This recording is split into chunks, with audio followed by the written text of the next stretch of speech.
quickly become a complete squad wipe.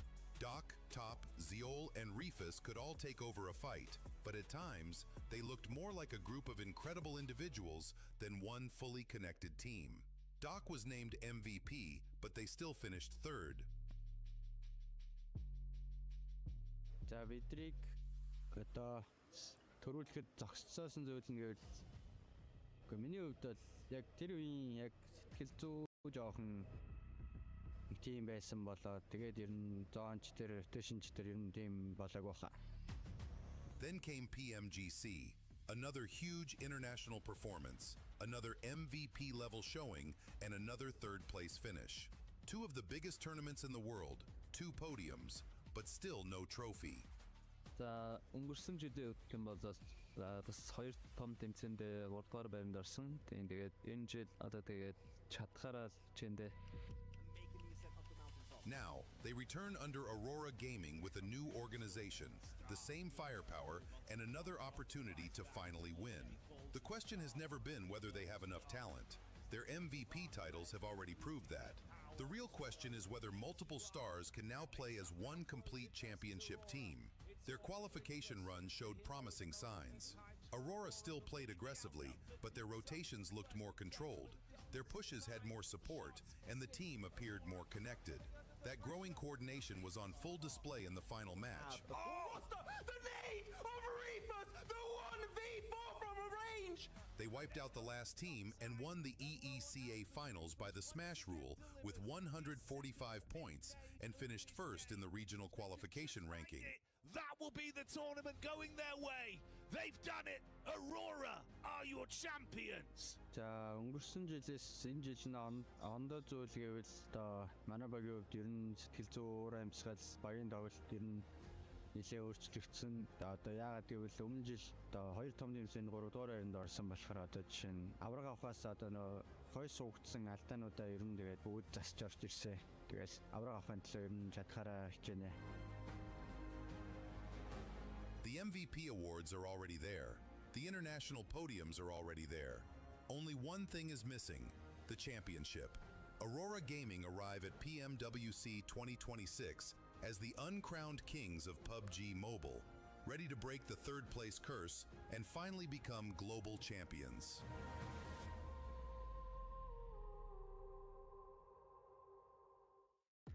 That would be a dream for Aurora fans if they are going to be able to become champions, because they have the MVPs to back them up. And if they become champions, I think I'm going to be the curse for that team, because this is the one event that I'm actually not picking them to be champions. Once again, welcome back. Huge shout out to Kalaris and Maxman, son, for being able to do that amazing show. Maxman, son. Yeah.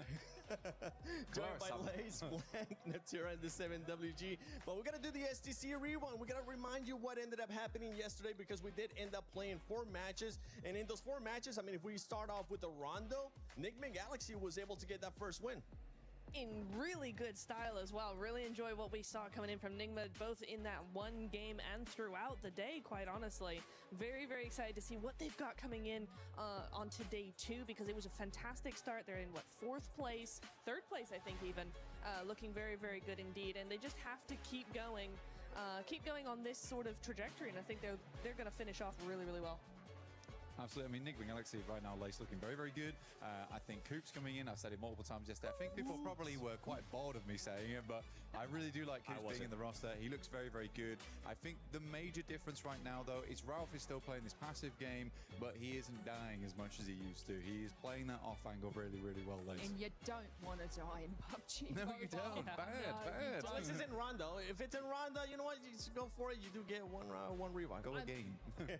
I mean, look, I have to be so passionate about Tiamba, though, being able to keep that sort of skyrocketing performance throughout every single match. We got to see Milu doing the Milu style. No 1v4s just yet, but so goddamn close, and I feel like it's going to be just another great day for them. It was a great day coming out of like the survival stages, now to grand finals, and I do believe that they're going to keep that momentum going forward. Hey, you were talking about Tiamba, you were talking about Milu. Now we get a chance to see one of those highlights from yesterday from that squad.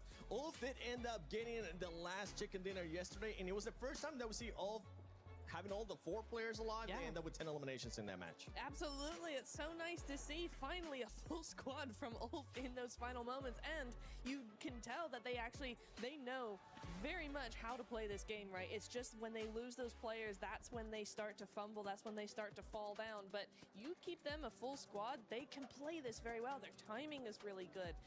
Their angles are really good. The splits that they do, Blank, are very, very good indeed. Yep. So I'm very excited to see if they can keep those 4 players still alive at the end of a game, what they might be able to do. We'll see if that's going to be the case, actually, because we do have Aurora, we do have Vitality as well. Those are 2 teams that are currently in contention for the club championship. So why not? Let's send it over to Senorita Glitter to see what she's got to say. We are deep in the trenches of championship weekend here at EWC 2026. So as always, it's time for a club championship update because we have multiple grand finals matches this weekend. It's time to dive into all of it. First of all, kicking things off at the Lenovo Legion Gauntlet, we have our grand finals set today for Rainbow Six Siege. That will, of course, be between Furia and FaZe, with a 3rd, 4th decider match also happening between DZ and GK. Now, this is big for GK because it does mean that they got their 2nd top 8 finish, which makes them CC eligible. Then over on the chess side of things, we also have a grand finals match happening. And this one is a big one, okay, because we thought we were going to maybe see a bit of a repeat of what we got last year. However, after an insane day of matches, both of our Falcons players are now in the 3rd, 4th decider match. It does, of course, mean that Falcons are guaranteed 3rd place level points when it comes to the club championship side of things. But the big surprise is GM Dennis from AGAL being the 2nd person to secure the spot in grand finals against Magnus. This is massive not only for GM Dennis, but of course for AGAL, as they are currently at the top of our CC leaderboard. They can get even more points. They will be setting themselves up well for the final week of our competition.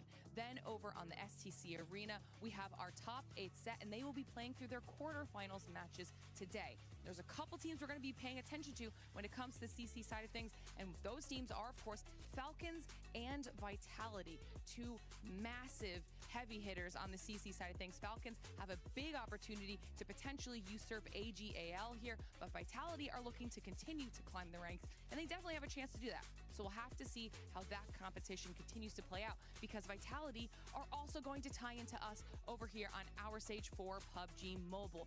They have been a favorite the entire competition, and now they have an opportunity to continue putting themselves in a good spot heading into day 2 of our finals matches. Of course, like I said, there's going to be a lot of action happening here today, so we'll make sure to keep you all updated with how it all ends up playing out.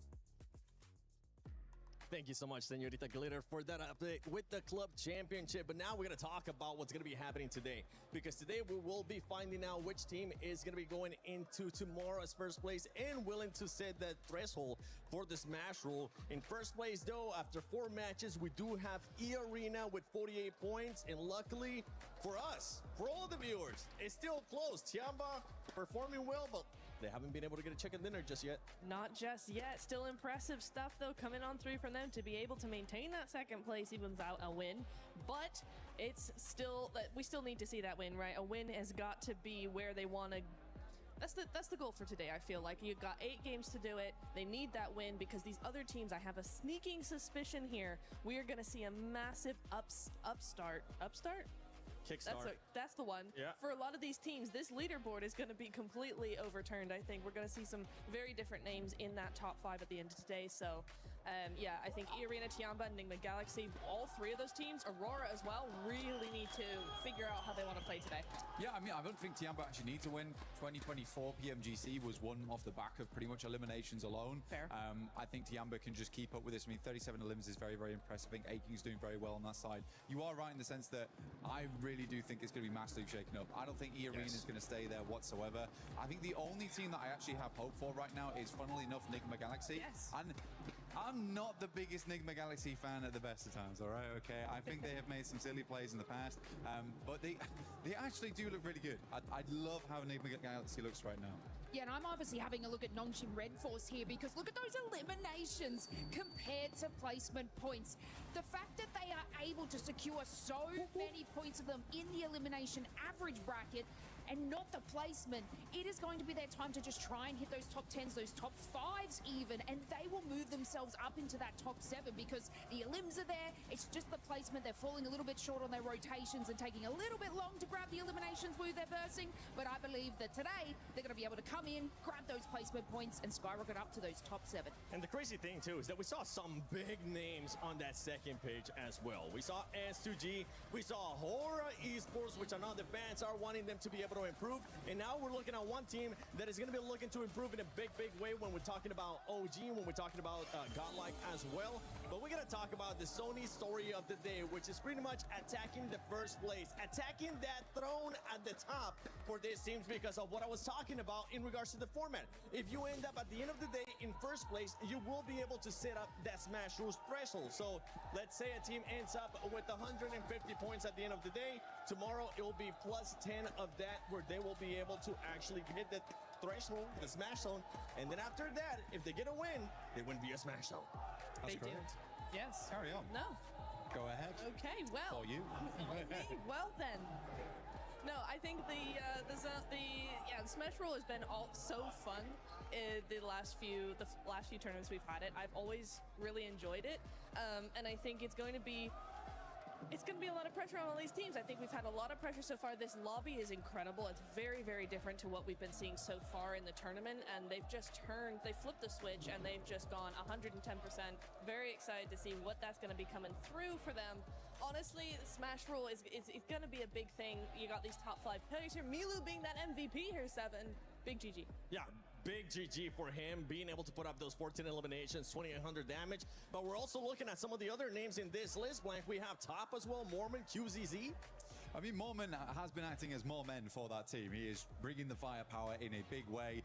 11 eliminations, genuinely for E-Arena. I think he was kind of carrying the squad yesterday a lot. Scarface still being on that top 5 is a really big deal, though. Aaron, Ketch, big MVP players. Yeah. Scarface in the past really pulled it up in terms of that long-range scouting, but he's taking it close range now as well. It's very, very cool here, Lace. I'm really, really enjoying it. Obviously, we saw Milu right at the top, but it's QZZ as well that I really want to see step up for Tiamba. I mean, I'm excited for Top. I mean, okay. Top is bringing Aurora into the conversation. Yeah. I'm not saying like it's a single person. Yeah, it's a single person that fights on these teams, but from the performance yesterday, he's definitely making a name for Aurora and bringing Aurora into the conversation. Go away, Doc. No, Doc, don't go away. Oh, actually, play with the team. Play with the team, Doc. Play with the team, Doc. Don't go away. Don't run off into the distance versus Enigma Galaxy. That was bad. That was very, very bad. Very, very bad. No good. Stay with the team, and maybe we'll end up seeing a good performance out of Doc. We know that he's capable of MVP performances, multiple MVP performances. But two teams that we're going to be taking a close look at is none other than Vitality and Forthrise, because we know Forthrise wants to be in that first phase, especially towards the top place. Right, and we talk about the Smash Rule. You have a look at these teams, about a 25 point for some of these. It's not that far. Teams like Vitality and Forthrives can be that team that literally overtakes the leaderboard in one game. We have seen it before, even coming out of the group stages. Team Vitality, 10.5 average eliminations. And then Forthrives, 6.25. So they have the capability to be able to skyrocket incredibly fast and make their own Smash Rule up. They're showing consistency, obviously, through each game. The difference, though, in eliminations from group stages to now, obviously, is quite a gap in talking about over the 4 games. But, you know, Team Vitality are taking fights. They're making decisions that benefit them for late game, but they're just falling short. But for Thrives, if we bring them into the conversation, they are getting these eliminations, but they're not really making it to that end zone. So these 2 championship teams, and obviously, we got some PMCW championships in here, so of course they have the mental capacity, they have the skill to be able to bring them back into the conversation and be absolutely dominant over the course of the matches today. I'm excited. Yeah, correct. I mean, I'm stepping forward too. I can see that.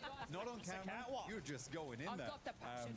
But yeah, that's Tiamba. What Tiamba exactly did to the poor guys on Vitality over on Rondo, they just got in there. And I think for Vitality throughout the day, if we look back on it a lot, most of the positions they took on the map were actually quite good, quite formidable, and they played it out decently well. They are just getting pushed by teams a lot. People are very aggressive in this lobby. They had center side towards Joutin, I believe it was, over on Rondo, and we had Tiamba come from outside circle and just send it to them. I think Vitality was very confused. I would be very confused by a play like that. And I think if Vitality didn't go down that early in that game, it would be very different position in the rankings. But yeah, the Elims are going to slow down right now. We are no longer playing into those feeder teams. These are all the best of the best. And the Elims are going to keep on coming down for some of the teams. One team that ended up surprising me in a really good way, Nunchim Red Force. Completely different from what we've seen out of the groups, completely different from what we saw in Survival too. Because, yeah, they've been able to just frag out of their mind, but those placement points are not there yet for that squad. No, they're not. This is only a glimpse of what we know this team is capable of. For me, yeah, Tizzy was 2.25. I mean, that's crazy, right? We're getting really, really good average elims from all of these players. Still, I want to see them just continue that trajectory, continue to go forward, because for me, when you're thinking about, we've got 8 games today, Blank. That is a lot more than we're used to. Yeah. It's 4 Miramars as well, right? But it does mean that for a lot of these teams, the pressure is going to get to them, I think, and also you're talking about that mental stamina as well when you have 2 extra games like that. For me, Nongshim, I think, are one of the only teams in this lobby that actually have that mental fortitude to play those extra games as well as they would on any normal day. One of the only teams. Hot damn, we're getting some shots out here on day 2. I think there's other teams that might be able to bounce back. I said and one, I think there's going to be a lot of teams that might be able to surprise us too because of that format, because we are going to be having 8 matches. One team that I'm going to be looking forward to surprising us is none other than Godlike. We have seen the potential that this team is capable of, and we're going to be showing it to you right now. Day 2 of groups, insane when it comes to eliminations. Yesterday, a big difference, and this is why I think from what they have shown us before, even though it's finals here, I think they'll be able to bounce back. I think so too. I mean, the major thing that bounces out to me there, though, is the average survival time. Survival time looks fairly good at the moment. 20 minutes to 22. It's not a huge drop-off there, but again, I'm going to tie this back into Nongshim Red Force very quickly, just because for Nongshim Red Force, I feel like what we saw yesterday, especially them and Flash, is that they were going a lot more aggressive. They're trying to experiment with stuff, which is important in these types of end games. When you get to finals, you can't let that pressure get to you. Day 1 is about experimentation. Yeah, I mean, Nongshim getting the eliminations. Exactly. They've got 20, 1 placement point. Godlike, on the other hand, getting the placement, finding those positions in center zone, but unfortunately not having the split hold to have the wave of enemies that are coming around from the rotation into the circle. So, obviously, we know Godlike can get these eliminations. Yes. They can take them on, do these third parties well, but also future-proof their rotation into the map. So today is their day. I agree. Absolutely. Hell yeah. Especially with 8 matches too. If the first match doesn't go your way, I mean, we do have the 2 Miramars. The good thing about this, right, is that we do have that Rondo in the 3rd match, which I feel like is going to remind me of what Sandhawk used to be. If for some reason those first 2 matches don't end up going your way, that Rondo might be that Kickstarter for some of their squads. That's exactly what we've been discussing, right? I think a lot of people have had that discussion of where should Rondo be placed in a round in a day, right? And I think this is going to be a really interesting test to actually see, you know, if Rondo is really good in the middle of those of that rotation, of that map rotation. For me, I'm thinking, heck yeah, this is going to be exactly what some of these teams will need. You get that extra recall, you get that extra life, you get all those eliminations. That's the momentum that we start to see some teams trying to build. For Thrives, for instance, was trying to build that momentum yesterday, you know, third-partying the hot drop. So for them, if they have a not so good Miramar session in the first half of today, that Rondo should be excellent for them. I'm loving the energy that we're getting from the fans right now, whether it's Four Thrives fans. We got Horror right here. This man just popping off too. Four Thrives having some of the best loyal gamers, that BLG squad that they have there supporting them. We'll see what they're going to be capable of. But talking about how you said earlier, you think, which team was it that you thought was one of the only ones that could actually, Nongshim, Yeah, right? The only team. One of the only teams. Which are the other Way few? to take our words and twist it. I Seven. know, That's right? crazy. Well, tell us which other ones. Okay, I think it's probably Aurora. Agreed. Aurora would do that. Vitality would do that. You don't agree, Blank? You don't agree with Aurora? I think Aurora crack like an egg all the time, dude. I think that's totally fair to say. I think group stage Aurora is unreal. Qualifications Aurora, also unreal. Finals Aurora is just a different beast, man, okay? I think if you can back them into a corner, then it could be really good. I do think Aurora's played slightly better this time, but I am getting some moments where I'm like, oh God, It's happening again. I can feel the docketing. Yeah. So, yeah. You start talking about Aurora, I can pass this time for Aurora as well. We got to be careful with what we say here. Fans are so close by, too. Luckily, everybody has been amazing here. Whether it's a Fourth Rise fan, Horror fans, Aurora fans, and for all the fans currently here, don't forget you can go check out the Fan Zone experience here at EWC 26, whether it's the awesome collaboration that we got a chance to see a show match for with PUBG Mobile and Naruto, or you can go check out the Brain Rot Royale, which I've been playing. I think I'm at level 7 or 8 now. I can't remember exactly. So I'm just going to go on brand and say 7 and then just get some of the other cool stuff. We have gotten so many shirts. Actually, for disclosure purposes, I've only gotten one shirt. One shirt. Yes. Have you gotten any shirts, Mike? Oh, I don't have a wardrobe or anything like that from this event. That's not happened. Oh. I've got nothing. It's so cool, though. It's so cool, though. Lacey, you finally get single one. item. No. They're gonna play. And if They're they gonna see play that one security. missing- I got triple T's. Tongue.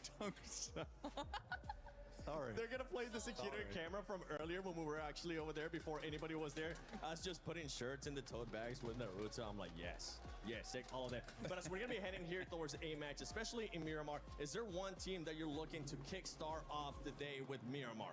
Fourth Thrives. For me, Fourth Thrives has to do it now. Yes, they will have that second chance in the Rondo, but for me, they're tied in 7th and 8th place. They just one good game. They need this. They feed off momentum so much that if they want to survive all 8 matches and still be on top, they have to start now. I think it's a weird day for Fourth Thrives, honestly, because they love to start on Rondo. They say all the time in the past that Rondo is their best map. Yeah. Usually they start off Rondo really strong and then they can transfer that momentum. Starting on Miramar, I don't think that it's the craziest map. I still think they can play it. For me, it's probably S2G. S2G has had a tendency in the past for miracle Miramars. Yeah, I have to agree with that as well. And Yes. plus, Yes. Miramar, you get 2 at the start, 2 at the end. So these are like practice Miramars, you know what I'm saying? And then Yeah. right at the end, that's where you have all playability repop and off. energy. Yeah, the yes. I'm going to be looking at Ulf Esports because of what they were able to do yesterday, especially on the last game.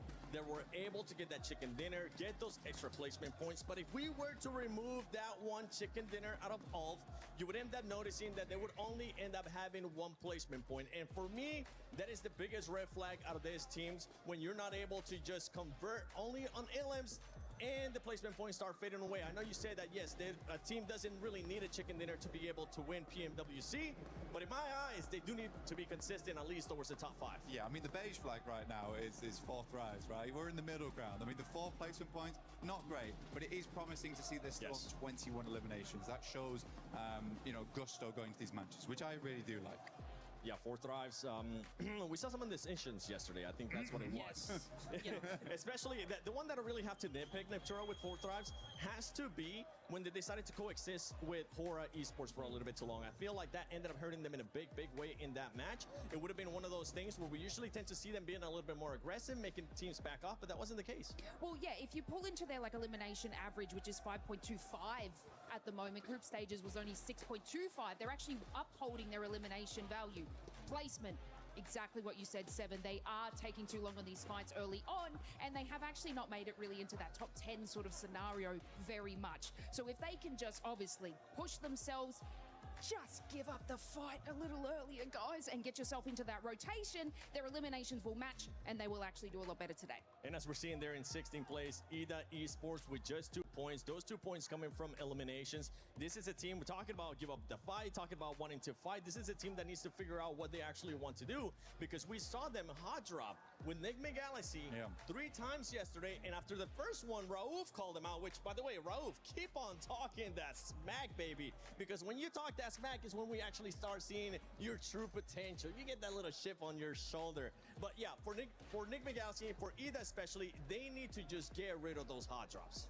Absolutely, dude. You're throwing. I mean, there's no other way to put it, but you are just throwing at that point. Today, though, is great because we don't start on Rondo or Erangel. We just go to Miramar. So hopefully no hot drops there. If there is hot drops, There are a May couple. need to have like a stern fatherly conversation with Ida at some point. There could be a couple here going into Miramar, unless some teams decided to adjust. But enough talking. You guys saw us talk yesterday. You guys saw us talk right now. It's time we get into this games of day 2, Pmwc at EWC Finals.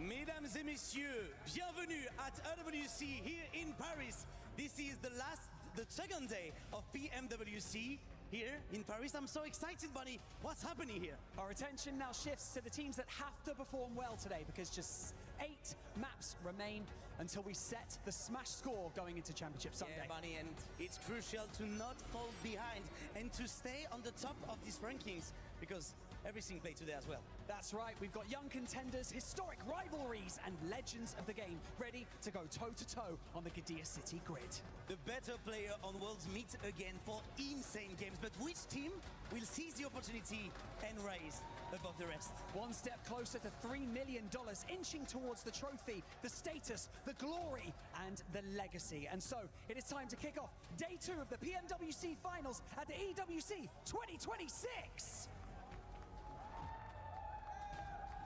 Oh, we are so glad to be back. It's time for Miramar to get locked on in. We've been waiting since yesterday to jump into this map. We are going to be treated to that now, and it could not be more important for all of our teams here. They are going to need those points every single time they can get them, and they've got 8 chances today. That's what it's all about here, to be on top of the leaderboards going into the final day of this tournament tomorrow. That smash point threshold will be set at the end of the day. Normally we start the day off hot in Rondo, but we're gonna be starting it off hot in the sandy Miramar Desert. So let's get it going, John. I'm excited for this one. Oh, absolutely. It is so important for all of these teams to keep their nerve, because today is a bit of a marathon, right? With these, with the unexpected 8 games today, you have to have the stamina. You have to be looking for it. It's so much more important than usual. It's kind of easy to disregard. Maybe you think, oh, it's only 2 extra games in the day, but that's another maybe up to 2 hours that you need to keep your mental focus locked in, dialed down, and under control, because every single point matters. Every single match can make the difference, and our players know it more than most. That is right here, folks. $1.7 million on the line here in the finals all by itself. $3 million prize pool total. First place team gonna be taking home $500,000. Woo-hoo! That is exactly what these teams are going to be fighting for here. So like you mentioned, today is definitely a marathon. I'm really interested to see how these teams have prepared for this, how their coaches are going to be kind of hyping them up. I was getting a little bit of a view backstage and while hearing some of these coaches talk to their teams, like, look, I want consistency. I want to see you guys be able to play the game that got you here in the first place. And that's what we definitely need to see. What I'm kind of interested in as well is, normally, you've played the Miramars the previous day, you have all evening, all night to recollect your thoughts about how your Miramar performances went, to be able to re-engage those strategies, anything you noticed, anything you wanted to change, you can really fully brief your team as a coach, as an analyst. Now, they're going to have to do that on the fly. Yeah. They're going to have to do that faster for specifically Miramar than we've seen for any other map. And so that could be an interesting dynamic to let unfold here in terms of those point scoring when it comes to the end of today and the last 2 matches of it. As we're getting locked in, our players boarding the plane for the first time. Looking ready. Yeah. Hopefully Ida don't get too hot with their drops. We know what they like to do, but it's not, as the desk was highlighting there, it is not Erangel. It's not Picardo. Sorry, it's not. It may be Picardo. I hope it's not. It's not Erangel. It's not Rondo. So they have to try and get some points on board. They need to desperately. Let's get this one started here, folks. You can see the players are excited. I'm hyped. I know y'all guys at home are excited to see some serious PUBG Mobile action. Let's get into it. Plane path going right down the center in a beautiful diagonal. So these teams, no crazy plane paths to start us off here. But I like what you mentioned, you know, we have to look at it for what it is, right? We're playing 2 Miramars today, and then we're going to be finishing with Miramar today. So it's going to be really interesting to see, like, how these teams are going to go into these 2 matches. And it's going to give these coaches a lot of time, right, in between all the other matches to prepare for those final 2. So I'm interested to see how these squads start here and end here. Yeah, absolutely. I mean, it would be interesting to compare the differences. We haven't seen them yet. I'm talking in the future now. Compare the differences to the adjustments that we're going to see potentially on Erangel, and then look at what adjustments we may see from the start Miramars to the end Miramars today. But that's a conversation for later on, because we do have to get stuck into the action. Hopefully not super quickly, but stranger things have happened. At the moment, I'm not seeing too much danger on these drops. It looks like teams are fairly extricated from one another. It's a little bit interspersed on the east side here, though. Hot Jukes with Tianba and S2G. However, I don't imagine that's going to be too much of a problem. Grab some vehicles, get back, regroup. The circle up to the north side should help to pull that apart as well. Maybe some danger between Godlike and Orangutan, but yeah, they're far enough afield. I don't think that they're going to get too aggy with it. Yeah, you can see Enigma Galaxy, they're going to be heading on over to El Pozo. That is normally Alpha 7's drop, but they are not here in the finals, so they should be able to get looted up pretty quick here. They're going to start off by, of course, securing those vehicles. Super important inside of Miramar. Coops right in the trike. You can see him looking up, being like, trike, come on, man. Where is my UAS? Where's my Murado? He's going to need to find something else here. Or stuck to doing some little baby looting here. They're going to be fighting some buildings. Yeah, they should be all right. Yeah, they should be plenty. They'll have plenty of time here to get looted up. Yeah, they're fairly center on this one. They could potentially break out towards some of the areas in Crater Field to send some looting over there. Alula as well, likely to head towards La Cobraria. Maybe try and hold some of the hills, leave an outpost down south. Aurora gets some target practice in. Yep, that bush is gone. That's no points for that, though. Unfortunately, shrubbery does not count towards your elimination total. Hey, you always got to check the bush, all right? You never know. You never know. There could be a random player hiding in that one. And you're going to see QZZ get his Murado, so he's going to be driving fast down the lane. But yeah, you got to get some. Got to get the fingers warmed up here.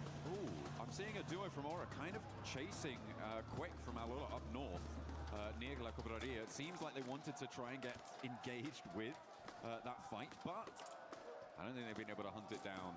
Quick just a little bit too up to his namesake. Hang on a minute. They are back on the road again. And Quick is turning tail, moving back towards the rest of the roster for Alula.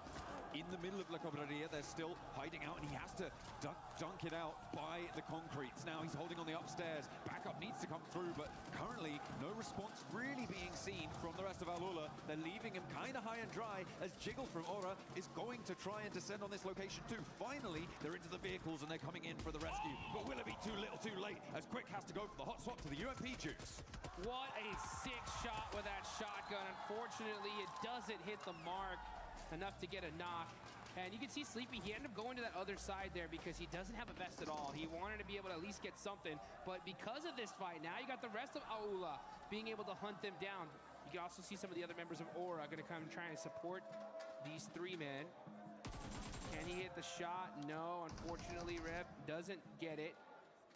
It is a 3v3 from this close end, but the 4th is coming, and that off angle.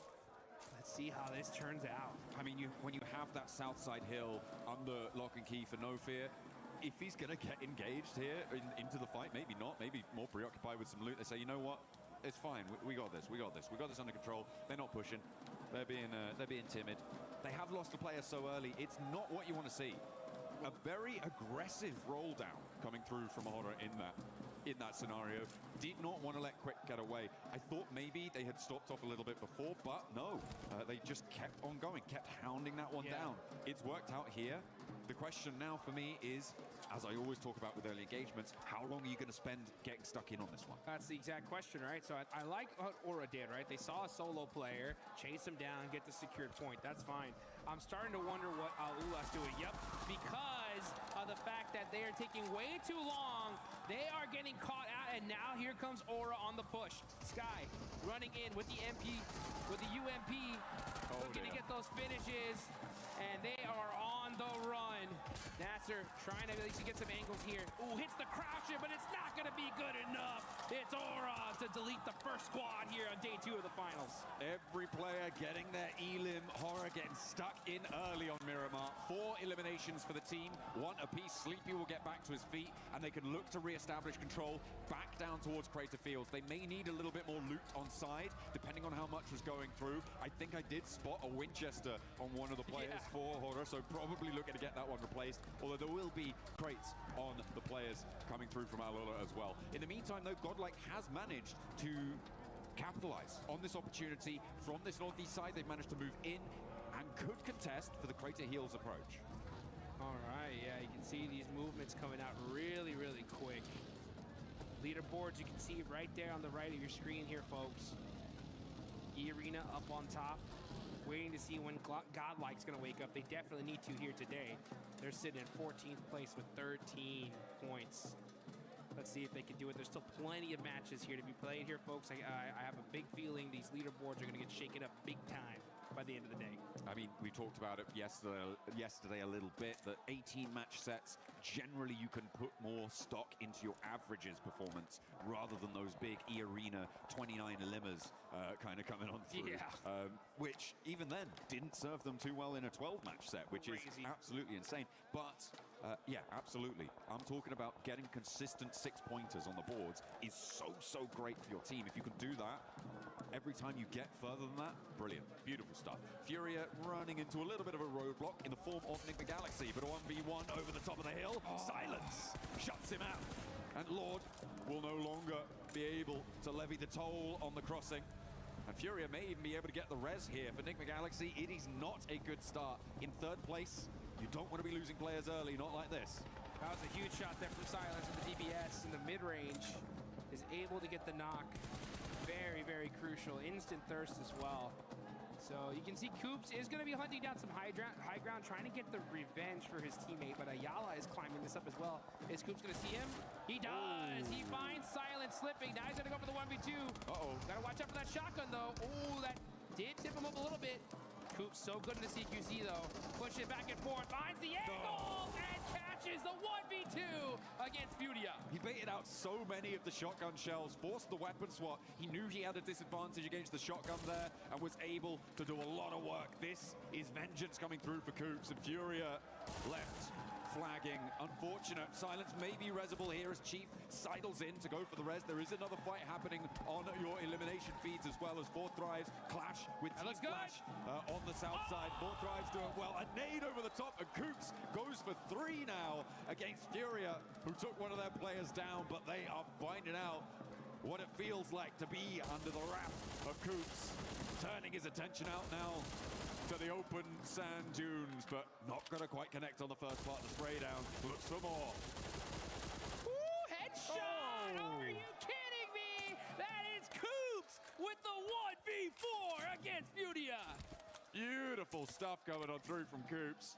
Furia needed to keep that one together. That was not looking tidy. Flash, in the meantime, have now been dragged down to 1 on the south side, as 4 Thrives are going to be the main benefactors of that, getting 3 elims. I think, yeah, they're the team that has taken down all 3 players so far from Flash. Aurora, a little bit further afield, in those Picado Hills to the north side of it. They are not going to contest it just yet. So for 4 Thrives, they now have to move in, because we did see a fairly hard east shift on this zone. Yeah, that eastern shift is going to definitely get these teams moving here pretty quickly. And yeah, 4 Thrives, they are not in the zone just yet. They're right on the south side of San Martin. They're going to be just kind of making sure they get their vehicles going, choosing for the buggy. All right, they're all set up, and now going to find a spot in this next zone. As far as teams that are not here yet, you're going to be looking at Nosham Red Force. They're all the way down in Los Leones. They're still in the blue zone here, so they're going to be one of the teams pushing the latest into this circle. in 12th place right now with 21 points. But with this zone shift like this, it definitely buys you a lot of time here. So the most important thing is just rotating very carefully, not trying to get shot out of your vehicle. Play things very, very calculated. You can see Tianba already set up in these buildings near water treatment. And this is where they're going to park themselves for as long as possible. Oh, yeah. You're just going to hold out for the time being. See if you can hold down on these houses. Just trading shots. Ooh. Oh! Crazy's found himself a big green gun. That's my favorite. The AWM. I want to see some snipes, man. Nothing gets me more excited than see a crazy flick headshot to turn the game around. Let's see what Crazy can do. He's got the 8x too. Let's see what this replay. Coops, pow, gets the knock on to silence. Wins the clutch 1v1 here against Ayala. Look at the terrain usage from Coops here. It's just beautiful. Yeah, that's what I was highlighting before, right? That shotgun bait coming through from Coops, peeking up so quickly and back down, dodging the shells coming through, and again, forcing that weapon swap. He knows that he's going to have the advantage, or at least be on a level playing field if he can do that. The nade on target, yeah, great. Furia just didn't seem to understand how to complete against this high ground position. I'm not too sure what more they could have done there. Maybe just not engaged on that spot to begin with. But yeah, it's a little unfriendly. Next circle comes on through, and that will take us back down towards San Martin on that south side. Keeps the hill to the southwest of water treatment. Hacienda all in play. And teams are going to start to crunch in onto the middle. This roadside to the southwest of water treatment is going to be tricky to navigate, and it looks like Tianba are going to try and do so, try and keep themselves alive. S2G find out just how tough it can be to move past this location. Yeah, smart play there from Tianba. They go ahead and move, and they take this gas station. They realize one of the players from S2G are isolated. Easy point lockdown. That's going to hurt S2G, leaving them with 3. That's an elimination for Tianba and a slightly better position as well. So this gas station is pretty solid if the zone shifts away from them. The most important thing, though, is protecting those vehicles. It's very weak to that hill behind them. So they're going to have to put them in some different spots just in case the zone does shift. I mean, it is that road that they are sat right next to that is so difficult to cross right now for teams out on the northeast side, which is why you're seeing so many teams committing down to this southwest edge, right? To being a little bit more uncomfortable, a little bit too close for comfort, but you don't have that major blockage of trying to get across that open ground, which is going to be difficult for Vitality, unless they can find a big opener, crack the can open with that AWN, land that shot, and try and find that pick. Ooh. Oh, that's Aurora. A huge one. Aurora getting spotted. I think 4 Thrives are getting stuck into the fight. 4 Thrives, 4 players alive. Aurora having one of their players flushed away, and now Hazaifa close up into the fight. The pump action for Reefus, trying to hold the door, but the SK-12 has a couple more rounds behind it, and Ziol goes down quickly too, with 4 elims already on the card. Aurora going to be contributing to the points tally for 4 Thrives fairly soon, it looks like. Doc goes down. Wow. The big boom through the window. And Aurora ain't got nothing in the face of 4 Thrives, who look to mark the start to their ascendancy. And the crowd goes wild here in Paris, France. The 4 Thrives fans are chanting their name. This is what they want to see. And this ain't going to get just any squad here, folks. This is against Aurora, who has been crushing it here so far. So that's the 4th place team out. 4 Thrives in 6, now with 6 eliminations, looking really, really strong to start the day. Oh yeah, that's exactly how you want to kick things off. But remember, as we said before, it is a marathon today. You can't allow yourself to get tired out. I mean, it's excellent when you find those moments, when you find those high octane, high adrenaline moments, but you cannot allow yourself to drop off after that. So I hope that they're going to have their heads screwed on tight so that they can keep their nerve for the rest of the day as well. And there is still much more of this match to play, so they have to get a lot further. And in this position that they are right now, against Nongshim Red Force, I feel like they potentially could have a good time, but they're going to have to shift northwest away from their current location, past San Martin, which is going to contain, I would say 2, I was going to say 2 teams, but it's 1 plus another player, tops the last player alive for Flash. That was dealt with earlier by 4 Thrives themselves. So, yeah, you can see Tops does get away from now. Now 4 Thrives, man. I'll tell you one thing. When it comes to the finals, I'm already feeling a different level of aggression here. Like, these teams are pushing immediately. The second they feel weakness, they're sending it. Now, here comes Aura. We saw Sky get an elimination in the feed. We're going to keep an eye on this one, though. This is still outside of the circle, just to that bottom right side of San Martin. Yeah, this is on board with the fight in the northwest now, as Horror are able to find Salme. They got that flush that they found the knock for earlier. And Godlike, they are now down to 3. S-Power, though, can just regroup over towards the rest of his team, and they should be fine out there. Horror can look to try and navigate their way forwards. I don't expect another fight between these two teams, maybe for the next minute or so. Oh, dear. Oh, no, not like this. That's a real bozo play right there coming through. Yikes. That's Max Mann's grenade of the day. He almost got away with it too. You know what I'm saying? But our observer's just too good, right? Had to show the replay real quick, just in case you missed this, right? That is where it's at. Yeah, so unfortunate for Aurora. And it just goes, and I'm telling you folks, at this level, I mean, we got $500,000 for first place, and it's little mistakes like this that hurt, but we can see Razy with the AWM starting to put in some work. Shouldering that can opener. Looks to try and split the seams of Tianba's hold on the longhouse, but we know what Tianba can do when they're holding down a longhouse, so we know what Milu can do at least. Vitality want to try and find it. The res comes through. Milu is low HP, but he can get some healing done. Razy is close by. Another stepping forwards, but staying on the rooftops here is bold from QZZ. It may just work with a nade. In response is Brutal, and another to follow it up over towards Aching. Now only one player in the longhouse. Milu looking to try and hold it down. With the Molotov burning, it's going to slow it out, but there's the off angle coming through from Axel. Where's the backup coming from Eagle? He's too far away to get involved here. The nade dribbles down the stairs. Might prove to be difficult to get past there. Does go down.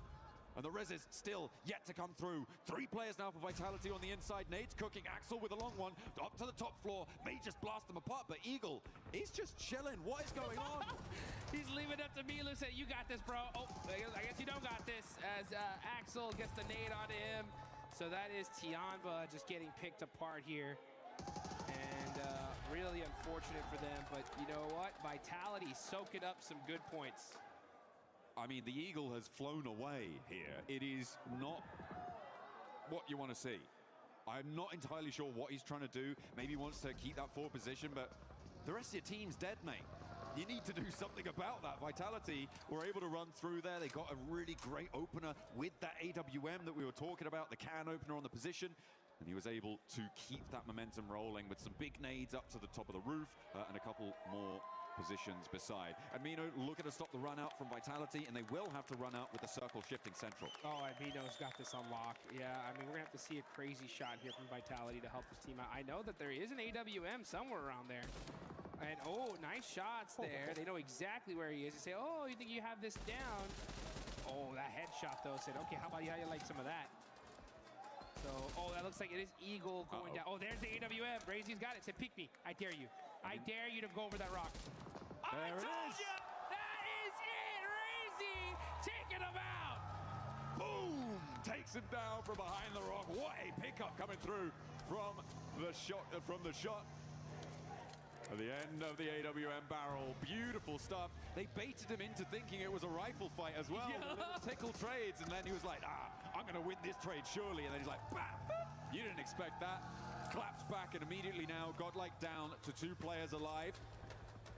After losing one earlier to Horror on that northwest edge. Ooh, Tizzy, that's not good news.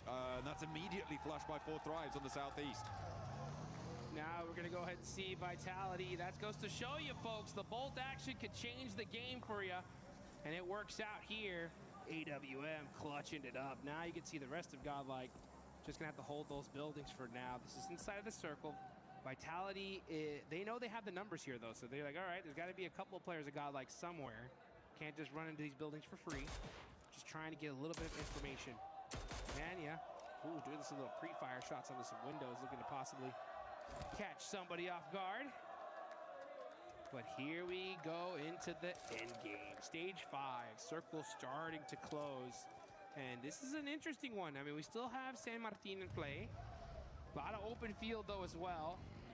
You can see Aaron getting in some headshots onto So Easy. And now here comes Team Vitality on the push. They're looking to roll around. 2 players now remain for Godlike. Federales leads the charge into the position. S-Power first to face. Molotov on the window, burns him down, immediately toasts him.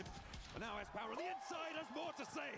The suppressor on the end of the SK-12 makes it quiet, but it's speaking loud with it. And he looks for more as well. 3 players fall at the feet of S-Power, and he looks for the flushes to keep it going. Manya will not be in this fight just yet as he drops for another flush, and in comes the backup. Manya.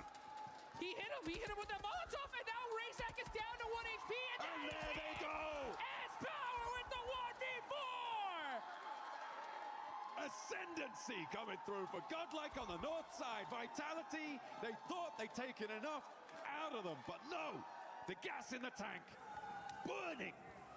Let's get this going. Are you kidding me? Day 2 of the finals starting off hot here. Multiple 1v4s. S-Power at the end of the day yesterday said the domination begins, and now it has begun. Unleashing that luxurious hair, sweeping it left and right with the shotgun shells ringing out in the ears of his enemies. Vitality have no idea what hit him. Milu, S-Power, these longhouse shotgun plays, I'm telling you, man, there's something special about it. I love to see it. I absolutely adore it. With 5 eliminations now in the game, Godlike looking to keep their march going, but they have to get across some open ground here. E-Arena will be fully aware of what has just occurred on their north side. They should know exactly what has unfolded, and crossing this open ground is going to be difficult. I imagine that it's more likely they may look to sweep to the east, get a little bit more coverage as they may try and approach Ulf or sweep through the remnants of other teams across the map. Let's see how the rest of this match turns out. It's already been so hot here. Coops had a 1v4 earlier. They're sitting with 4 points on the edge of the circle. Satan, I believe, does have a position. Oh, I think this is still out of zone, so they're gonna have to start pushing up here. Ooh, XEY in the blue, and this one hurts. This is stage 6. This one's gonna start chunking you down. So he's gonna go ahead and get himself healed up, and yeah, already getting shot. He's like, oh, I thought I was safe. No. You thought. Yeah, you thought. Down he goes on that side. Ulf all too happy to pick up the point there. They're now on to 6 eliminations, and that will hopefully bolster them. Oh, he was going to find the shot onto S-Power as well. I mean, I said I was thinking they were going to wrap east. I didn't say thought it was going to be successful. Yeah. It's still a really tricky approach here, and down goes Manya, but they have left an impression on this match. Godlike can hold their heads high on their route out of this game. Hey, it's plays like that that can be the difference, right? I mean, from a big jump in prize pool. So, I mean, Godlike losing players early, still put some good points on the board on the back of that 1v4. Looking on over to Enigma Galaxy, though. What are they going to do? They got their eyes set onto Ida. And it looks like Hoops does get caught, though, on the transition by Sky. But he should be able to get safe here in res. I like the fact that Rauf is starting to throw some util up on top just to buy his teammates some time. And they should be able to get the reset here. I mean, that was a long-range assist coming through. Hodder on that north side, I think that's at least 300, if not 4, away. And that's a really helpful hand over towards Ida to leave Enigma Galaxy on 2. Ralph now in position to potentially look for the res, suppress the runouts here with those 2 nades lying in wait. Darkin mollying the corner. That's actually going to help them. The res coming through. So for Ida, they're keeping them on the outside, sure, but they're keeping themselves on the inside as well, which is going to allow Enigma Galaxy to get back to fighting form, and they're in the zone too. E-Arena versus Aura on the north side, though, that looks like it could get nasty soon. Yeah, I think Ida are just kind of holding him out here because they realize the zone is coming and the edge of this might be outside of it, but let's see how the play ends up reading out. Satan throwing in some nades in there, trying to get that crucial first knock. Rita trying to make some plays. Oh, the off angle here from Ida is going to be huge. Let's see what he can do from that spot. Could have been huger, but I think he just dropped the nade into the sand dune instead of throwing it over towards the opponents there. Not quite as efficacious as you need it to be. You can see on the picture-in-picture there's fights across the map. Horror really suffering against the Arena as Enigma Galaxy still hold a stay on over. Ida on the run out now, rolling around the edge. Emre goes down, and there is just a cacophony of shotgun shells blasting them back. A tide of lead sweeps them straight back in the door they ran out from. I'm so shocked that they ran out like that. Let's see what Enigma Galaxy can do on this push, though. Darkin's up on top. Coops in the front line with the S12K. That's the weapon you want in the CQC. The best close quarters combat gun in the game. Now let's see what Ralph can do. Everybody shotguns out. Oh, nice play there from Ida, catching some little angles there, peppering up the side of Ralph. These guys are level 3 out of their minds, though, right now. Oh, goodness me. There's the off angle. I think that's Iarina taking shots across the way. Because, of course, Iarina did clean up the fight with Horror just a moment ago as well. Hot Jukes on that northern side. They got some really big openers with a couple of nades on board. And were able to convert. Oh, the bounce! What a bank on the nade there from Coops. And now just one player on the top floor. And the shotguns are going to continue to put the pressure down. But there is still a little bit more left to fight. As Nigma Galaxy are taking shots from across the way. They get rid of Ida. But now Ulf step into their shoes. Take down one Turkish team. Another one's here to play. Hello, Catch is right there waiting for you. Aaron's gonna have to turn around though, throw a smoke down, trying to be able to get up Solus. Nigma Galaxy though, great start, 8 eliminations so far. Ulf have 9 though. They're looking to put themselves up on the leaderboards here. But hey, Iarina's gonna have something to say about that. They're gonna go ahead and start throwing some util onto the side of Ulf. Ulf are gonna have to decide what is the biggest threat here, and it's gotta be Iarina. Scarface, oh, thinking about trying to pick up his teammate, but Iarina's right there. Oh man, this position is really annoying for Ulf. If they could have gotten rid of Nigma Galaxy, it would be so much more free and easy for them. They could take control of that whole June all the way out to their west side, but with Coops and Ralph still in action, they are penned in here. Solus bleeding out, and Iarina can start to establish that chokehold on them. Oh, vehicle coming on up. Here come the mollies too. Aaron's on fire. Not able to make it happen here. Scarface on the other side is getting peppered as well. He's going to throw some util, but oh, Ulf just getting picked apart. Iarina. Big. Oh, those nades huge. That's going to pepper up Mormon real good. And it opens up the door for Nigma Galaxy as well. They're moving across the open ground, and they do fall. Ulf cannot weather the storm again. It's that position from Nigma Galaxy, the prevention of them sweeping out to the west that really came back to bite them here. Tourniquet layering down some more smoke cover now, and Nigma Galaxy with a 2 versus 4. Well, Coops can do it on his own, right? So what's Ralph even doing here? He's not needed. Yeah, he's just there for moral support at this point, right? Let's see what he can do. But hey, you know what? You could never count out the IGL. That is Rauf. He's already still got that anger built inside him, that fire, all the way from Aaron Gale Pachinki. Looking quiet here. Ooh. Coops with the headshots. Gets peppered up a little bit, though, in the process. The thing is that these guys are out of position big time. It's going to take a miracle for Nigma Galaxy to do it. But we saw 1v4 before. We could see it here again for the 3rd time in this game. That would be pretty insane. That would probably be the most 1v4s we've ever seen in a single match of competitive PUBG Mobile at this level. They've got about a minute before the zone closes fully on that stage 9 zone. And they just have a sliver of it on the edge of that open concrete slab. They are just in, but that's not going to be comfortable. Oh, look at this flyby right here. I mean, Iarina doing a 2-2 split. Now, if for some reason Coops can get 2 of these players, now, okay, yeah, Schweppes is going to move on over, play that mid-range. I like that. You know, just better safe than sorry. Use your numbers advantage, use the blue zone, and Iarina should have this locked down. Yeah, they're playing this very, very safe. Iarina looking to try and convert from the top of the tables to a chicken dinner at the start of today. It would be so incredible for them to open that kind of a lead. And again, we've talked about it before, Schweppes, the only player here with a chance to get the 3rd title of Pmwc champion. The only player in the world with that opportunity. Oh, here come Iarina. They're going to go on the push, where they're going to get aggressive. They take down Coops. It's just Rauf, and that is it. Iarina get the first chicken dinner here today. They're hyped up. They're excited. And they were on top of the leaderboards here, so that's going to push them even further beyond. And they played that north side well. They rotated through. They weren't over-aggressive. I liked that regroup off the 2-2 because, as you said, if you get one of those miracle picks, all of a sudden, one of those angles is basically gone because you have to stick that res. You have to try and keep your numbers advantage. Then there's some negotiation that can happen. Regroup is 4. There's nothing that Nigma Galaxy can do. The flex out, I think, was probably okay, but was pretty bold, and I liked it. I liked it towards the end there. For Iarina, they should be happy to kick things off today with a chicken dinner, but we've seen them do that before. We've seen them do that before in record-breaking fashion.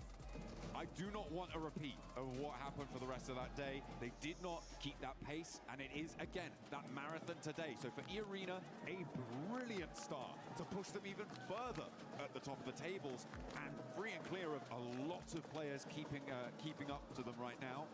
For the time being, of course, with a lot more matches to play, there's still the capacity to close that gap, but yeah, very, very happy with that opener. It felt controlled as well, in a way that I think that the big rondo that they had didn't quite feel like it was as much their agency, even though they were proactive and they were doing things. This felt like it was much more E-Arena's victory. Yeah, I mean, the Thai squad coming in so hot here off the rip. They're looking strong, and let's see if they can continue that dominance here in a bit.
What's up, guys? It's Barney Banks here. I'm backstage with Ngang Smith. He is one of our co-streamers here at Pmwc. We're going to have a very quick chat ahead of day 2 of the Pmwc finals. Ngang, let's talk first and foremost about Paris. How's the experience been here at EWC? Pmwc's been absolutely crazy so far. So give us some insight about, what your experience has been like so far. Jadi gimana perasaan kamu tentunya tentang Paris sendiri dan juga tentang Pmwc yang selama ini udah gila banget gitu sudah berjalan. Terima kasih pertama-tama buat pihak EWC dan PMWC telah menyelenggarakan turnamen ini. Saya sangat mengapresiasi dan berterima kasih karena telah diundang ke sini dan saya sangat senang dan vibes-nya di sini sangat-sangat real, nyata, memang benar-benar keren banget. First of all, I just want to say thank you for EWC and Pmwc for inviting me here. It's been a very surreal experience and it's a very real experience as well, and it's just gonna goes on and on and on. It's great to have you here. Now we can see that obviously you are supporting Team Vitality while you're here. The boys from Indonesia are performing really well on the main stage. Tell us a bit about the boys and how they're getting on, and how do you think they're gonna do here at Pmwc in the finals? Tentunya kan kamu di sini datang sebagai pendukung Vitality juga. Gimana pendapatmu tentang tim Vitality yang sudah bertanding di PMWC ini? Terus habis itu juga gimana harapan kamu kepada tim Vitality? Harapan saya untuk tim Vitality, terakhir Indonesia mengangkat Piala Dunia di 2019. Semoga di 2026 ini bisa kembali mengangkat Piala Dunia kembali. Dan saya mensupport Vitality sangat-sangat dengan keras, dengan antusias yang besar bersama dengan viewer saya di live streaming. Bahkan mereka sudah meramaikan stiker-stiker Bigetron dan Vitality di kolom komentar. Mereka full support buat Vitality hari ini.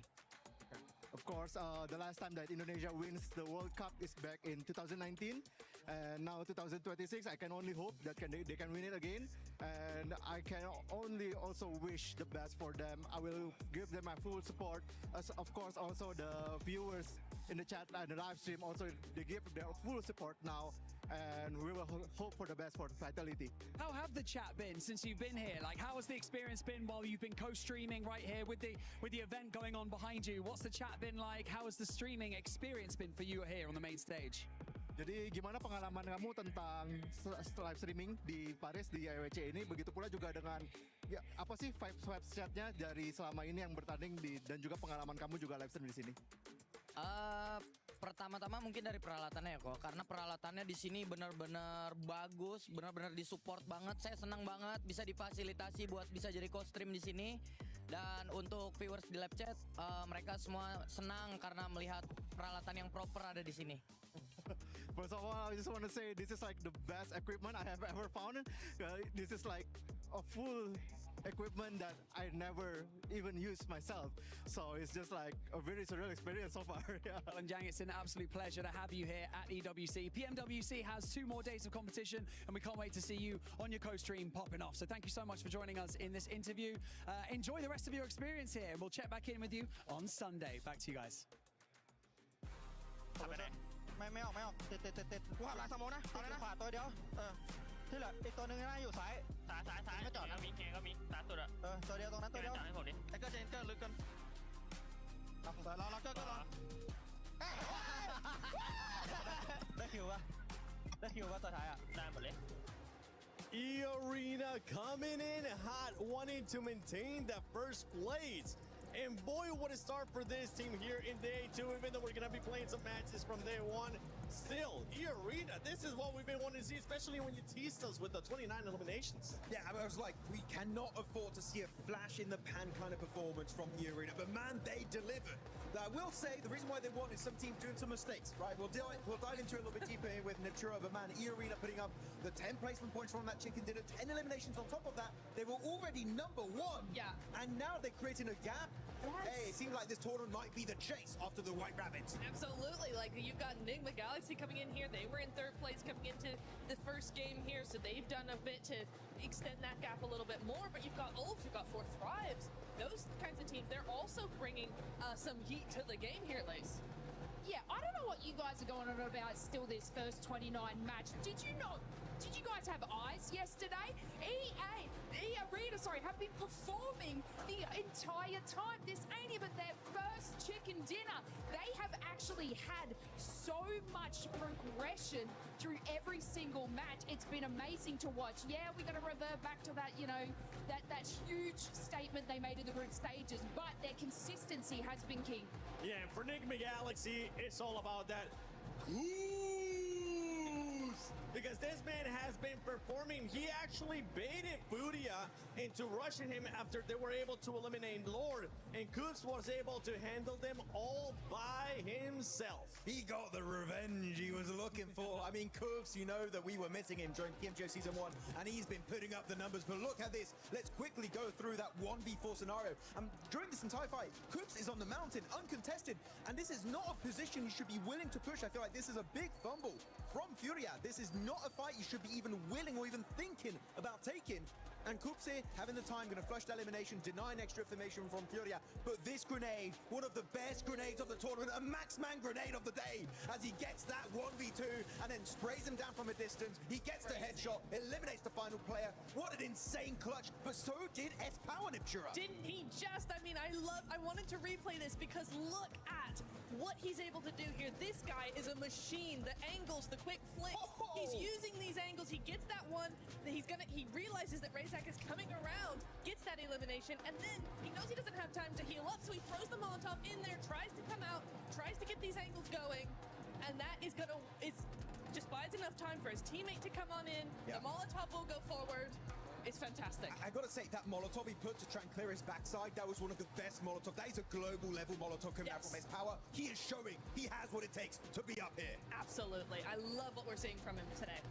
I love what we're seeing out of him today as well. I love what we were seeing out of 4 Thrives in this last match.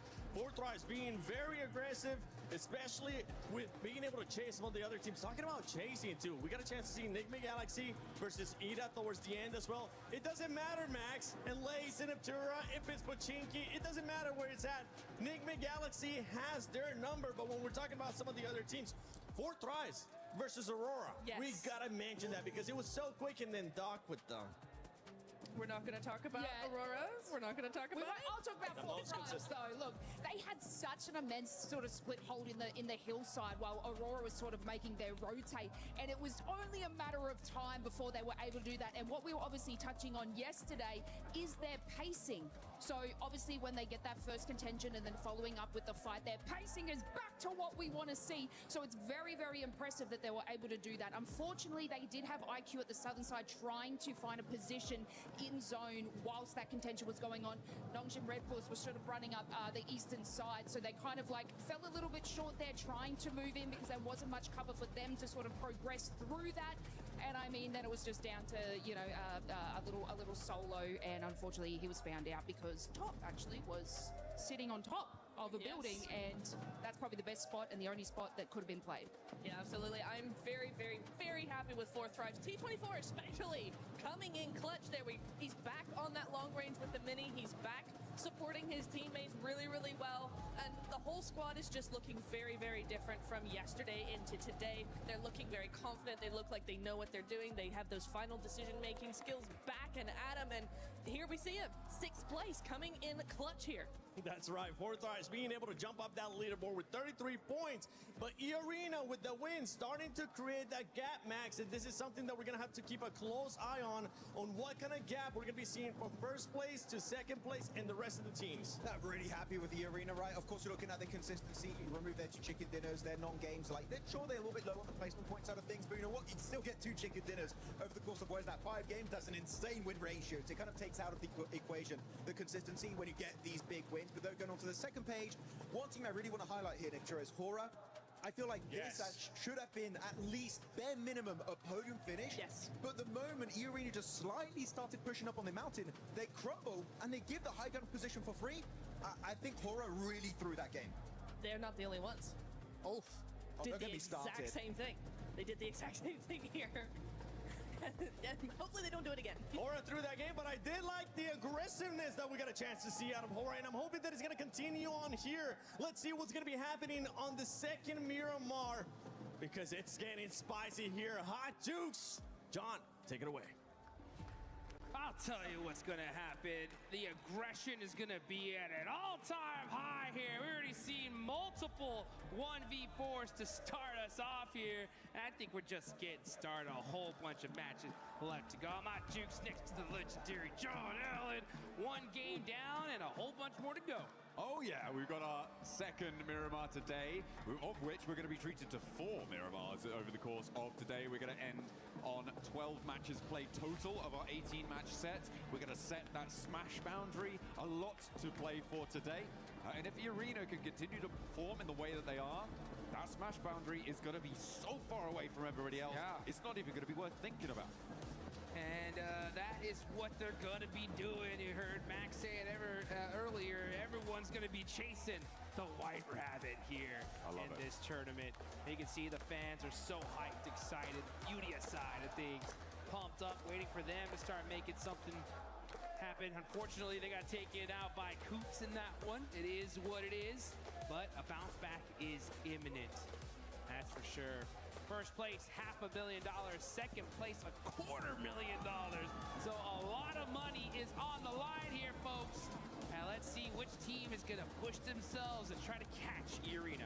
It's not just about that cold, hard cash. It's about that warm feeling in your heart when you realize you are the new champions here at the Pmwc, at the EWC. For 2026, there's no team here to defend that title, right? Alpha 7.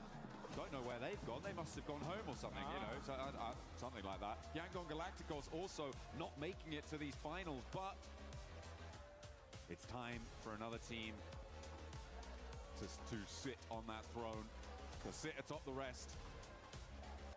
Let's get things going. Yeah, let's see which team it's going to be here. Southern playing path here on this one. Oh, so we're mixing things up for sure. And this is going to be that second Miramar match. So after this one, if it wasn't hot already, we're going to Toronto, right? That's going to be a crazy change of pace. Top players so far, you can see Milu right there, 3,000. Damn, what a day this guy had yesterday, man. Everything considered, this guy is an absolute monster. And let's just see where Tianbo will end up. All these teams, so many big names, so many top squads.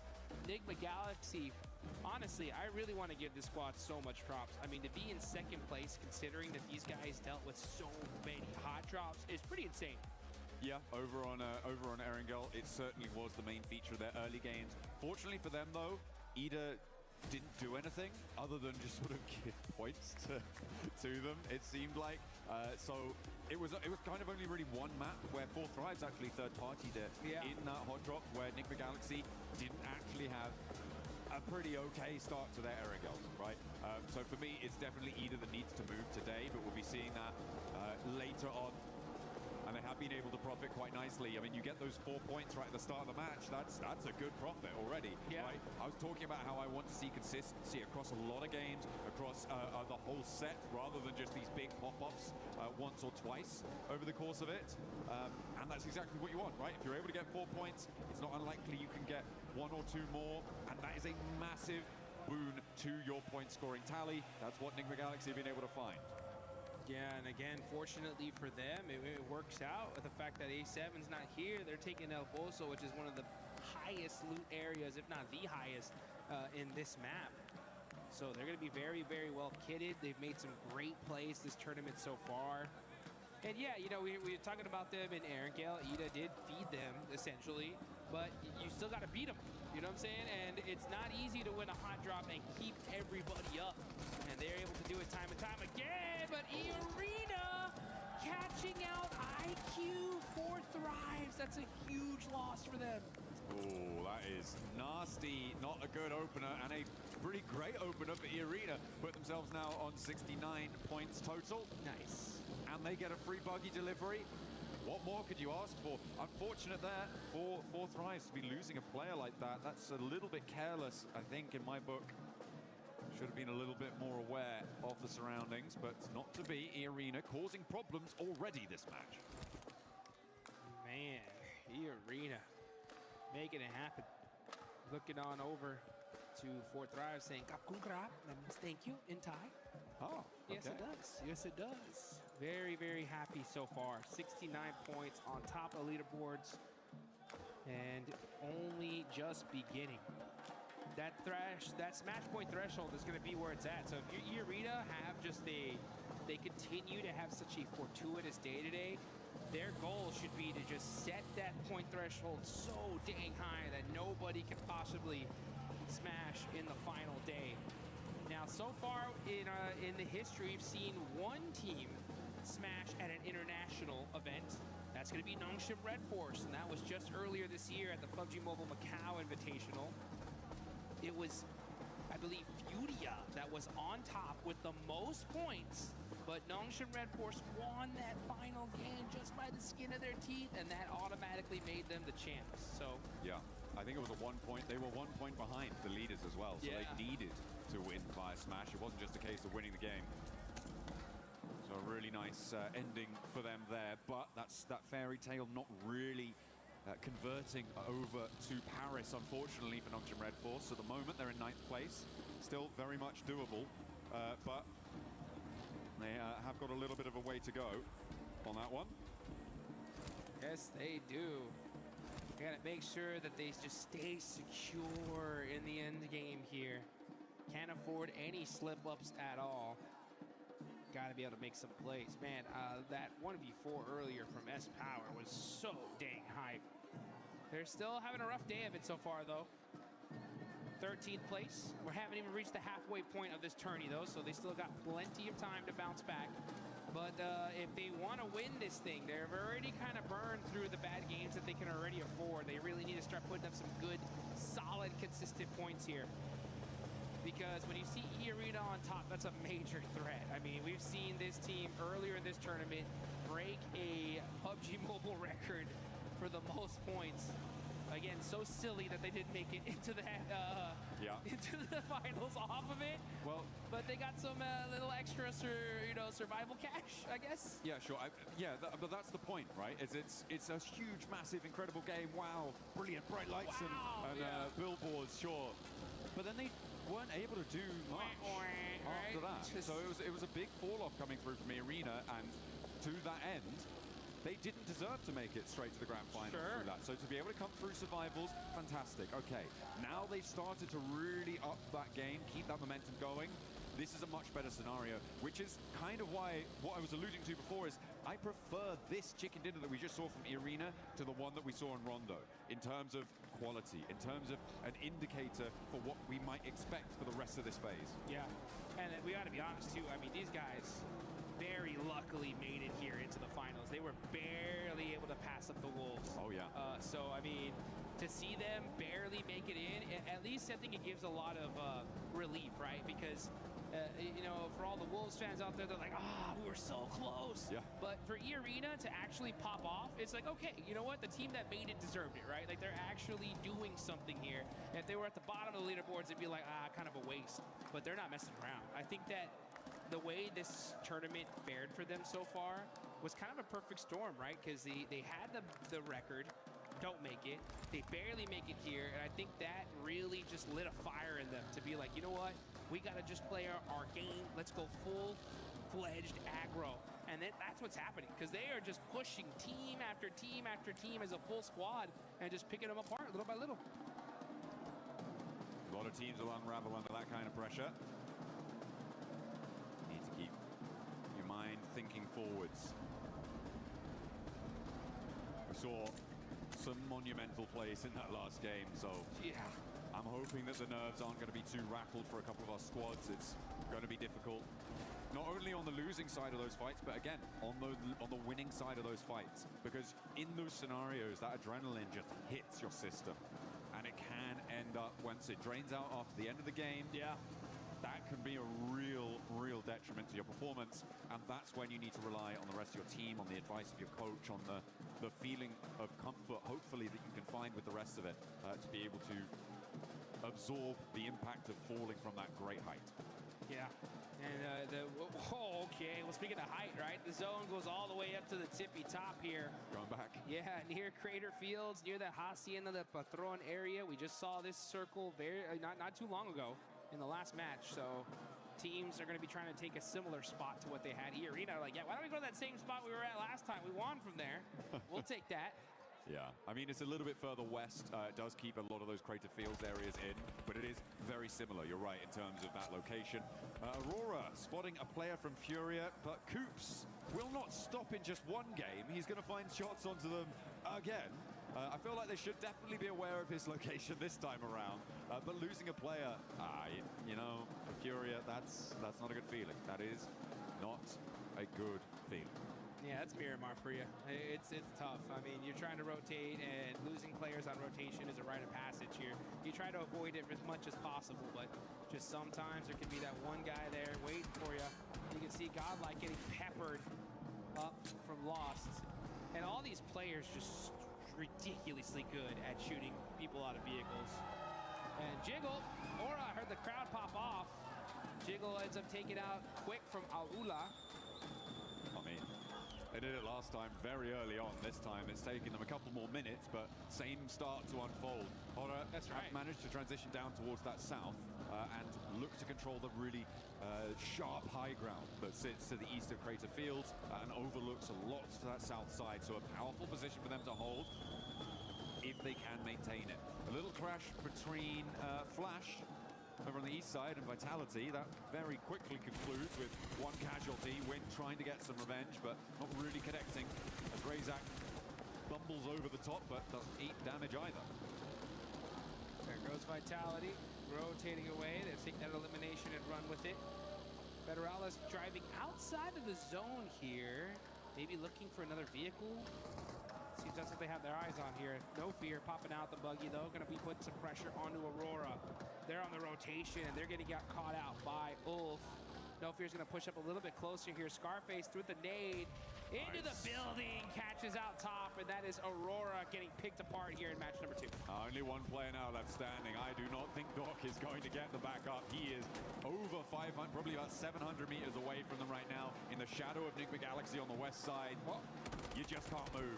This is an easy set of flushes coming through. Ulf have got this roadside compound. They got quite a decent amount of cover. It's Horror who sit on their northwest across the road, up on that high ground. So for them, for Ulf, feeling like they're fairly safe. This next circle might put more pressure on them, but being as central as they are, it's unlikely.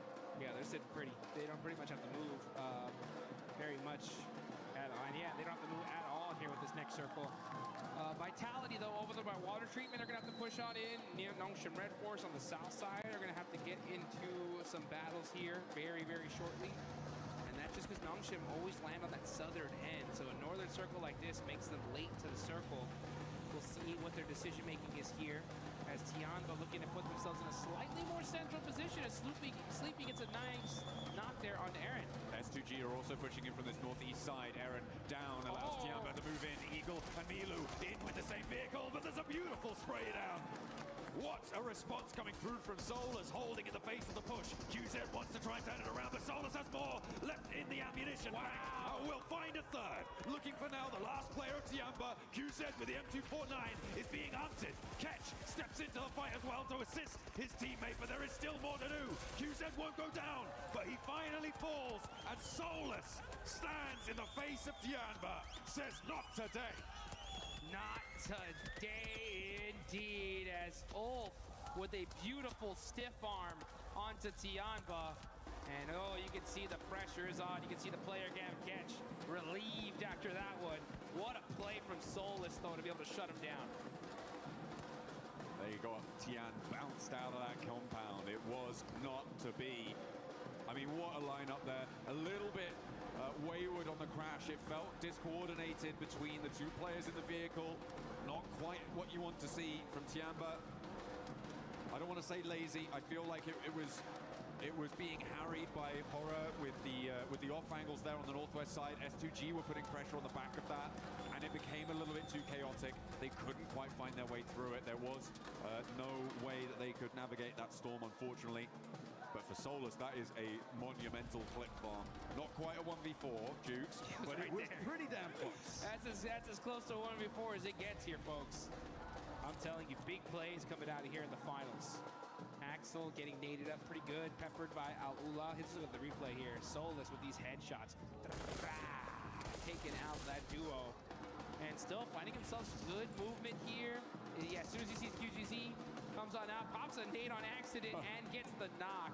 Oh, okay, we're back in with Alola versus Vitality. One over the top, looking for another as well. There are 3 players alive on side for Alola, but there is damage pouring back over towards Vitality as Razy now and Axel have to step into the fight to try and keep this one going. Razak gets shut down though as S2G are flowing out to third party on the north side here. Kamikaze, Solke, both moving into position. Lost is out on a north wide flank too. Axel trying to find some high ground here, trying to find an off angle. Razy just forced to just run out in the open. No vehicle to his name. Trying to be able to help out Federalis. Federalis is knocked, and it looks like he will be thirsted here because this is taking a long time. Meanwhile, S2G decided to just back things up. Say, you know what, we don't want none of this. This zone going down south. Let's prioritize that instead. And Razy is going to start cresting that hill. Can he spot out one of these players of Al-Ula? He sees Rep. When he's going to take that shot? No, does not see a good sight line. Decides to back on up. Yeah, it doesn't have the team shots to be going. Well, doesn't have a team to take shots with. Is more accurate here for Razy. You need to be 100% sure that you can lock down a knock, or maybe even a flush. Ida getting rolled down by Orangutan there. Nicely done, but there's still a little bit more to do. Ida being devastated yet again. Rita now the last to stand. Aru and Atanki about face for another approach. Rita cooking a nade to try and slow things down, but there's an off angle coming through from Irina, who is stepping up and forcing him over the ridgeline into the firing line of Orangutan, who get 4 elims on the game and send Ida packing. There we go, and that's going to be the 15th place team so far. Starting to turn things up, but here we go. It's the White Rabbits battling it out against 4 Thrives. Turney K getting the flushes. It's all up to Falak, and it ain't going to be good enough. Arena just putting in that work, and they're going to keep their whole team alive. And back up they get. Nicely done, nicely done. We saw Razy doing a lot of work against Alola. Hang on a minute. This is a solo? A solo against Alola on the north side? Where did that come from? Razy's popping off on the north as a solo. 3 eliminations. Razy putting the points here for Team Vitality.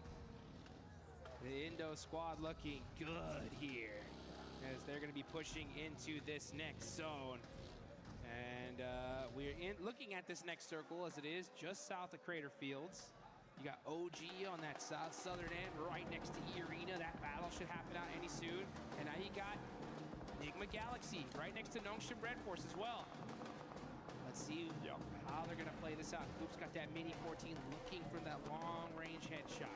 I'm also looking at S2G on the northeast side of the circle right now, Jukes. They have to push in, and as a 4, do you go in the shadow of Horror, or do you try and sweep down and push past Flash? But it is a difficult approach for S2G, and they do not have long to make that choice. I feel like they are committed much more up to the north edge and could potentially challenge Horror on that northern side. Let's see how this is going to play out. Schwepp's got the high ground as well. This is still only stage 4 here, folks. Admino does get knocked, though, from Godlike and flushed. So it's only going to be 2 players up for the side of Godlike. OG in the same boat with the duo.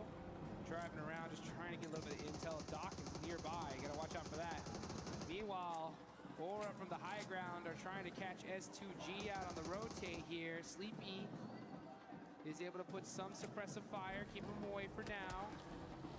Kamikaze's buggy is smoking, and he's gonna get popped out of here by No Fear. Oh, that is a scary sight, pressing the ridgeline, No Fear. Spiking the heart rate of S2G as they try and make their way in. They did have to make that choice in the end. But moving in, they've managed to get 3 through. And into a position which is at least tenable, but not really super beneficial to their long-term prospects. In the circle, though, which is good. Not the same can be said for Enigma Galaxy, E Arena, Flash, Ulf. These teams going to have to move when the time comes. So, a good result, but if they keep getting picked apart with Razy still doing bits. Hang on a minute, no, that was over the sky. So, Horror are suffering. This solo Lone Ranger on the north edge, Vitality, letting us know. Okay, this is the replay of the 1v, I think 3. Yeah, there we go. Yasser catches him out as he pops out the vehicle. And then, pow, beautiful use of that ridgeline. Ray-Z just picking apart Aula. Those mistakes, man, making it look easy there. Yeah, that was pretty clean. Swaps out to the bayonet as well for the final moment. I wanted him to run it through there a little bit. That would have been the coolest. But you know what? You're looking pretty cool already. Razy still with a knife fixed at the end of the barrel. Yes, indeed. Let's see what Razy can do with it. He's going to be holding on to that AUG as well. No Fear up on top of the hill, doing a good job of applying that suppressive fire on these teams trying to find a way into this next zone. Oh, Crazy. Soaking up the points as a solo here for Team Vitality. I mean, since he's been a solo, he's gotten 4 eliminations. He's weakened Horror's hold on this northern side as well, which I think is a really big factor here. With 4 players, Horror are basically unassailable. With 3, that's a different conundrum altogether. Ulf could potentially have an opening road towards them if they don't go down in this spot, because Sleepy has got that angle. But if sneaky beaky like, it's Razy on the side with his ghillie suit. Trying to play it quiet, trying to play it smart, finding these angles. Shh, Razy. Playing it very, very quiet. Finds a little spot to hold himself in for now. But he's so dangerous. He's got that ghillie suit. In the desert. Not quite the best camouflage he wants. Yeah, it's the green one. Not great. It's the green one. But you know what? He's looking to get that green for his team. And this is how you do it right here. Staying alive. Just, you know, able to get some confirmations, some sneaky confirmations on some knocks. Soak up some points. Meanwhile, S2G got a little car wall set up here. Oh, Furia on the move. Silence up and to the ridgeline. Jiggle will be aware of it. Razy completely hidden from Furia's radar right now. Operative word being right now. Right now, and yeah, look at this. Silence. Gonna have to be silent here, but Razy, he knows something's up. He's waiting for someone to peek that hill, waiting for someone to make the move. But instead, he's just gonna stay very, very quiet here. Uh-oh. Up they go. Jiggle, you better watch out. They're coming for you. Silence, driving up the hill little by little. I think Razy's going to get spotted here. Igor is going to run straight into it potentially. Oh, maybe not. Darts back a little bit. They're waiting for the peaks. This negotiation on the north side is tense. S2G isolated right now on the southeast side of all of this, sort of all just playing in the same spot. Looks like they're trying to start to move out now, which I like. I think it's the right decision. And we've got solos from Aurora, solos from Ulf, as well as Orangutan. Atanki may be the first of those to go down, but does take a fair chunk out of Lost before he goes out. Put some damage on the board.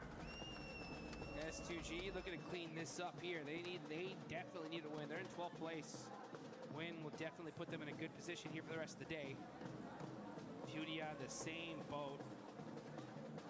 Let's see who's going to take this chicken dinner, though. Aura rocking a 2-1 split with Jiggle on the absolute high ground here. Don't forget about Doc, though. Aurora all by himself. He's still there. You can see him. He is just holding that spot and starting to soak up some placement points here. Only 6 teams remaining. The thing for Aura right now is that they know there's a solo on the north side, which gives them a little minor advantage if there's going to be a third-party fight between them and Furia. Razy's angle might not be known. S2G take a shot from Eren, who is their solo from Ulf. And Eren finds the flush as well. So S2G now down to 2 players. Jukes, there's a lot of solos here, but they aren't without their opportunity. Yeah, that's for sure. They could win this whole thing if the timing ends up perfect for them. You can see nice shots there from No Fear. Oh, instant confirmation too. MSG's really hurt. Thought he's going to throw the pan there. Yeah, no. that would have been nice. Pulls to say, the pin on the nade. Take some of this. How about some of that? Long nade. Not able to get the finish. And it looks like S2G should be able to get the reses here. Does he have a Molotov for another nade? Because I mean, he has the high ground. He might have the arm to get there. Doesn't look like they're going to go for it. The res likely to be coming through now. For S2G to keep themselves alive as 2 players. It's Razy that I've got my eyes on still. From Vitality, he's gone so far. Come such a distance. Eren, most likely the next solo to fall. Igor's has flexed out and is very close to Doc for Furia. That could be a dangerous spot if they're caught unawares. Oh, he's hopped out as well. Doc might just be able to get away with a free elim here. There's a nade in his hand. This is not where you want to be for Igor's. If he doesn't hear this pin, if he doesn't get out of the way, this might just be a free knock, but he's into the vehicle again. And I think he's read into it. He's up into the wall now. Doc has to hold his little shack out in the open. Silence and Furia just waiting for this fight to happen. These guys are going to wait up to the last second here. The zone is closing. Okay, Jiggle backing things up, and he goes right into Razy. Gonna have to make a play. Great headshots, but Sleepy, great teamwork there to be able to shut him down. It felt like that was the opportunity there. Jiggle stalling on the buggy slip, but just didn't quite finish off that spray. And the backup from Horror, of course, they did know he was there. As I was saying earlier, after losing a player to him was good news. Oh, another solo goes down. That will be the final solo out. So we are playing 3v3v2 as Furia in with a chance here to put that chicken dinner on the board. Same story for all 3 of our teams. I feel like S2G are the most suppressed in their area right now. Yeah, but they're they're suppressed on the leaderboards too, right? So literally all these teams desperately need this game. Gonna be big points regardless. You can see right now, 8th place, 11th place, 12th place. It's gonna help them out big time. Let's see what No Fear can do with that high ground.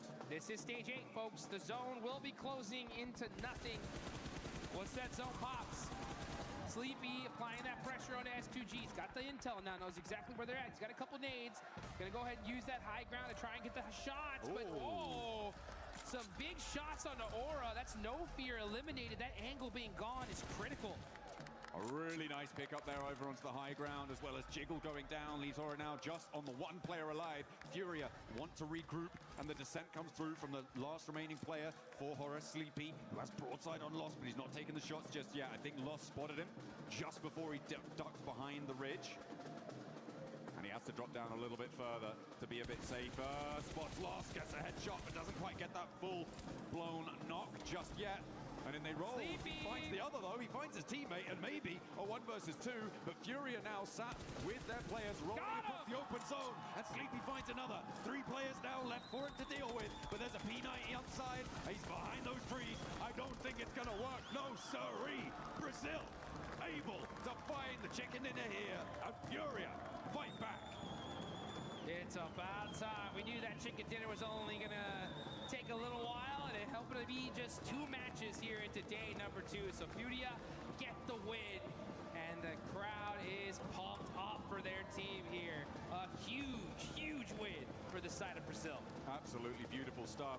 I think it was 9 elims towards the end, something in that region. It's a massive jump for them, as we talked about, on these longer game sets. 18 matches, a game like that can really give you the foundation that you need to jump up to be in contest. With E-Arena going down fairly early, with Nigma Galaxy going down fairly early, a couple of elims on side for these teams, but that is going to put a dent in the gap, and that's exactly what you need to be doing. Keeping that mindset on side of every single game, the points we profit, that is one step closer to the title. That's exactly what it is right there. Nice play, though, from Sleepy to be able to get that 1v2 on S2G. Gets a couple more points on the board and some extra placement points as well. But you know what? The board is going to be, the leaderboard going to be balanced out a little bit right now. Because like you mentioned, top teams go out. Teams in that mid-pack start moving their way up. But I think that inequality is going to be coming right back. Because guess where we're headed now? Oh yeah, it's going to be a little bit toasty over on Rondo next, which is very, very exciting stuff. We've already seen, what was it, 2 1v4s, at least 1 1v3, a couple more. Why not throw them in there? It's basically just what happens at this stage. But yeah, I mean, the Razy solo 1v3 on the north side there, beautiful. The impact he had also cannot be ignored. If 4 players were alive for Horror in those final circles, I think they win that. Yeah. Without Razy having that impact, it completely changes the dynamic. It allows Furia to be so much more free and easy on that western side. The suppressive force of Horror on that north edge is so much assuaged. So I think that is a very, very important part of that last game that maybe flew under the radar for a couple people. Yeah, you got to be hyped up for Razy. 1v3, then finish in with a 1v2. And you guys got a 1v1 and watch the rest of these matches coming up in just a bit.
What's happening, everybody? Jackie Powers here, joined by 2 absolute legends of the Sidemen. We got Ethan and Toby in the building, just arrived in France. You enjoying your time at PMWC here at EWC, boys? Absolutely. It's my 3rd year on the trot coming to this. So, yeah, really excited to see what today's got on offer. First time here in France, so actually we're really excited. What, just generally first No, time? not generally, but this in France. Normally it's like in Saudi, but here in France, it's exciting. You enjoying it though? Getting on with the vibes? Bit different, right? Yeah, we got in early on the train this morning, so took a little bit of waking up, but I think we're into the swing of things now. You always look fresh. Both you do. You've come out giving it. You got the style on the go, so I can't complain, boys. And there you go. You're showing us up. Yeah. Can we get a fit check, please? Fit check. Great. Hey, look, you look unreal. The turtleneck, he looks amazing. The watch strap, look. Wow. Ugh. That's what we do. That's what we do at PUBG Mobile. We've got a bit of a different vibe on the go. I know you love a bit of PUBG Mobile yourself, but you've been enjoying the chicken dinners? Caught any of the glimpses of the games? I haven't caught any glimpses just yet, but they're going crazy as we speak. We've got a little glimpse of a screen up there, and I can't wait to watch some of it. It's going to be big. I think we've had a lot of interaction from the fans this event, which has been cool. A lot of different nations. It's been super loud. We've had drummers. We've had like cymbals. Mate, I've seen instruments I've never seen before. I thought it was a football game. I heard it. It was crazy. I can't believe there's drums at an esports event. It's unreal. They've kind of been getting sick with it too. One of our commentator talent basically used to be a drummer. Oh, so he's been sat there every game, mate. He's watching in the background. I just want to get involved. I want to teach him a new He's beat. loving it. He's loving it. You any good on the instruments yourself, pal? Me, no. So Jizzle, however, he has an own producer back in his day, you know. I dabble. Hey, we got to get you in there. We could cook something spicy up with the fans. No. It's been a long time. EWC anthem? Come on. I don't quite have the same rhythm as I used to. You know it could be a nice tie-in. We'll get that in for the next charity match, no? Maybe. That's what I'm saying. That would be sick. Look, it's going to be a good time. We've got about, all of today, so about 6 games overall today, and then tomorrow we go into the final finals, last 6 games. We got some big orgs here, boys. Couple big names. You got like 4 Thrives. They're coming out, showing up. Vitality, legendary esports orgs, right? Orangutan as well. They've come in bossing it. Orangutan all the way. Come on, orangutans. Listen, this ginger bearded beast. My orangutan. Yeah, come on. Go on, the orangutans. Oh, mate. I hope they do you justice. Yeah, they've been looking good, honestly. They've been looking good. So we're saying orangutan go chicken dinners all the way. Let's go. All right, let's see what happens, boys. Always a pleasure. Pleasure, any mate. final words before we send this one back? Up the EWC, up the PUBG Mobile. Bosh. We'll see you later, guys. Thank you, Jackie. And I agree, Jackie. You look good today. You look good every single day. And so do we. Joined by Lace, Calaris, Natura, and once again, the 7WG. But we got to talk about Furia, that last match. The Brazilian aggressiveness was there, and boy, did they show it. Didn't they just? I'm so excited. Furia's back. Let's all jump. No, but he's just gone. Okay, my show now. Furia, right? Furia was on top of it. I really, really enjoyed how they were actually able to play that so well, right? You've got the duo of Ayala?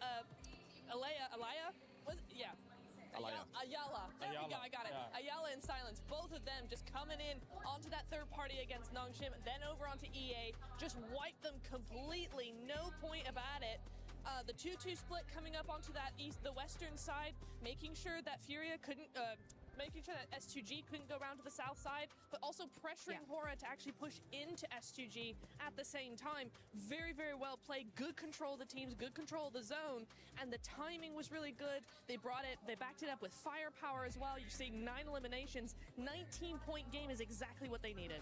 I just absolutely love the fact that they sort of, like you were saying, they had that sort of western side of the mountain. Hora had such a great setup though, right? Yes. So I was getting a little bit scared in the I guess final moments because that zone closing in pushes them off the mountain. But Highguard's just down there scouting for the entire team, able to get that little 1v1 out of the way, and then having that sight so that when they obviously descent down the mountain, Sleepy comes down the mountain further through this and just cleans it up easily. Their timing today, Neptura, why are we Furia fans? Just backing you up. That was just such a smooth play from them, and when we're used to just seeing them get in a vehicle, charge down, whatever, this is more strategic and smart from them. Very exciting. I was scared for Furia, though. I thought we were going to see some drive-bys that we ended up seeing from them yesterday that ended up backfiring. But for Hora Esports, I got to give them even more prop scale because they had a 3-1 split on that mountain that ended up working out perfect, especially when the circle didn't go their way. There's multiple facets to it, right? Hora, when it comes to them controlling that kind of mountain, La Cabrera is somewhere they oftentimes go to.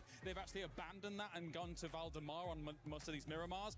They had to abandon their loot phase quite early to make that extreme wide rotate based on those circle shifts that were going north to get onto that mountain fast. And I think they really understood how to hold down on that location well, to the point where they were having to deal with certain circumstances that they didn't want to have to, like trying to cordon off Ulf as they're trying to move forwards as well. So very impressive game here by Hora, absolutely. It is. S2G as well, being able to collect some points in this last match too. And one team that was able to collect even more points that definitely needs them, Orangutan. collecting 7 eliminations. It's something that we've been wanting to see out of this squad, being able to frag out a little bit more. I know yesterday we saw the passiveness out of OG that we're so used to seeing, but being able to just bounce back. And it's actually not Aru by himself. It's Atanki coming out with 3 eliminations. I mean, it's great. I mean, I think in the group stage, we saw more from WizGod than from Atanki, but he's coming in really, really nice. Ara, the IGL, also stepping up as a fragger as well, which is really, really nice to see. So very excited to see, very excited to see what we're going to be looking at into the next Rondo, for instance, right? Getting the that momentum on the Miramar is like 7 eliminations on a Miramar already.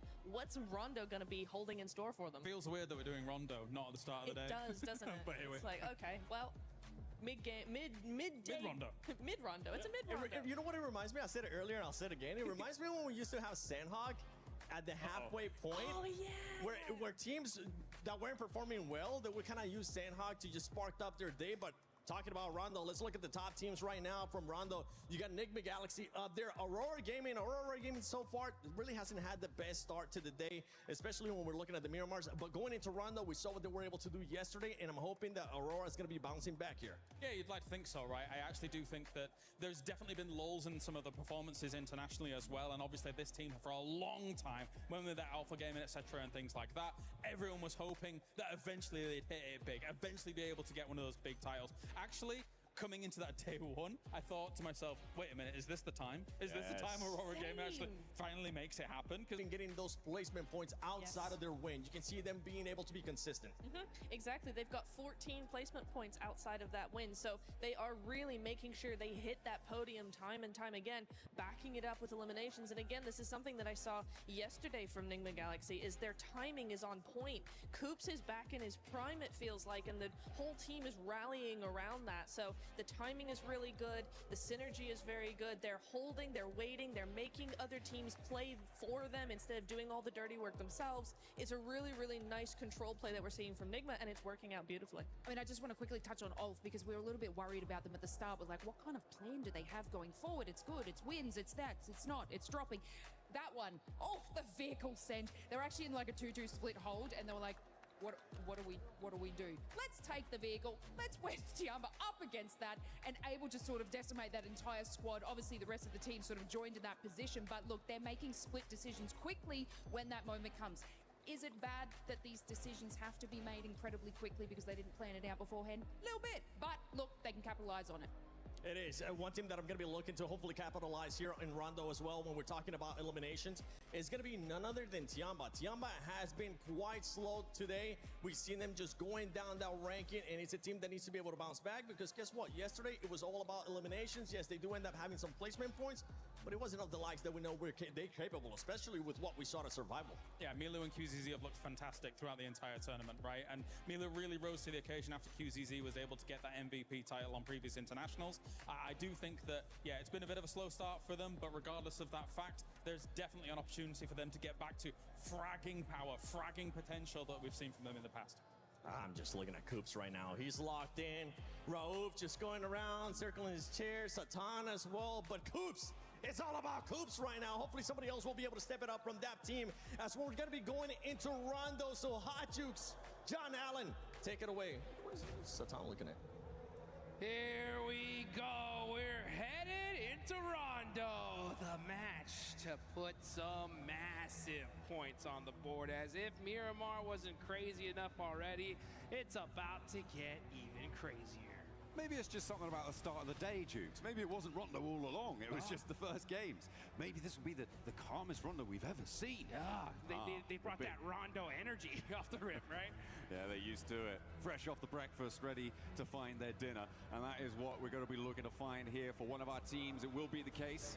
Maybe a massive early game. We saw it from Milu yesterday. Huge. And the rest of Tiamba as well. Huge start to the day yesterday. Not quite as powerful in the game so far today. So hopefully for Tiamba, they can find that resurgence here.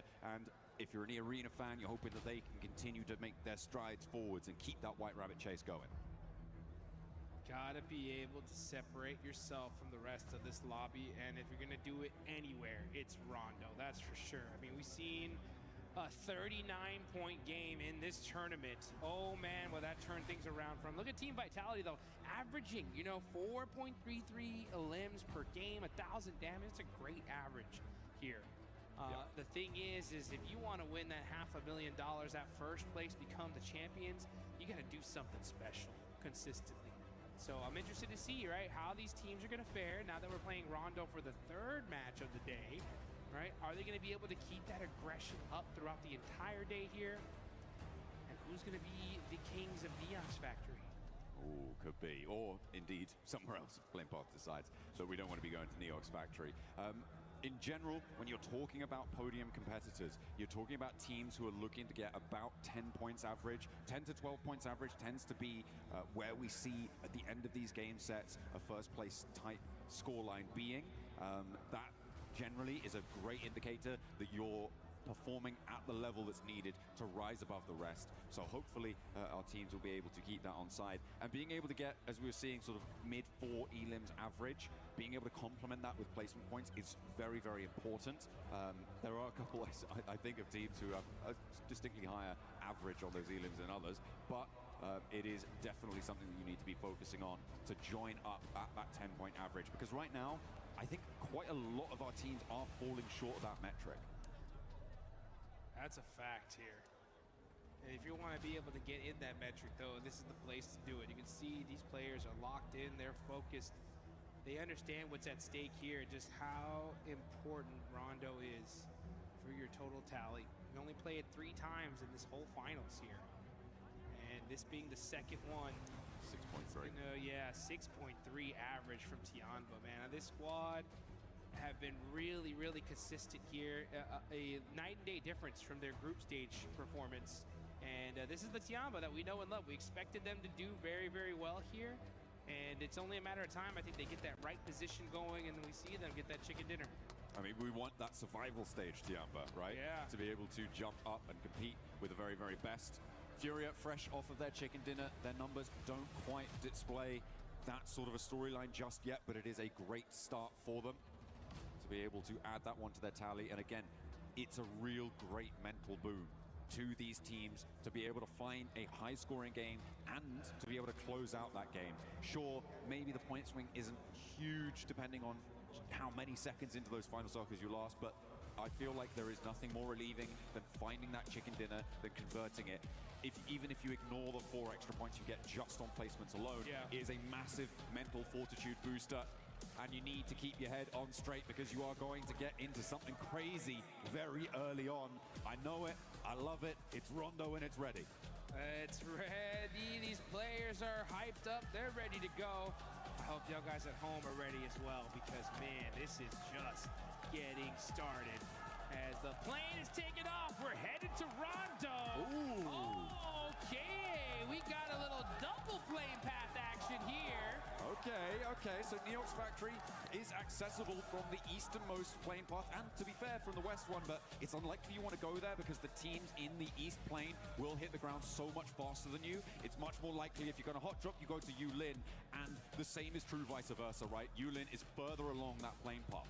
What this is going to do is split these hot drops up. It's going to make them slightly less chaotic, Jukes, but more teams may want to go for them because of that. Yeah, and those teams that normally like to go to Neox Factory, if you're in that other plane, you're going to be there late, so that's going to put you so far behind.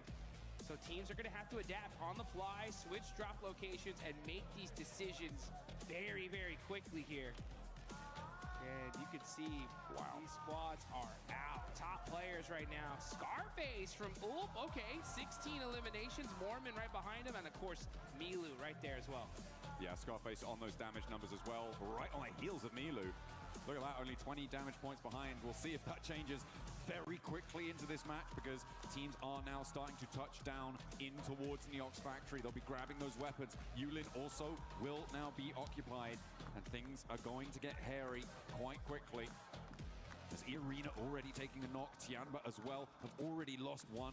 Irina, by the way, generally preferring to drop out near Stadia, but the plane path they're on didn't assist with that. We saw them hunting down solos in other matches, those solo outposts that are near those recall towers, which are a major feature in Rondo. They were the team to take that dynamically to that fight in a way that we haven't seen from many others. Oh, no, S-Power goes down to a guard. Not good. Schwepp's hurt and gonna get caught by a beautiful angle from a cop. And that's what happens is that if you're just so used to dropping in one particular area, switching it up here, sometimes those little angles can catch you off guard. And OG putting in the work here. Gonna be keeping an eye there on the side of Pull. Ooh, does see Aaron. Now we're gonna switch on over to another fight. Here goes Furia. Applying that pressure to Aura. Sky bandaging here. Waiting to be able to find those angles. He's got some good weapons here, but Ayala gets caught. A nade forces Sky to reposition away from the corner. Does take a little bit of damage, but that'll be okay. Remember, the recall towers here in Rondo allow teams to get their players back up and alive, so early fights are the norm.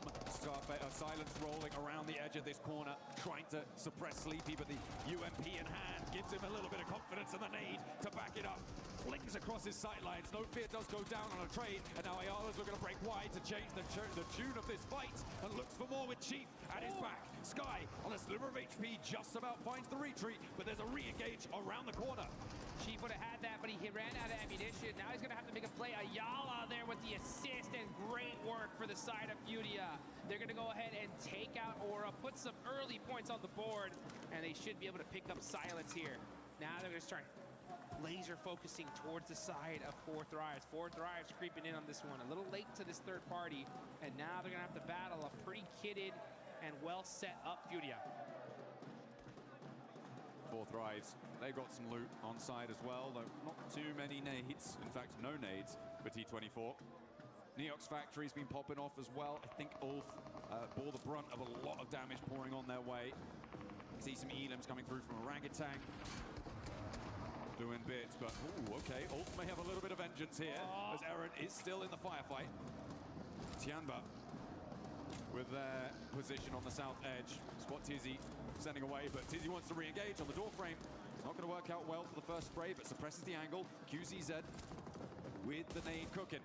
Drops around the corner, but Hyunbin evades the damage. Oh shit, Red Force super aggression here.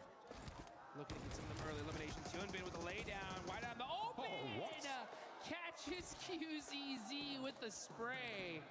Just keeps that suppressive fire on that window, catches him on the re-peek, and a great turnaround there. Two superstars battling it out. Now Tizzy, oh, look at that instant peek back. These angles, Nongshim Red Force so good at these CQC angles, man, and Hyunbin putting in the work, forcing Tianba to have to do a full res on their team. Getting those flushes nice and quickly. Nongshim Red Force with 2 elims. They're up to 4 now. But they've got another team to try and deal with. Orangutan sidling on into the fight. Tizzy using the bus's cover. There's a nade from a tanky, but the pin goes back in. And Eren, the solo left in the situation for Ulf, is going to find the backlines for Orangutan and slow their approach towards this Nongshim outpost. The 2 players they've got there can just live a little bit longer, but a tanky keeps the pressure up, and Orangutan keep marching. Man, great movement from the side of Tizzy and Hyunbin. They are outplaying so many of these players here. So good at this urban fighting. Their peaks, their timing, just impeccable. Wizgot, though, with that nade, looks good. Tizzy jumps away and gets peppered only a little bit. Pulls the pin again. And you can see they're utilizing those doors so well. But how about that nade? That one looks good. Ooh. Tizzy jumps away from it once again. He's not falling for that one. I like the attempted utilization of the smoke to stop the vision on the nade arc as it was coming on through. But Tizzy read that one nicely. Knew exactly what they were going for. That nade doesn't connect either. Still has a couple more. The shotgun around the corner. Steps in for it. Wins the trade. And immediately Eren snaffles that point away for Ulf. He's up to 3 elims there on the inside. This guy's doing bits. The rest of Ulf are happy to hang out near Danqing on that south side and let Eren roar over in Neox Factory, as it still has yet to conclude. Aurora, I think, still have a solo in that spot as well. And Eren does finally go down to Godlike, who have rolled up into the fight in Neox Factory. A late approach as they were forced away over towards main round. Right, you can see T24 trying to find some angles here. Zypha, ooh, quick shotgun here. He's got the right-hand priority. He should win this. He does. Catches Ayala. And now, shots happening back and forth all over the place here. But Zypha's gonna have to make another play, but suppressive fire. Was that IQ? Yeah, IQ on the other angle, doing a great job of applying that pressure, that headshot. It's gonna be the end of Furia. Furia, though, well, in this location. That's correct, yes. Igor's on that south side, very far away from Yulin right now, means that they can get that full reset. The recall towers are still available, and at the moment, only one player is completely down. I think that's about to change as well, as Admino gets back to his feet. Aurora with top. The man on the spot only needs the one shot to take down Salme, and now he wants more. S-Power with the nade, can't quite connect on towards top, but he spots him running up, has the nade cooking. This could be perfect, needs it over the top, a lot of damage, and the spray to convert. That is good for Godlike. Great work from S-Power there, right? Just staying calm, collected. He had that nade locked and loaded, just goes, chunks it, and just uses his weapon to take down top.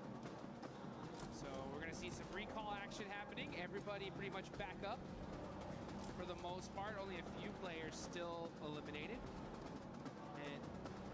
And now you know what? Why don't you guys do us a favor? Get in game and go ahead and pop some of the lucky spins right now. Hopefully you can get one of those exclusive 2026 PMWC tournament sets.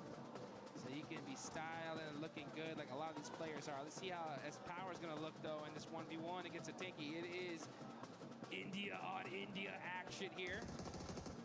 That's that Molotov. Oh, yeah. He's like, all right, I'll hold the stairs for a little longer. Hot footing it away from that, doesn't take a tickle, which is good result. Hard southeast shift on this next circle. Pushes us down towards the southeast side. Keeps that northern area above Hungshan in the west of Danqing as well. Ulf, very happy about this. I think their hill there is probably going to play quite well for them, I think, Jukes, and that is a great result for them, given that they're in third place right now. Arena in first place. They haven't had an impact on this game so far. They were pushed away very, very quickly. There's S-Power. Holds the corner, but yeah, there's a third-party angle. Well, a second player on the opposing team angle coming on through. That should be, again, still recallable. Manya may opt to go for the recall on the forward position so that he can bolster that and let the back two from Godlike move in behind him. Yeah, S-Power was like, 1v1 me, bro. And they were like, nah, not today. There's money on the line here. We got to make this happen. Now looking on over the rest of the fight, though, we got Vitality end up holding a building here. They're going to be popping some shots on over to Enigma Galaxy. Satan trying to drive away, trying to be able to survive here. Lord in the same position. Enigma Galaxy on the bold rotation. And Satan does end up getting caught and eliminated. Very messy now on the western side of this circle. A lot of teams forced into a fight that is unfavorable for a rotation that leaves them exposed. We're seeing the results of that now. The recall tower on the south side of the circle, currently under control of Nongshim Red Force. Looks like Godlike may have their forward position on one recall as well, I believe. So they could look for that. Actually, it might be Arena who have got control of it out on the east side. In the meantime, 4 Thrives, with their 3 elims so far, have a position near Yulin. Here you can see these teams just starting to get set up here, getting ready for that late game. This is so critical. This is the map to put some points on the board. OG have 5 eliminations. Aurora have 5 as well. So a great start for a few of these teams. Now it's about how you're going to end. Enigma Galaxy down Satan on that rotate. They do end up finding a spot in this next zone. Pretty central one too, just a little bit on the southern side of it. But we never know where this next circle is going to go. I mean, Ulf really have got a brilliant position here. They've had a while to establish it as well. On the hilltop that they have so much control over the surrounding area. They have vision every single direction. Everybody else just trying to play in their shadow at the moment. Arena managed to push in from the east side. And 4 Thrives continuing their hold on the southeast point of Yulin. Doing a little bit against Al-Ula. Godlike suffering once more at the hands of Orangutan. And the Arena actually pushing up to try and third party split that fight on the north edge and maybe hound down Godlike. Godlike like trying to hold on here. Southern shift. Yeah, indeed for a lot of these teams. S2G, 4th Rise, E-Arena, not liking that one. Now there's Godlike. But Furia, they'll take that all day long. Possibly even looking for a back-to-back chicken dinner here. As Aurora, though, that's going to be the team they're going to have to fight because Aurora's going to be pressing into that hard shift side location. Tianba, QZZ knocked. Doing a great job of being able to throw down those smokes very, very quickly here to try to pick up their superstar player. Coops trying to catch some shots into those smokes. They can go ahead and just hold on to that coverage for just a little while longer. Just a moment longer. Right now, I think that, yeah, we've only seen 3 players really fully confirmed to not be really in with much chance of moving forwards. A lot of recalls coming on through. Almost everyone in the lobby getting back to their feet. Damage going over towards S2G from Coops, but not quite fully connecting. He's locked in today, man. I mean, those shots were on point. He was hitting them for the little slight angle that he had. He was getting serious value. You know, Tianba's locked in as well. They're just trying to get themselves in a good, solid position. They're in 4th place, 48 points. Not a bad start. But E-Arena with 75. They're the big threat in this lobby. The Thai squad looking really solid here in the Rondo. 1 elimination, the whole team up. They do have a position on the eastern side of the circle. Aurora right on top of them, though. Let's see what they decide to do here. I mean, they are certainly alive on this side of the circle, but between Aurora and Ulf, it is a difficult position to try and hold down. And can they get much further forwards? I'm not entirely sure. Schweppes. Oh dear, the flames already licking the front of the bonnet there. And that is going to be an unhealthy vehicle. Not really too reliable when it comes to moving next. But they are safe for the time being next to these 2 teams. I'm looking at Orangutan and 4th Rise on that north side. Could be a contest around the mountain that sits between them. Godlike, I think, are going to have a difficult time moving in as well. Either they could swing out into the blue zone very, very quickly now and try and rejoin Rita. But if you do, you're basically committing to going down in the next zone. Yeah. It's just not going to work out. Yeah, for sure. And Ida need to have a monster Rondo here if they want to be able to get themselves into serious money. Enigma Galaxy, meanwhile, 2nd place. Down a player. Lord going to be using some of that terraforming to put himself into a safe position. This is still super early. I mean, that's just Rondo. The Rondo starts off so aggressive, starts to slow down here in the mid-game as teams solidify their locations. And then it's going to get red hot here in just a minute. Let's see where this circle goes. We're going to see a crazy Southern hard shift again. Will it center up? That's going to be huge for these teams. And it does favor the south side a little bit. Okay, I mean, for Aura, this is great news for them. Their west side is fairly free and clear. Ida do opt to regroup on the south side, which I'm not entirely sure about. I feel like that may be a misplay for them. A very difficult approach from that angle. S2G trying to make the approach that is probably in Ida's future. Finding out how difficult it can be. Furia extracting a toll for it. But they do crash in. They do get to the center of this one. And actually, may be able to get control of this recall tower that's available for about another minute or so. If they can get control of it, get that recall in fast, they could be in with a full force squad on this location. And I think they know the Jiggle's here, but they don't have a lot of time to play around with. It's really ticking away, and a bounce on the nade's not good. Yeah, kind of a little bit of a self-nade there. I don't know if you saw that chain link fence at the top of it. Great nades, though, from Nongshim Red Force. Oh, it doesn't hit the mark, though. I thought that was good. And they're going to be sharing this location for now with E-Arena. And this is pretty darn central. So I'm surprised they're really battling this out. This is a dangerous fight, honestly. Like, if they take this fight, they're going to get third party. I mean, all the fights now in the middle are dangerous. Godlike on the south side. What happened? Ooh, I think a vehicle explosion there came on through. Was Took that Tandy K down. No, it wasn't a self drop. Don't worry. I would have clocked that one. It was an explosion that came through. The nade, just falls short of the deployable cover. They continue to not quite find the mark for for Nongshim Red Force. They aren't quite connecting here. Not quite getting what they want to get done. Orangutan try and crash into the middle against S2G. It's looking to go pretty well for Orangutan, actually, as S2G are going to go down fully. These recall towers are pretty much done and dusted. Only a couple more seconds to get them used. Yeah, it's going to be tough to be able to use it here at this late stage. especially if you already burned a lot of your recalls earlier on. And let's see right now as Ray-Z is able to get a nice knock there on the tops with a nade. Another one in return as Bose catches Federalis. And now here comes Win in the vehicle. Possibly just trying to get some information, and he gets some for sure. Pops out. Oh, that did sting. Okay. Razak, though, got the shotgun, S12K. Oh, gets knocked. And Team Flash put in the work here on Vitality. Hey, we know what Razy can do, but he's not going to do it this time around. Vitality go down, Flash playing on with 3. The recall towers are now shut down, which means that every elim will stick. There are no recalls available. The arena somehow managed to get straight to the center of this circle is kind of crazy, and to do so with 4 players alive, great news. Hopefully they can make that one work. Meanwhile, on the south side, you've got Godlike, Ita, and Furia all looking for position. Yeah, this is a replay, I think, on how Tony K went down. Yeah, he ran into the buggy. He ran into the buggy. Yeah, well, it was that cover flare that ended up busting up that buggy, and it was just inching it little by little and just did enough damage to pop it. So you gotta watch out where you drop those cover flares. Hey, no harm, no foul. They're all alive, and that's what matters right now.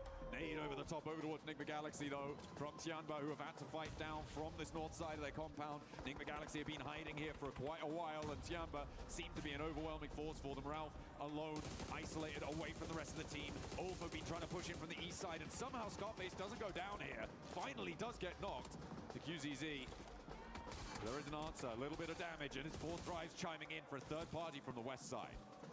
QZZ getting caught out by Ulf. And now Milo getting shot in his back from 4 Thrives. Yamba now are fully pinched. You got 4 Thrives looking on one side, Ulf looking on the other, and this is all outside of the circle. Disaster here for Tianba, who are looking so strong in this game. Gonna have to fight their way out of this position.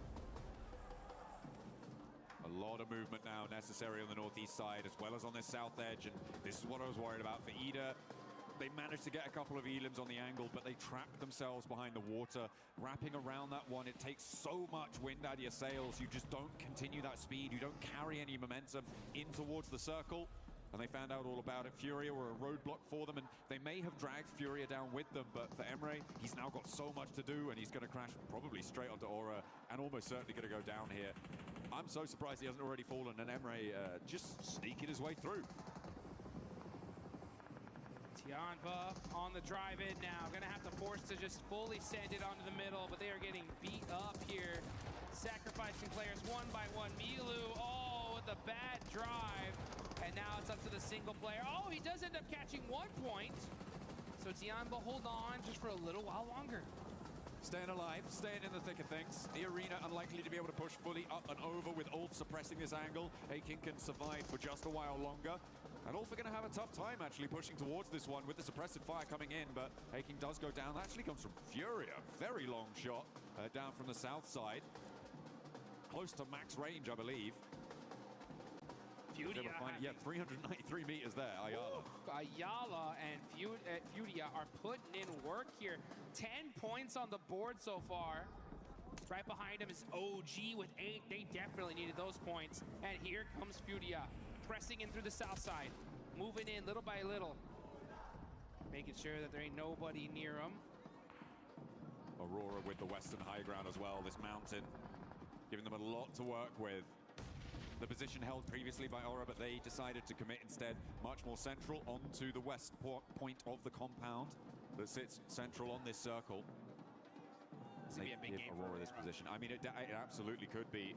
Given their position with 8 elims, they've got some brilliant oversight. Not too many teams have the flexibility to challenge them. It is, of course, the Kiss Curse position, though, because you do have to leave it at some point. Well, almost certainly you're going to have to leave it at some point, and that is where things start to get a little bit muddy. If this zone shifts to Aurora, they're getting like 20 points this game. Plus. I mean, this is the spot to have. But it is quite on the edge here. Let's see if they end up getting lucky. This is the time to get lucky in the map that you really want to get lucky on, that's for sure. But meanwhile, Nongship Red Force catching Chief out from Furia. Sneaking it. A shot in around the sides of those silos, through the fences. It is pretty resable, though, for Furia, I imagine. The circle does move away from Aurora, though, and up towards the north side. This is a lot of open ground that maybe 4 Thrives could try and leverage, but there's not a lot for them to try and work with. You could see just sweeping out to the west, it's wide open. You're going to need those cover flares, so it depends how many they've got in the back pocket. Create some of your own defilades with that destructible terrain. It's what they're going to be needing to do to control that north side. In the meantime, Furia still giving it large on the south side. Doc starting to throw some nades in. They know they got to get moving here. They got those vehicles. They're smoking, though. Bose does go down. That's huge for the side of Aurora. And Doc trying to drive very carefully, little by little. Oh, saw that crate. I need that. I need that. I got 300 rounds. I need more. I need that util. And he's going to find at least another drink because he was out. Swaps vehicles, and now Aurora just trying to leapfrog into this next zone. Last player of Orangutan goes down in the meantime. IQ gets spotted out in the open. I mean, this is what I was talking about, right? It's such a difficult area to try and move into. The question is timing, and for IQ, he gets caught a little bit too early. And there's really no cover. But it is such a majority on the circle. If you can establish any sort of position out there, you start to get so much control. And with Aurora still able to use the high ground that they've been playing from, they have great sightlines to control that. But Fourth Rise will be able to move in. Aurora are also going to have to move. Oh, beg your pardon. Have to move. Yeah, I'll tell you one thing, though. This is Rondo, and if you don't got cover, you got to make your own. Use those cover flares. Use that terraforming and make it happen. You can see Ulf with a good, solid position that they've created for themselves. You got Aura on the other end trying to sneak some eliminations. No fear going to be laying down, trying to see if he can catch that pixel. He sees him.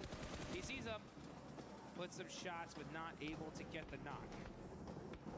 Aurora rotating back in towards the compound, looking to extract more point value from these elims. Tourniquet will be spotted. Zjol rattles him down. And the rest of the team answering with a volley of fire. Emre, by the way, from Ida, still alive. A solo who managed to sneak his way on through. I imagine Aurora should be aware of this position. But we'll see if they deal with it or if they allow him to sit there in their buffer zone. Zjol just getting set up here. I like how he risked it and moved that vehicle just a little bit further so he can cover himself from that angle. The crowd is hyped. They're excited. The Furia fans are going nuts. They see their team with 11 eliminations so far. And there goes Aurora starting to throw some nades. They are in this next circle, so they're just holding the spot for now. Just holding it down. Slowly marching forwards. Nongshim Red Force making it very difficult for them to move up and through this compound. If they can get a knock, if they can open a way, might be an opportunity for them. There's trades back and forth across every single angle. Nongshim also have spots on towards Horror, who are trying to make their way up on the western edge. Oh, it's a nasty ascent up this hill. There is a complete broadside from Hyunbin. He's got that DP, a lot of ammo in the tank, and a big north shift comes through. The circle goes up to the top and away from all of these teams. So all of them are going to have to start moving. Hyunbin, he realizes it. He's like, oh, we're in trouble. We need to just start getting some eliminations here because getting into this next circle is going to be almost impossible. I'm looking at this circle. I feel like it's Aurora and Fourth Rise right now, who are, in some ways, stopping each other from being the best in the circle and therefore allowing teams from the south to have an opportunity. If this fight concludes one way or the other, which I don't think it will, Jukes, not at the moment, it could be pretty tricky for everybody else to march forward, but it seems like they found some sort of peace between the two. Yes, that's the right play in all honesty. You gotta just throw the smokes in between, but like, guys, let's look down south. Let's get all these eliminations, fight each other later for first and second place, because, oh, this is a feeding frenzy here on the south side, as all these teams are just desperate to try to find a spot into this next zone. Hyunbin up close and personal. He's got the shotgun. He can make the plays, and Nongshim Red Force are putting in the work. Up close and personal. Take down E-Arena, the lobby leaders right now, only getting 2 elims there, no placements. A nice result for the teams looking to chase. Ulf, though, in a little bit of danger as they try and sweep up from the eastern side and crash into Fourth Rise, but with Cypher going down with 2 players left, actually only 1 player left in action. Igor. It's only IQ up on the north side, and Furia, in the meantime, are sweeping up. over on the inside of the compound. Ayala on the corner. Does go down to Nongshim as they move out to the east. But Furia now, 12 elims. They're looking for more. And a solo from Jiggle, the only thing standing in their way of controlling the entirety of this compound. Make that 13 eliminations. Furia on a tear. Jiggle up on top. Catches out the last player of Ida. Aurora, though, are just waiting for this. Gotta be a little bit careful with that cover flare. A little bit too close. Chief now forced to just run out the open. Jiggle with the jump down. Trying to make the play in the 1v2. It's Igor to shut him down. Hey, that's so nasty, though, because it does mean that Igor is going to be alone, solo, and will not be able to weather the storm of bullets sent his way by Nongshim Red Force. Now out in the open, it's Aurora as we transition up to the north side. And 4 Thrives, I mean, they lost so much on that push forwards, and it's just IQ now. Hazaifa, I don't think you're getting back over to him, mate. And he does go down. IQ, a solo for 4 Thrives. 14 eliminations for Nongshim Red Force. 10 for Aurora. Big game. Is a big game any way you cut it. And it's going to be one of these teams that's going to win it. Who's it going to be? It's Aurora versus Nongshim Red Force. Yol gets knocked. That could be the opening volley. But Nongshim Red Force just going to hold that angle. So easy, catches top as well. So just knock after knock, back and forth. That's going to really hurt the utility from both these teams. Reefus, level 2 vest, pretty beat up. Sees an angle though. Hits the headshot onto TC and gets the knock. How do you do it to him, Reefus? Goodness me. That is a beautiful start, and this is the open ground I was talking about before, Jukes. It's just so difficult. There is that sloping ridge in front of Nongshim as well, that means they really kind of only have one angle to go, and it is fully covered off by Aurora. Yeah, it's because Aurora is shooting some dang laser beams here at the end. The tiniest pixels, nothing but headshots. Nongshim Red Force, we know they got the gun skill to pay the bills, though. Gonna have to battle it out with Aurora because Aurora are on fire right now. Now they have the numbers advantage as well, top with 5, and look at that. Nongshim Red Force, they're just stuck. They're stuck in this one spot. They are laying down, but Hyunbin evens out the battle with that huge knock on his Yo. Perfect timing. And it's a forward position as well, which means that in order to get them back up, they need to break forwards. For Aurora, they need to expose themselves. That makes it more likely. We're in a 3v3 clean. Hyunbin suppressing the corner of the rock there, looking to try and put them back behind it. And he will bury them behind it as Doc is taken down on the angle. That is resible, but it's going to allow them to move forwards incrementally, making their way, making their approach here. Reefus don't dare step up. Hyunbin is just an absolute beast with these laydown plays. Putting in the work, catches top. Hyunbin is on fire. Making it happen for his team. Applies that suppressive fire on Reefus. Reefus cannot afford to get knocked here. If he does, he's gone. He's got the MG3 from the crate, though. Is it going to be enough? A lot of damage done to him. Ziol's been slowly bleeding out. There has been reses coming through, or attempted to come through from Aurora. And they do manage to pick all 3 of their players back up on the forward front. Ziol finally flushed. Reefus dying left and right with the MG3 barking loudly across the open ground, but not going to be enough. It's going to be the knock sent his way, and Nongshim Red Force are giving this an excellent go. Moving forwards, they make it to the rock, and they are just out of range. The nade goes forwards. Only Top remains in the way, and the Molotov burns him. Takes him down. Nongshim Red Force turning the tables on Aurora. Aurora were looking unstoppable, and then Hyunbin said, "Oh, you think you got it, huh? Nah, we got this." Clean execution at the end from Nongshim Red Force. A brilliant exit from that location. It got so messy around those silos. Those compounds really, really tricky, and it's got to be so disappointing for Aurora as well. They don't lose those. You shouldn't be losing those, no. It is really, really tough stuff. But the open ground was so difficult to get in and towards, with 4 Thrives being in the way for Aurora. If they'd have been able to deal with that a little bit earlier, maybe they could have had more presence there and stopped Nongshim Red Force from getting as far as they did. But a brilliant oversight on the compound for Nongshim Red Force. The South Korean side managed to navigate that one brilliantly. I mean, that's as fair as a fight as you get here, folks. I mean, I think out of all the fights I've ever seen Aurora lose, I think that is the most frustrating one for them, because they know that we just got out-gun skilled. Us? Aurora? The Mongolian super squad? What happened? Hyunbin with those laydowns, making the plays, the pop-off, Absolutely well deserved. I mean, that was just disgusting. Locking it in with the daps. That's what you got to do. You got to be pumped when you get those chicken dinners on side and on Rondo, no less, with a big Elim count. That is a breath of fresh air for Nongshim Red Force, hoping to get another global level title as well to convert from their recent win. Sneaky. I mean, Nongshim Red Force, when they won PMMI, they weren't on top of the leaderboards until literally the last game, right? They stole that tournament. And now in this Rondo, with that many points, woo, these leaderboards are going to look dangerous. Yeah, it's going to be exciting. Remember, E-Arena, Enigma Galaxy, again, going down a little bit earlier. That's going to close the gaps once more, and teams can start to catch up. It is looking level. And again, it's that marathon style that we've got on today with the 8 matches from the delays that we had yesterday. The 8 matches today are going to test these teams' endurance. We still got so many games left. I'm so excited. This is just Rondo. We got 3 more Air Gales, 2 more Miramars. How's Aurora gonna roar back though? That's gonna be my question. You know, Doc, he did not like that one.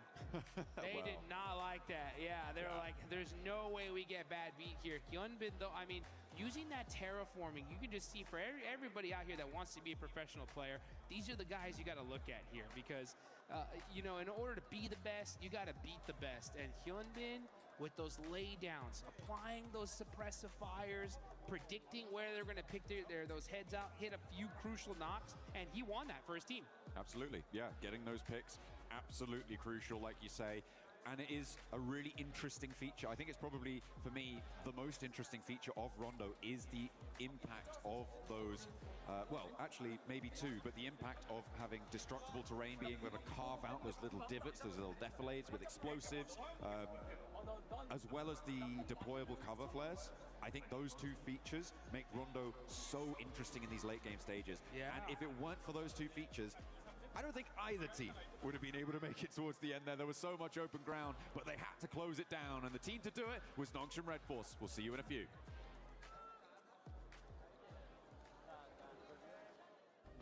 Play is in our DNA. Whenever we let it out, it becomes our superpower. Now imagine an entire city being built to supercharge it. Kadir City, powered by Play.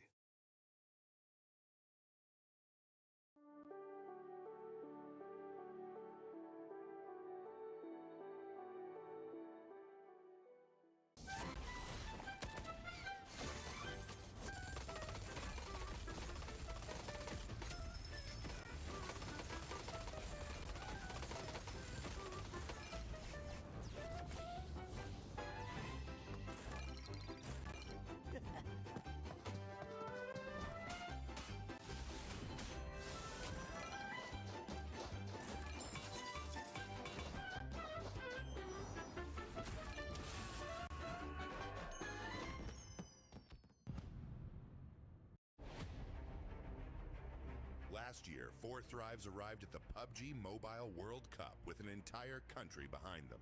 As the first Pakistani team to qualify for Pmwc, reaching the world stage was already history. But once the matches began, they proved they had not traveled there just to participate. He's got the flash. As well. Nucky, no! How can you do it to him? They want that first place where you're gonna have to prize it from his cold, dead hands. Squashed with a chance now, and he's able to close it down. 4 Thrives finished second in the group stage, going directly into the grand finals and eventually securing 7th place in the world. Last year, Pmwc taught us to be more aggressive and more consistent to win this championship. Their journey began at the PMGO Season 1 South Asia Finals, where they handled the pressure of playing at home and claimed the regional championship. Now sending shots around the corner, so much damage done, and it's ending. 4 Thrives get themselves a chicken dinner and secure an unbelievably good position. That victory sent them to Jakarta for the PMGO Season 1 main event, where they would face teams from across the world. And on the opening day of the grand finals, 4 Thrives took complete control. Possible, but IQ's down, and D24 in a 1 versus 1. Weapon swap with the shotgun around his teammate. He finds it! He gets it done, and 4 Thrives!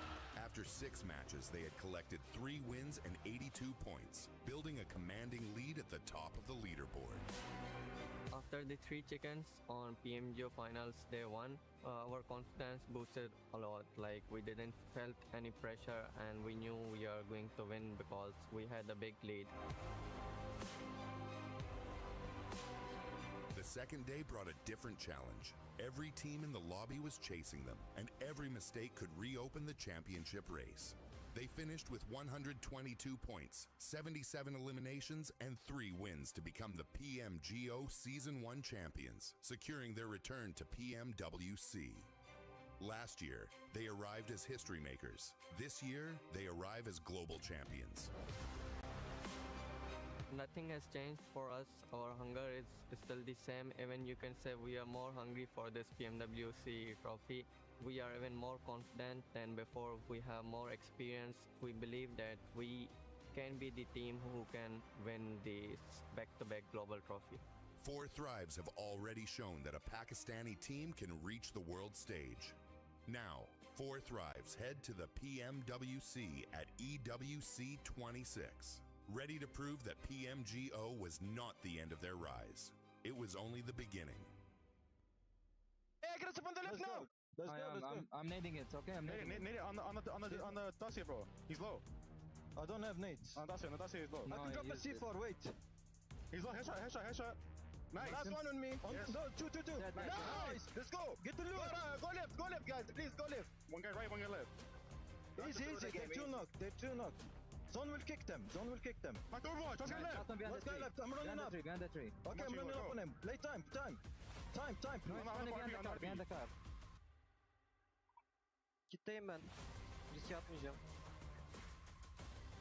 Taşla yatıyor galiba. Mermi çektim. Tarıyorum Cema, full tarıyorum. Mermim yok ama. Mermim kalmadı. Lan gidin vurun alana salacak. Nice oğlum. Nice. เฮ้ยขวาตัวนึงขวาตัวนึงไปนอนอยู่ นอนตัวซ้ายเล่นด้วยกันนะใจเย็นมองนี่คือ เจ็บมาดิกันวิ่งมาเลยหลังต้นไม้เจอมาลูกกู สายกลาง กดซ้ายกดขวาให้เฮียไม่วะ This rondo would be the match to just kickstart a bunch of the teams that weren't performing well in this first 2 Miramars, and one of them being Aurora, showing on Kalaris one of the biggest throws that we have seen. They look so good until the end. Everything was lining up so well. They threaded the needle down on the south to be able to get between Godlike and Furier on that rotation. And I thought to myself, they're playing it fantastic. They're being able to hold a position, cautious of where Horror was, and then maybe flex out on that west side. But Max, the fight against Nongshim, who played an amazing game as well on the other side. Like, you can't hate too much on it because, yeah, Nongshim Red Force had some insane shots. Hyunbin in particular, the way he was able every time to allow his teammates to push forward and he would cover them, but he wouldn't just be cover fire. He would literally tear down every single player on Aurora Gaming. I think he knocked out top twice in that final fight. I'm not happy about it. I'm very happy about it. If Kalaris is angry, I'm having a good day. So, yeah, but like, as you said, it was great rotations overall from Aurora, but the gunplay from Nongshim Red Force is what redeemed the game for South Korea. And this is completely opposite from what we saw from Nongshim yesterday, right? Because we were talking about Hyunbin just being super aggro and going without his team and all of this, and he's done the complete opposite of that today here, going, I'll support you guys. I'll be that support player. I'll be the fragger, but I will let you guys go first. I mean, it wasn't just this final fight for Nongshim Red Force that looked amazing. It was the parking bay control, dealing with anybody coming from silos, fighting into the circles as well. This for Nongshim Red Force was a masterclass of control. The fight with E-Arena especially. Yeah, the thing is, that fight on E-Arena was executed so well. It was so snappy, so quick. But the fact that they survived that fight in the city, right? Get outside the city, fight against the other teams that were 4 Thrives, then win the fight to Aurora, all of that basically, while still keeping yourself up as a 4-man team is insanely impressive at this level of play. I think there's very few teams that can make it look that good. No, because, and this is the thing, is this is one of the teams that can go from 0 to 100, right? They were in that compound, they were there for a long time, they were just kind of keeping away from E-Arena here, and then they just unleashed the beast. I mean, look at these eliminations coming in from each of the players, so even across the board, and they just are able to just turn up the heat, go, okay, it's go time, and go for it. Yeah, we usually talk about Hyunbin just being able to be the frag out power for this squad. TZ as well has been stepping up. It's good to see that all the players have been stepping up in this one. One of the biggest question marks that we have had for Nunchim, especially in this last 2 days, have been those placement points. And for them to finally get over that hump, getting that chicken dinner, considering that the Smash Roll is going to be in play tomorrow, this is going to make them really happy. I know you're really happy about it. I'm loving it, seeing Hyunbin and the boys getting so many points on board. But before this game, right, the placement points were at an all-time low. We just didn't see very many late-game finishes from this team. But the fact is, and as we just saw on that graphic, right, they got eliminations on every single player. Very happy, but apparently, Eren is your MVP of the game, and he had some really good fights, one of those onto 4 Thrives. So good plays here from Eren that I didn't expect. I thought it would be definitely one play from Nongtrim Red Force. Well, Tizzy, the fact that he did 1,200 some damage from the parking bay. I mean, it's one of the highest spots in that circle, never mind the silos that exist there. So it's a great spot to be able to have those engagements from. No, it was very good indeed. And mentioning Ulfred, because they were in an altercation with 4 Thrives, and looking at the circle, I was like, okay, well, Nongshim has everybody in town to deal with. You've got 4 Thrives having to deal with Ulf, and so Aurora were able to actually just have the complete west side kind of to themselves, get that long-range third party going, which is that's their MO, and that's probably why we saw them do so well. While they probably should have had that win, was they were long distance, they were able to have that long distance, put some distance between them and other teams. But for Nongshim, for them to actually third party over onto Ulf in the 4 Thrives fight, just as 4 Thrives were kind of getting cleared up, that is true. They do. They do. Ida has something personal with They do. It's so true. It's so true. But Nongshim really showcasing how great their timing is and how well they can actually read the lobby, what's going on around them, and take advantage of that. One team that we've been following as well, especially today, that has been starting to kickstart it, is 4 Thrives. 4 Thrives, in this last match, they were controlling a lot of that north, but they were 2 split, even though they were man down. And this is something that we were harping on a lot yesterday from them, having unnecessary splits at times. They were being pinned down by Aurora, though. They were being pinned down. It's a very difficult portion of zone. I don't think we've seen it be played that much, and so when it's so open like that, it is difficult to try and have the control that you really want. But yeah, there were some changes that could have been made to that. I think you hit the nail on the head. I think that when you look at how Nongshim Red Force had to play it, in a very similar area, you see how flat that area is. You can't, there's a lot of times where people get stuck in urban endings and urban situations, and then you're thinking to yourself, okay, that team on the outside is going to be able to hold them off. But you saw how flat it was. They couldn't put pressure onto anyone coming from their 4 Thrives. They were there in a good spot, but they were there too early. Yeah, actually looking at another team I feel like did really well this game is actually Furia, right? Able to jump up here in 4th position, get himself a total of 60 points, 2 points behind the podium, held down by Nigma Galaxy. But this game, how they were able to do actually a big jump around the teams in the southern side against Godlike and also the side of Ida, and then getting in the city and sweeping teams. Sure, they don't get the win, but highly impressive from Furia. They feel like now are building up their momentum. They're a very streaky team, and now I feel like the podium is where they want to head towards next. That's back-to-back games too for Furia, being able to just show that aggressiveness, getting those eliminations as well, maintaining themselves within the 4th place. Because one thing that we're kind of looking at is E-Arena starting to create a gap with some of those teams. That's something that 2nd place, especially of esports, they had 2 outstanding Miramarts, and in this one we saw Eden being able to get the MVP. I just want to bounce off what you said about Furia with the 2 good games, because I didn't like them moving into that silo location. I thought they could potentially backfill the west side after coming in super late on that south, but hey, they proved me wrong. I think that they really showed great presence of mind, great kind of space control when they were moving through, and were able to take the gunfights well. Yeah, it was very nice indeed. I was watching them kind of how they were moving, because some teams like Aurora, right, you have your position and you kind of just stay there. There's not too much movement going on. For Furia, they were in the middle of the silos, and yet they were always looking, always moving, always trying to figure out where the next play was going to be. So very mobile, very proactive thinking. You could tell from how these guys were moving. Yeah, just very proactive, and that's what you want to see in the middle of a city fight like that. Yeah, we did see the 2nd page there for a quick second, and I want to highlight one player from Godlike. Man, S-Power is putting up like so many great clutches. We had some clutches early on Miramar. He did it here on the hot drop right versus top. He was cooking the grenade, got the damage, forced to find CQC. I really do believe, and my favorite player from India, by the way, normally is legit. But I gotta say, S-Power is putting some global level fights here. He is looking highly impressive. And right now, I would say the best player in India by a significant margin. Yeah, it's not even close, honestly, especially with S-Power. Now, all we need is to see what the non-sim players were able to do, which just wasn't just one player. We need all the players from Godlike being able to step it up. But as we're gonna be heading into the first Erangel, let's send it over to Barney and Luti. Luti, what an absolute treat today is. I mean, 8 games, that's so many clips can happen today. I know, 5 more maps to go, Yeah, so much insane. more PMWC action to come. But I tell you what, tell me, we wouldn't be anywhere if it wasn't for the fans, right? Of course, they're coming from all over the world. That's right, and we've got some right here in the Qiddiya City grid as well, so why don't we check in with them? Okay. Okay, you want to check in? Yeah, my side is better. Oh yeah, I'm pretty sure. I'm pretty sure my side is better. Calm down, okay. All my fans on this side of the building, make some noise! Nah. I think we're better. Please, from my side, make some noise! Okay, now you know what you gotta beat, guys. Now you know what you gotta beat. Okay, I see some Furia fans. Everybody, Vasambaruyo! I see. I have 40 fans right there, and I can see in their own language as well. It is time. Sean Macho! Look at them going. They are crazy. Okay, you know what, Luti? Yeah.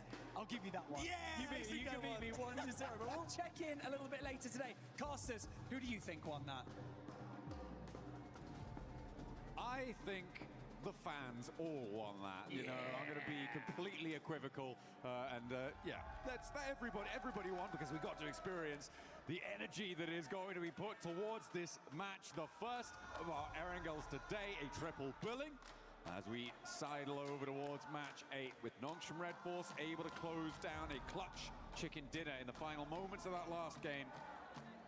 Now they turn their attention to the grassy pastures, and maybe we'll get an answer to our question about a couple of our other teams, Dukes, because of course the thoughts on everyone's minds when it comes to these Erangel situations is what is going to happen in Pachinki? Yep. Is Enigma Galaxy going to be left alone, or is Ida going to continue down their futile path? Well, that's the question, because the only other question is Enigma Galaxy going anywhere else? And the answer is no, I'll tell you that. So we're going to see what's going to happen on the side of Pachinki. But who's going to get these points, man? We're heading on over to good old-fashioned Erangel. We got 3 of these matches today, and this is the first one here in day number 2 of the finals. Live here in Paris, France. This is the PUBG Mobile World Cup. It's so American of you to say Paris, France. As if anybody was laboring under the delusion it was Paris, Texas. Come on. That ain't happening. That ain't happening. We're here. It's about the same heat, though, I'll tell you that right now, because it was hot outside today. Oh, yeah. I mean, it's been pretty hot in these games as well, as we are channeling the sun. Even when it's hiding behind the moon, cheeky little sun, you know, got to get him back. We did indeed, but we are going across Erangel once more. The plane path splitting the middle in the most horizontal flight I think I've ever seen. Right, that's as dead center as it gets right there, literally right down the middle.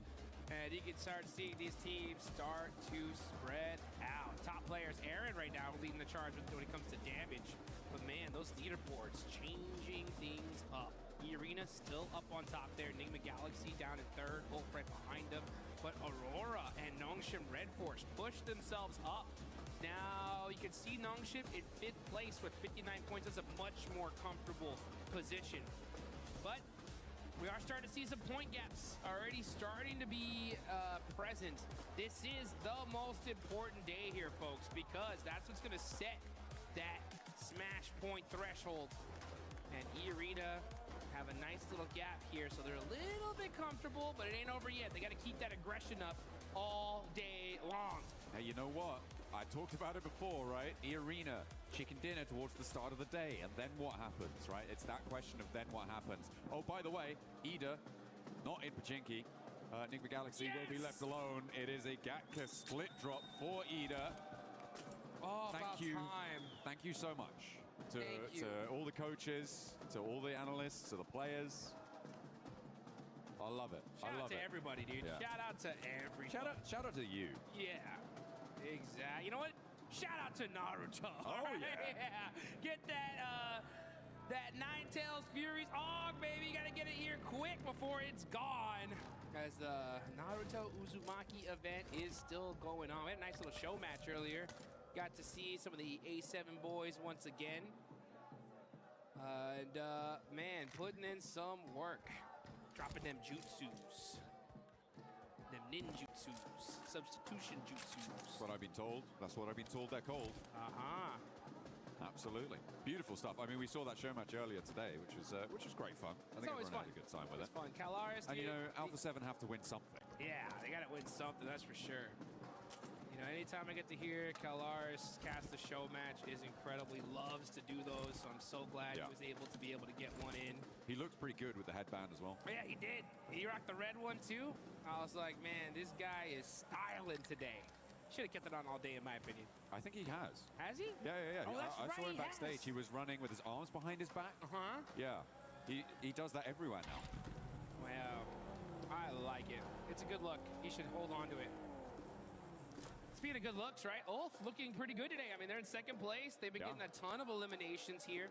It's gonna be interesting to see how this whole thing fares out. I'm interested to see kind of how teams develop their mindset here going into today specifically, because I think a lot of squads just need to pretend like, hey, this is match 2. You know what I'm saying? Like, we just got our Rondo out the way, now into Erangel. Yeah, Aaron doing a lot of work for the team on Ulf right now. The elims he's been able to find, picking them away from a lot of different scenarios. He's been able to extract just these sneaky little flush steals once or twice, as well as the rest of Ulf doing a lot more. They had a really solid position during that rondo. There were some difficult south shifts that forced them off that high ground mountain quite a while into the zones, which kind of took a little bit of momentum away from them. But the fact that they're able to convert and get a decent line on that game was pretty great. And getting that match MVP title as well for Aaron. So yeah, in second place, good news for them. One step closer to E-Arena.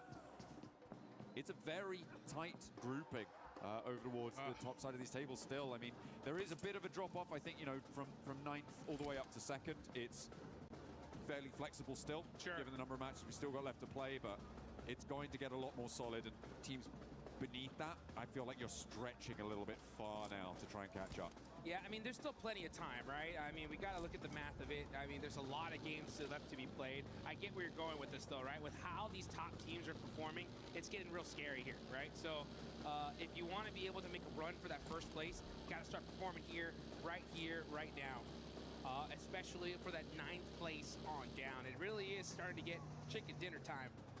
Yeah, absolutely. But we've seen teams go, you know, back-to-back, triple chicken dinner. So for all you guys that are fans there of, you know, 4 Thrives, Vitality, Flat, S2G, all the squads down there, you know, give your team your energy, right? Start spamming the chat. They need that positive reinforcement here, because they are not even close to out of the running there. We got a lot of matches left to go, a couple good wins, and boom, they're at the top.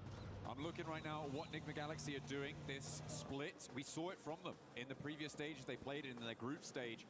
They leave 2 players in Pachinki. They send 2 players out really wide. We've been denied the opportunity to see this happen over the course of these grand finals because of the hot drop with Ida. But now they are unleashed. They've been able to not only get the early loot truck and try and get a little bit of a duplicate on that as well, but they have been able to send out that early duo scout that they seem to find to be successful. They sent out towards Milta Power before on a game that they were able to win in the end, and they now have a foothold over towards the west side in the fields that stretch out to the north of Quarry.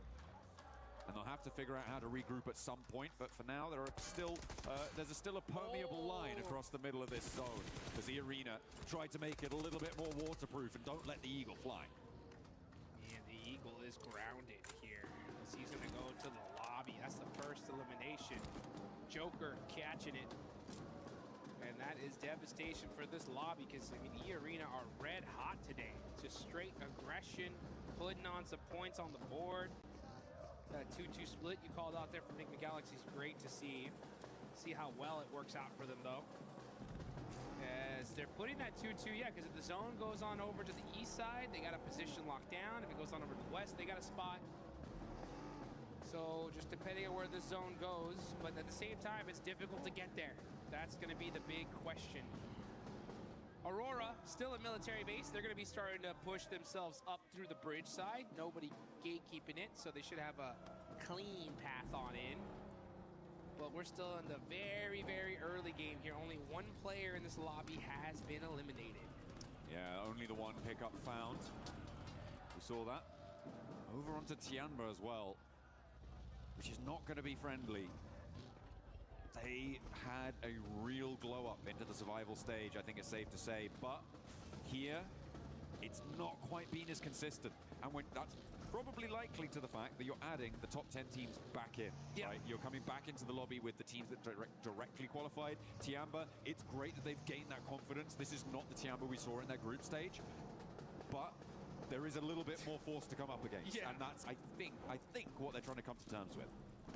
This lobby is wild. It really is. I love to see just the progression here of PUBG Mobile. Back in the day, we had like a handful of good teams and everybody else was kind of pretty far down when it came to skill. But the skill gap has been closed, and teams are going to have to get moving real quick here. That 2-2 split working out for Enigma Galaxy, considering that they already have a couple players in this area. Vitality's right behind them, though. Coops got to get away from this one. He's on the drive. Trying to sneak away here. Serpentine, he's down low. Can he get away? No. So close. And remember, the 2-2 split there means that he's just not got the cover of another of the rest of his teammates to actually take that fight. So for Enigma Galaxy, this is the worst case scenario. They've left Satan alone out on the western side. Ralph and Lord unlikely to be able to push on through. Ulf losing Aaron though, as they rotate out to the west as well, is a pretty big pickup for the lobby to be able to find that one. And in the center of this, it starts to get crunched in. Arena, I feel like they've got a pretty solid spot on this. Vitality trying to line the edge of that swamp. Defend it like an ogre. Run, Satan, run. He's all by himself, just trying to find a position for the rest of his team. But the rest of his team is going to have a tough time rotating on over to him. Yeah, that's.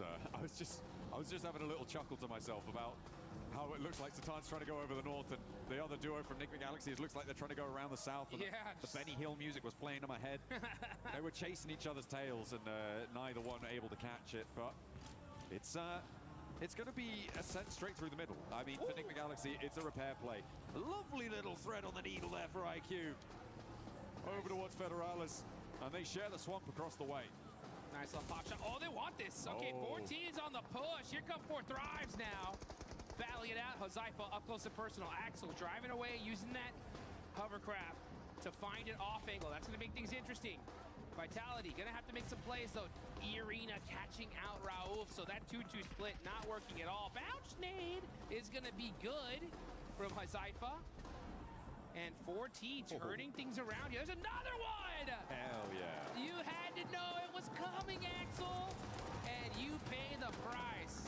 T24 does get flushed in the meantime. S2G third partying this from the south side. Hot Jukes Razak is in the hovercraft, but it starts to go up in flames, and down he goes. 4 Thrives. Ruthless aggression roll up. Coming on in. Hit him with the suplex and take them down.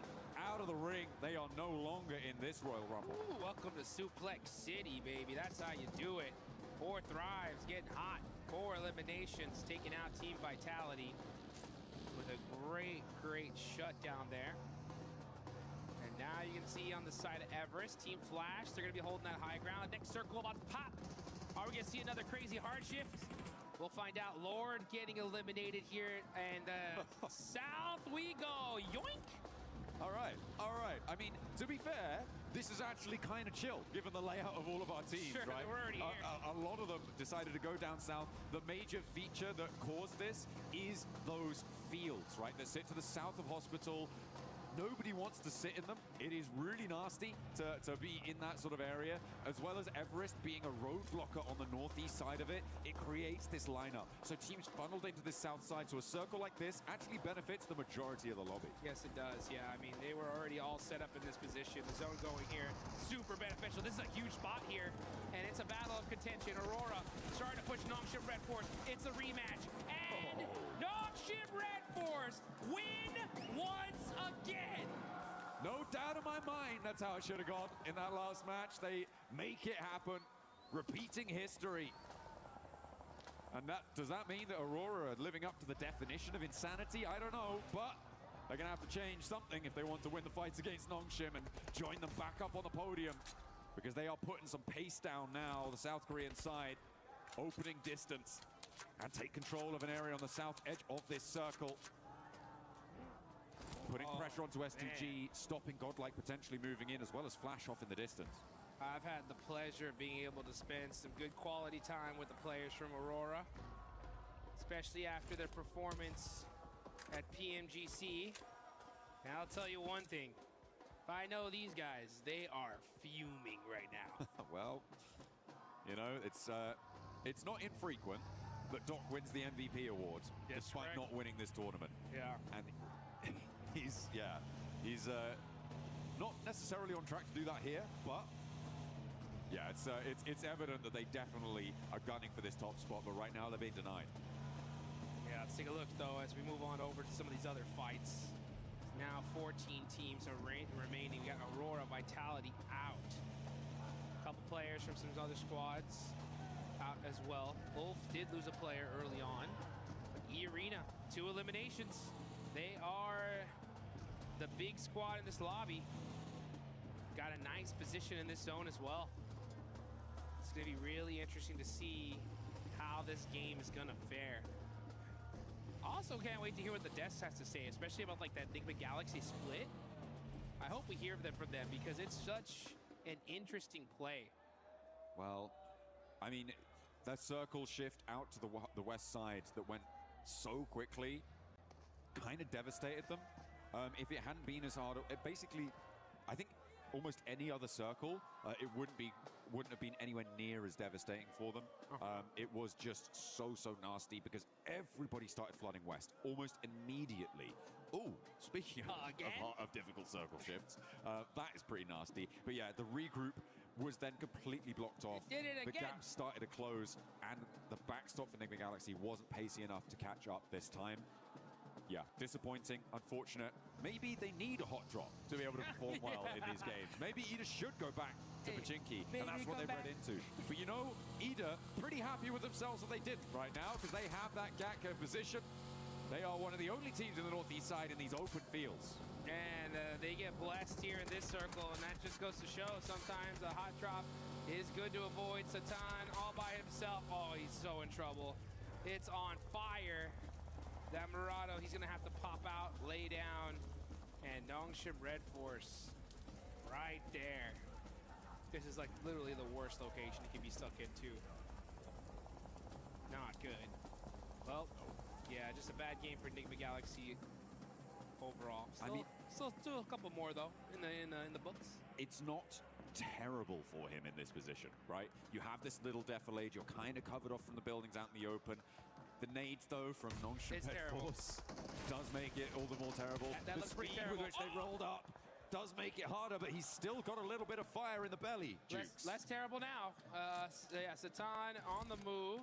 Did get a nice knock there, and now it's bad. Okay, yeah, well, he's not there anymore. My point was, there is a little bit of cover, and teams on that ridgeline can't necessarily peek over the top. The reason that they were able to do so is because there isn't so many teams out in the open fields, right? And if it happened a little bit later, maybe that would have changed. So I think I read a little bit too much into that to call it enough cover. But either way, he does go down. 6 shot, though. One of the very few players to be able to knock Hyunbin on that trade, though. Yep, that was really nice. Just saying. Just saying, indeed. Not an easy feat. Hora. Wow, what happened to Hora? They tried to roll in from the west side, and it didn't work. I think that's a pretty apt summation of what's about to happen. Hate to see it. Yeah, you do. Orangutan have a real opportunity, though, to find an isolated outpost as the south side gets hot as well. Yeah, it's getting hot indeed. You can see Oh So Easy on fire. But down to 1 HP. He's going to get knocked. Al-Ula looking to take out Nongshim Red Force. S2G. And yeah, here comes S2G. This Wizard Tower is by far one of the most dominant positions in this zone. And that's why so many teams, they want it and they want it bad. S2G on the push. They know that that Wizard Tower is weak from this hillside. Starting to throw some utility out. Trying to see if they can get a good opening knock here. Seems like they're slowing it down, though. Over on the northwest side, you've got E-Arena at loggerheads. Scrapping it out across the way as well with Furia. 2 players, 3 players now down. TourneyK's on the inside, terminating with the P90. Pops the reload there. Gets the ammo back into control, and the res can come through as well for the backlines. Furia are going to get dismantled, and they get taken down. Oh, it's rough, especially considering they lost out to E-Arena. They feed E-Arena 4 more points. The White Rabbit really on the run here. Hopping to victory. Next zone, where's it going? If it centers up, it's going to be disgusting as that field is wide open. Okay, it goes to the north side. Is it like a rule that the circle has to touch the edge of the previous one in this game? Just hug it. It's just like, yeah, I just pick a point around the circle. Yep. I attach myself to that. See what we're going to go for. Another hard shift is crazy, but it's a crazy fight unfolding for Godlike as they find one, try and trade it around the corner with Team Flash, and Tops goes down. Put into the meat grinder there. Let's go at Mino, getting a nice knock and finish. 4 points on the side of Godlike. Haven't had the hottest of starts here. Still putting up some points on the board, though. OG, other Indian team, putting in some nice knocks. And Godlike OG are right next to each other on the leaderboards. Again, still a lot of matches left to be played. This could be that start for them to take charge. Few good games is all it takes. There's fewer and fewer matches, though, getting played. Alola try and roll up, try and take this fight with S2G. But it's not going super well for them as they haven't even been able to find that knock onto Hamzy. Down the hill, he was able to survive on a sliver of HP, gets the healing done nice and fast, and S2G can transition now without Alola breathing down their necks. They've only got 1 player, and Yasa is already sending out into the open. 4 Thrives getting roadblocked on the northern rotate as Ulf and the Arena sit in front of them. Alola losing their final backstop, and Godlike now trying to roll up into the engagement as Ida takes shots from a distance. Yeah, and that's it for Alola. Now you got S2G that we're holding this Wizard Tower here, but is now outside of the circle. They're gonna have to get moving. Meanwhile, you got Tianba trying to get rezzed up here. Out in the open. They got a couple busted up vehicles here for cover, utilizing those smokes as well, but the pressure is imminent. Now comes Scarface. Scarface with a nice nade onto Joker. That's gonna finally pepper E-Arena's position. But now E-Arena are in this next zone. Godlike trying to possibly gatekeep this. I almost ran right into that nade. That was dangerous. Solo remaining for Nongshim. Did they spot him? A spiteful look in his eye, a glint, a gleam of malice, but it's spotted by Solke. He sees that one gleaming in the grass and puts it down. Snake out of action. That's huge. Now they don't got to worry about that anymore. But now they got to worry about Godlike as they got one of those players up close and personal. Going to switch on fights on over to this fight, though, as E-Arena, top team in the lobby, still alive. Now we're back. Hey, they're more than alive. They're kind of thriving on this northwest side in that fight. Goodness me. Godlike losing their backstop there as Mino goes down. And now playing on as 2 chunks being torn out of everyone as TourneyK continues to turn up the heat with that P90. Finds a load of elims from Ulf. TourneyK now taken out. That is huge. That's going to be from Aching. Tianba now getting in the mix. They know it's E-Arena, so if you're Tianba, this needs to be your hard focus here. You want to be able to slow them down. I mean, you want to, sure. You absolutely do, but the question is, can you? With TourneyK out, you're right, without that P... Oh, wait, hang on a minute. I think Joker was able to recover the P90 just there. Do you have ammo for it, though? I believe he was able to pick everything up there from the body. But it's a hard shift again. What is Juice, going it on? has to touch the previous circle. It's a roll. I'm telling you, it's something about this game. 4 Thrives, they're going to have to leave, but they may have to leave one of their players behind as Falak has taken a knee. Scarface down low, last player alive for Nade over the top from Down IQ. low. Good bounce, Too slow. rolls under, right behind the wheel arch, and it's right in his face. Bye-bye. Scarface, you can't chew that. Oh, man, he ate that one. And 4 Thrives on the move. IQ going on over to Falak. Gets the res right on time. Save. Able to keep things alive. I have no idea what that was. Able to keep him alive, but Azaifa not so lucky. As Falak will get back to his feet. But they have a long road to tread now. S2G covering off the south rotate, and I feel like E-Arena sweeping around may not be the worst idea. Maybe try and push through 4 Thrives. Continue on, challenge S2G's backstop, maybe. Oh, it's a difficult approach. No matter which way you cut it. But for E-Arena, they're already on 6 elims, Jukes. They're already into the top 6. They're having a good game, and everybody from 2nd down to 6th has already gone down. Oh, Schweppes spins out and gets punished. Falak barely moving out the way, gets a couple, but now there's Mormon up. IQ, gotta make a play here. You need to stop E-Arena. They have been too dominant so far. They are putting in work. They take down Falak. Now Mormon gonna have to run away. This nade looks good from IQ though. Oh, it gets to secure. 4 Thrives finally shut down E-Arena. Okay, so they are drawn a little bit shorter than they could have gone. Really nice hold there from Falak, I think, on that roll-up from E-Arena. He was able to do so much damage. Unfortunately, not able to survive, but IQ was, and he was able to put a 10th elimination on the cards there for 4 Thrives. They have been blasting on this western side in the thick of it. The fight, seemingly, where the flower of their success has bloomed. IQ now rolls over the top, steps up with Aching, and he springs out wide. Nearly sends to the sky, but will take the tumble, finally going down, and breaches them up to 60 points. Oh, and now you can say, I'll take that buggy. Thank you very much. As he's going to go ahead and head into this next zone. Getting shot up. Oh, that hurt. I don't think he is. And S2G said, no, sir, not today. Not getting in here. Access denied. Hey, you know what's brilliant? What's that? Ida didn't hot drop, and now they're in the final circle. Oh! Isn't that great? It's almost like it was a good idea. Who'd have thought? Who could have thought that not dying immediately would be a good idea? Orangutan trying to break out from their combat on the north side, but again, so open. 2 teams with broadside on you. I don't think you last that much longer here. A cop on that north edge.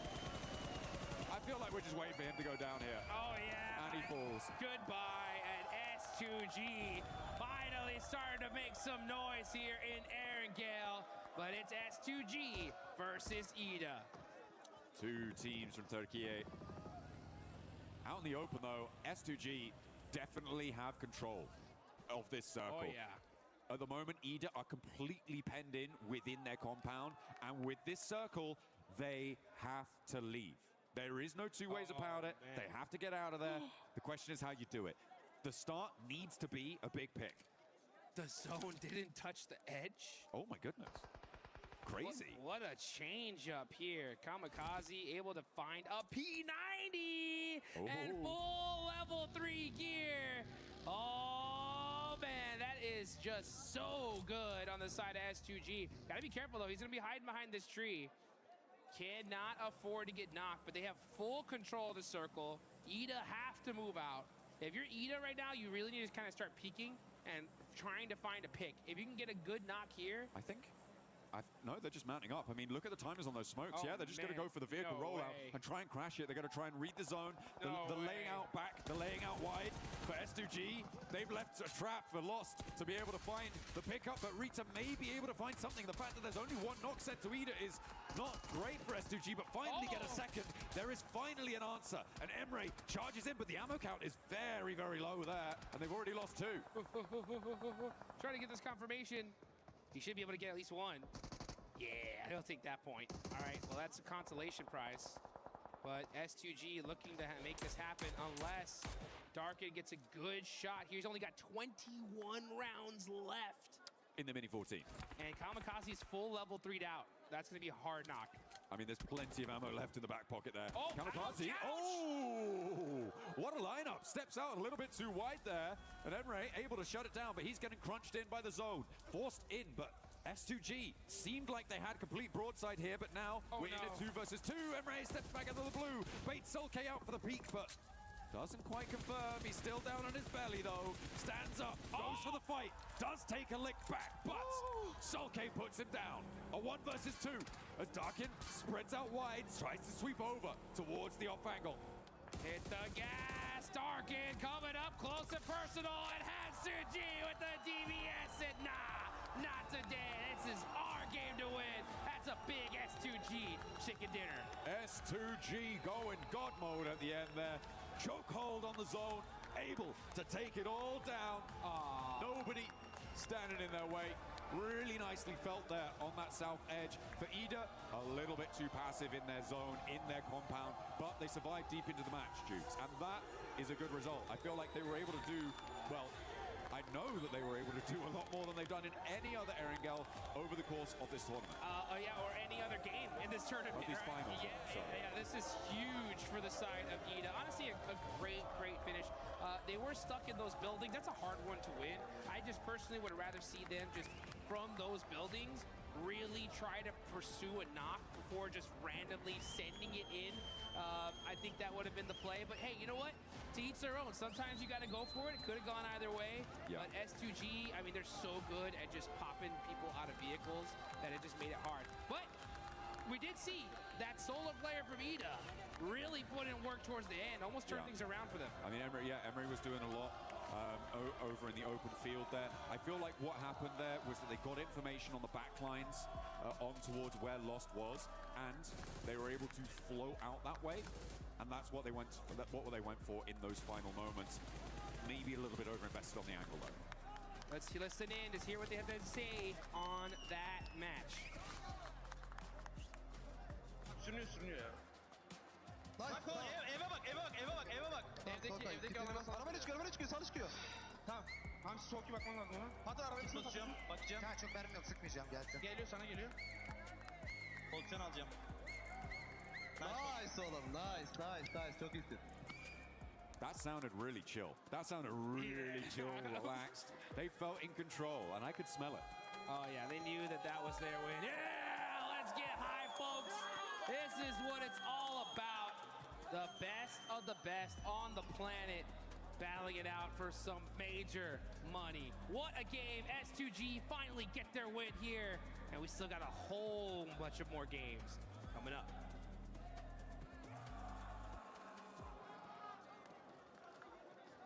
WC26, I'm the 7WG, and I'm joined by none other than the record-breaking man, Snacks Gaming. Snacks, how are you enjoying Paris so far? I'm in amazing bonjour and representing India here doing the watch party. I'm the first Indian ever to host a watch party officially from the S-tier tournament, World Stage, World Cup. First Indian ever to do the watch party, and I'm super proud that these 8 boys, the game they showed in the group stage, the way they qualified, the standard they have set, because we don't get to play regularly these lobbies, and the way they adapted these lobbies and the way they qualified made us proud, and that's why I'm here. That's the biggest one, the way that they have adapted to the lobby. I feel like it's one of their biggest strengths too. We saw that with OG, we saw it with Godlike as well. Talking about Godlike, no more hot drops out of that team. They started performing a lot better here in these last matches. In the group stage, as they said, they did try to experiment the drop fights. I mean, they had a lot of drop fights, but initially for the first day of the group stage, they didn't felt good after taking the drop fights. They switched the playstyle, and now they're playing safe for the initial part of the drop. Then after that, if they survive 4-man, you have seen the players' potential. The way S-Power clutched. I mean, I feel like it's going to be the clutch of the tournament. The way he played. The gunpower these boys have is insane. I just want them to stick together, play 4-man together, because in this lobby, it's all about team game. It's all about the way these teams isolate fights. And I wish they play together and they bring something really good performance back for India. And I'm hoping that's going to be the case, especially with the first round that we just saw, and then on the upcoming matches as well. I think they will be able to bounce back. I have Godlike finishing in top 5 and OG finishing in top 10. Damn. What are your predictions, brother? I mean, I just want them to do good, because we don't know the struggle they have been going through. We don't know the grind, how much grind they have did. Everything answers only through the gameplay. I wish we get top 5 for both the teams. It's going to be a huge thing for India because, again, I said we don't get used to play regularly in these lobbies, and we get more opportunities because of these boys. And all these players watching from India, all these esports players watching from India, they'll get inspired and they'll feel motivated to do more for the country. 100%. Shukriya, bye. Thank you so much for joining us. I hope you enjoyed the rest of the show, and I hope that the Indian teams continue to step it up. Back for some more PMWC at EWC 26.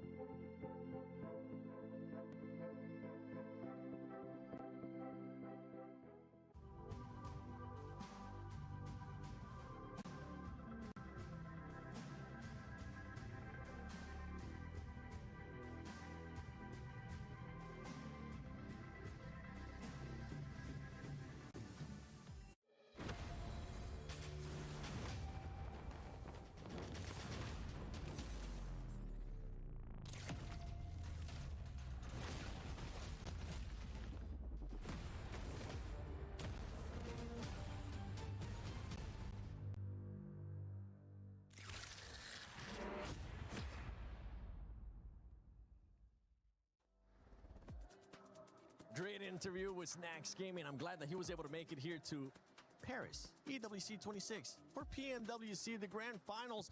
But let's talk about this game because S2G, we finally got a chance to see S2G the way that we have been wanting them to, pretty much having to grind out that circle, having to push people away like they were able to do with Alula.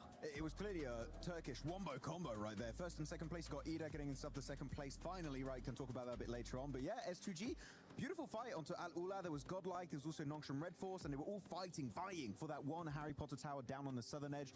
And overall, the fighting capabilities of S2G have been soaring in the finals, and we just see more consistency, which is what I was hoping to see from this roster. Yeah, I mean, I really enjoy right now the classic Kamikaze, which is now canonically known as just the full center as a one player, and then just dominate from there. And the thing is, Kamikaze can get it done, which is super interesting. He just exerts a lot of control. Soul K from the backlines on that anchor, super cool. Wouldn't call it a wombo combo. I wouldn't be comboing Ida with S2G. That's not fair. I'd have them separately. You know, S2G, you know, maybe up here, then Ida maybe down here, something like that. I felt like that was the only time I could really say it, so that's why. Sitting at the end giggling at you guys. Can I just hand it over to IQ? Can I just yes, like, can I pick an MVP right now? Because holy guacamole, the clutch insanity from IQ right now. Obviously, you know, we kind of want the rest of Fourth Thrives to join in on that action, but the clutch ability and also the decision making and the macro calls from IQ right now is insane. Also, the opening fights and frags that IQ is doing. We obviously saw it on the rooftop. I think I blinked. I think me and Max just kind of blinked, and I was like, wow, that was the fastest kill I've kind of seen. But like, it's insane the performance coming out of a single player right now. Yeah, we saw it. We saw him being able to get that first knock on Vitality. I ended up jumping off my seat, Max, because that was such a good opening, and it was actually the decision making, as you were just mentioning, Lace. The decision making from this squad is something that we keep kind of questioning, but they were able to just send it right away to Vitality without even thinking about it. They were like, one knock, let's do it. Yeah, I mean, it's really good decision making overall. We're just trading mics all over the place. But no, it's lovely to see that IQ gets that opening knock with an insanely accurate burst spray. Right, that was just a beautiful execution, and the team is like, well, we have the man advantage. Might as well send it and actually get that engagement. So yeah, IQ's just been spectacular, not just in terms of the eliminations able to get. We're just trading stuff right now still. But also in the terms of the opportunities he is able to create for the entirety of his team. And when an opportunity has been made, man, they just fully send it. They do fully send it. Let's take a look. Actually, I want to see Fourth Thrive stats so far, because this team is one that has been picking it up so far today. They've been getting those eliminations. I want to see a little bit more placement points out of this squad, especially for this last match. IQ is not just Pubg too, Blank, because that's one thing that we always talk about Fourth Thrives. Pubg, who Sci-Fi has been able to step it up to when we ended up thinking about PMGO. T24 is that player that just really hasn't been performing that well. I'm hoping is going to start picking it up. I mean, T24 has always been a really good player, right, overall, which has been nice to see. But you're right, Huzaifa putting a lot of work here. IQ, you were talking about clutch ability with the macro play as well on side. I mean, he's making some good calls right now. I think for this game, getting deeper and deeper into these matches is a really, really important thing for Fourth Thrives. There was a A lot of love from the crowd there as well, which was great to see. Also, going to just say, why have you got a heavier mic than to all of us? Your mic, like, Here, is... let's switch it. What, you want yours back? King Mike. So I can talk to Tomasz. This one's like less. Ooh, better. Yeah, this feels like lights, you know, light on my feet on the desk. You can call this a desk. It's more of a couch. But yeah, overall, I think I completely agree with you. Macro-wise, looking great. I do just want to kind of bring it back to Tiamba right now. They did drop in. Max, don't leave me hanging. Come on. Oh, sorry. Hey, please go on. Let's chat about Tiamba, right? We had a lot to talk about them today, didn't we, Lace? They've dropped in a new sub now in Shallow. Milu's out for the time being. I think that the team definitely slowed down in a big way. It is hurting them a lot. We're not seeing those snap decisions anymore. Yeah, it's not even like that they're trying to do something a little bit different. It's now just their strategy is not working for it's insane to see. They're still making the same strategies, the rotates, but when going into a fight now, they seem to be losing it, which they're playing their same game, but it's not working out for them. So I'm seeing I'm picking up what you're putting down here. Me too. And one team that's been picking it up, especially here in the last couple of games too, has been OG. OG has been able to step it up. We saw them finish in the top 4 situation right there. And they've been we even saw them in Rondo being able to get eliminations too, switching it up a little bit more, using the Rondo since they're able to revive people, trying to be more aggressive, Max. Yeah, I definitely didn't see the aggression we witnessed from them back in their respective group, right? It kind of fizzled out. They've been more passive from time to time. But no, here actually a really good 2-2 split, maintaining that high ground position up north and sending 2 players down. I understand the reasoning behind it, but at the end, pushing that compound is incredibly rough onto Ida as we check out all of the winning teams of today. But I do want to highlight here before we do wrap up this desk, man, Ida finally gave up the hot drop onto Nigma Galaxy. Oh my goodness, thank you so much. It's good, right? You know, getting a second place off the back of that is cool. I was almost expecting them to clutch up there versus S2G because that is very typical Ida, is just to get all the way to an end game and then just have a really silly win at the end of it. Yeah, Ida, sorry, I'm thinking about Fudia because I saw them being able to get that chicken dinner earlier in the day. But Ida, yes, I agree with both of you. I'm glad that they finally just stopped doing that hot drop and decided to change their mentality because they were in last place before they decided to make that change. One team that's currently not in last place and is wanting to challenge that first place is none other than Fudia, and I believe Kalara's got a chance to talk to them. Hey guys, of course I am down here on the stage with Ayala as I have him after this great performance here throughout day number 2 of the finals. My first question here for Erangel is, sorry, Miramar even I should say, in the second Miramar. You guys had great space control to be able to eventually get yourself to that win. So talk to me about that late game and what threats you might face. Queria perguntar como é que foi o jogo de Miramar para vocês, né? Ali no final, como é que vocês estavam se sentindo ali no late game? Qual foi a estratégia de vocês? E aí, tudo bem? Esse jogo aí a gente começou perdendo o chifre, só que a gente não desistiu e continuou querendo. A gente jogou bem esse jogo mesmo estando em trio. Então a gente ganhou os morros, foi jogando juntos e a gente conseguiu ganhar a play. So it was very nice play. We managed to get it through with 3 players, so it was really important for us. We made the right decisions, and we could get it. Awesome. So let's talk about the Rondo for a moment, because that was great as well. You guys eventually entered into the silos, the urban area and things like that. And I thought you were going to be in a lot of trouble, but you actually looked amazing in that execution. So what were your concerns on Rondo? Who were you kind of looking out for, and how did you execute that? A partida de Rondo também foi muito boa, né? Vocês entraram ali no silo e ficaram por ali. Parecia que ia dar ruim algumas horas, mas conseguiram sair muito bem. Quais eram as suas preocupações ali nessa queda e nessa partida? O que vocês estavam sentindo? Nessa partida de Rondo, a gente começou bem, fazendo mais kills no começo, depois fomos pegando mais kills, só que a gente errou em algumas coisas no finalzinho que a gente depois da play conversou, então tomara que nas próximas plays a gente consiga ajeitar tudo para conseguir ganhar esse campeonato. So it was a pretty nice match. We managed to get us some kills on the start and in the middle game, but by the end we did some mistakes, but after the game we talked, we solved those mistakes, and we are better for the next ones. Fantastic. Well, thank you very much for joining me, Ayala. That is it for us here down on the stage. Thank you, Kalaris, and thank you, Ayala, as well, for that great answer. And yeah, for this team, I mean, they started off hot today. This last match, though, ended up being a big old donut. I think they'll be able to bounce back. Ayala, you may have your driver's license back. I will bestow it upon you once more, because now the decisions to use the vehicle are working for you and not just going in there and seeing what sticks. But no, look, the elimination consistency from Furia is, you know, we always speak about it. They are a sort of an aggressive dominant team.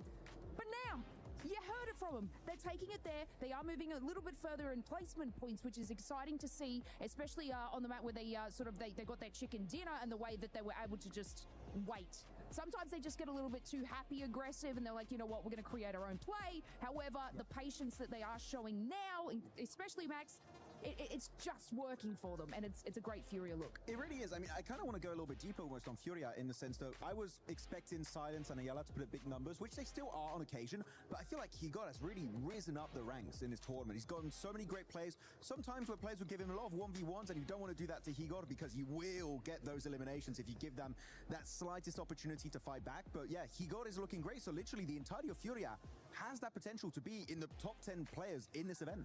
But you got to remember, Igor, too, is a player that has won MVP in the past for Americas, too, when he ended up being in previous teams before joining Furia, right? So we know that he can definitely put up those points. We just want to see Silence even more. Silence, what's your pick for MVP? But let's take a look at the overall so we can see where some of these squads are currently sitting at, because I would love to see where Furia is currently at, with E-Arena still being in first place, the gap being there about 18 points from Ulf Esports. Well, I mean, for Ayala and Chief as well, like back in Liquid days, I think for, honestly, those boys, the big thing about their team play was that they locked down endgames massively. They massively locked down endgames.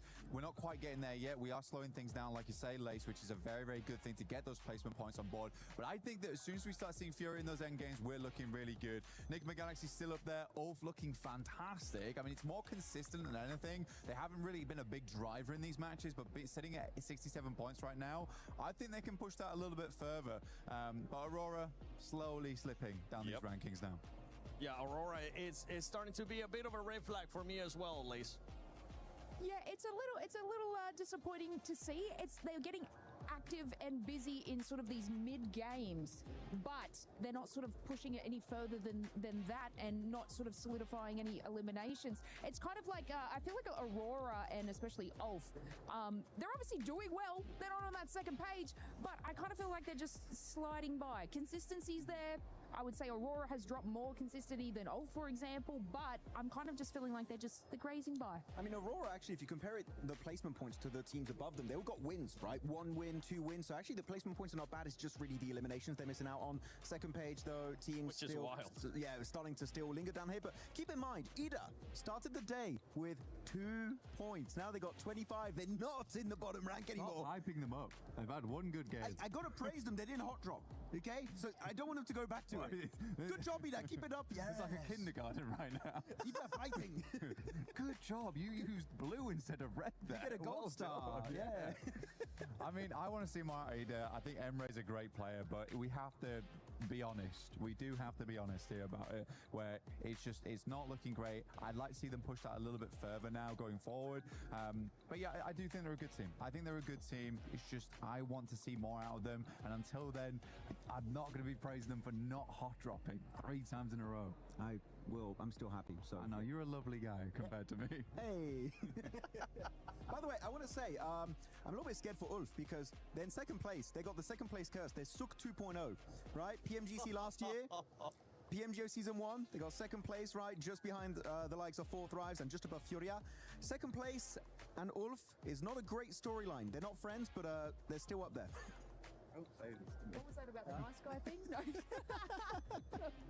Look, I obviously on that second page just want to touch on Godlike.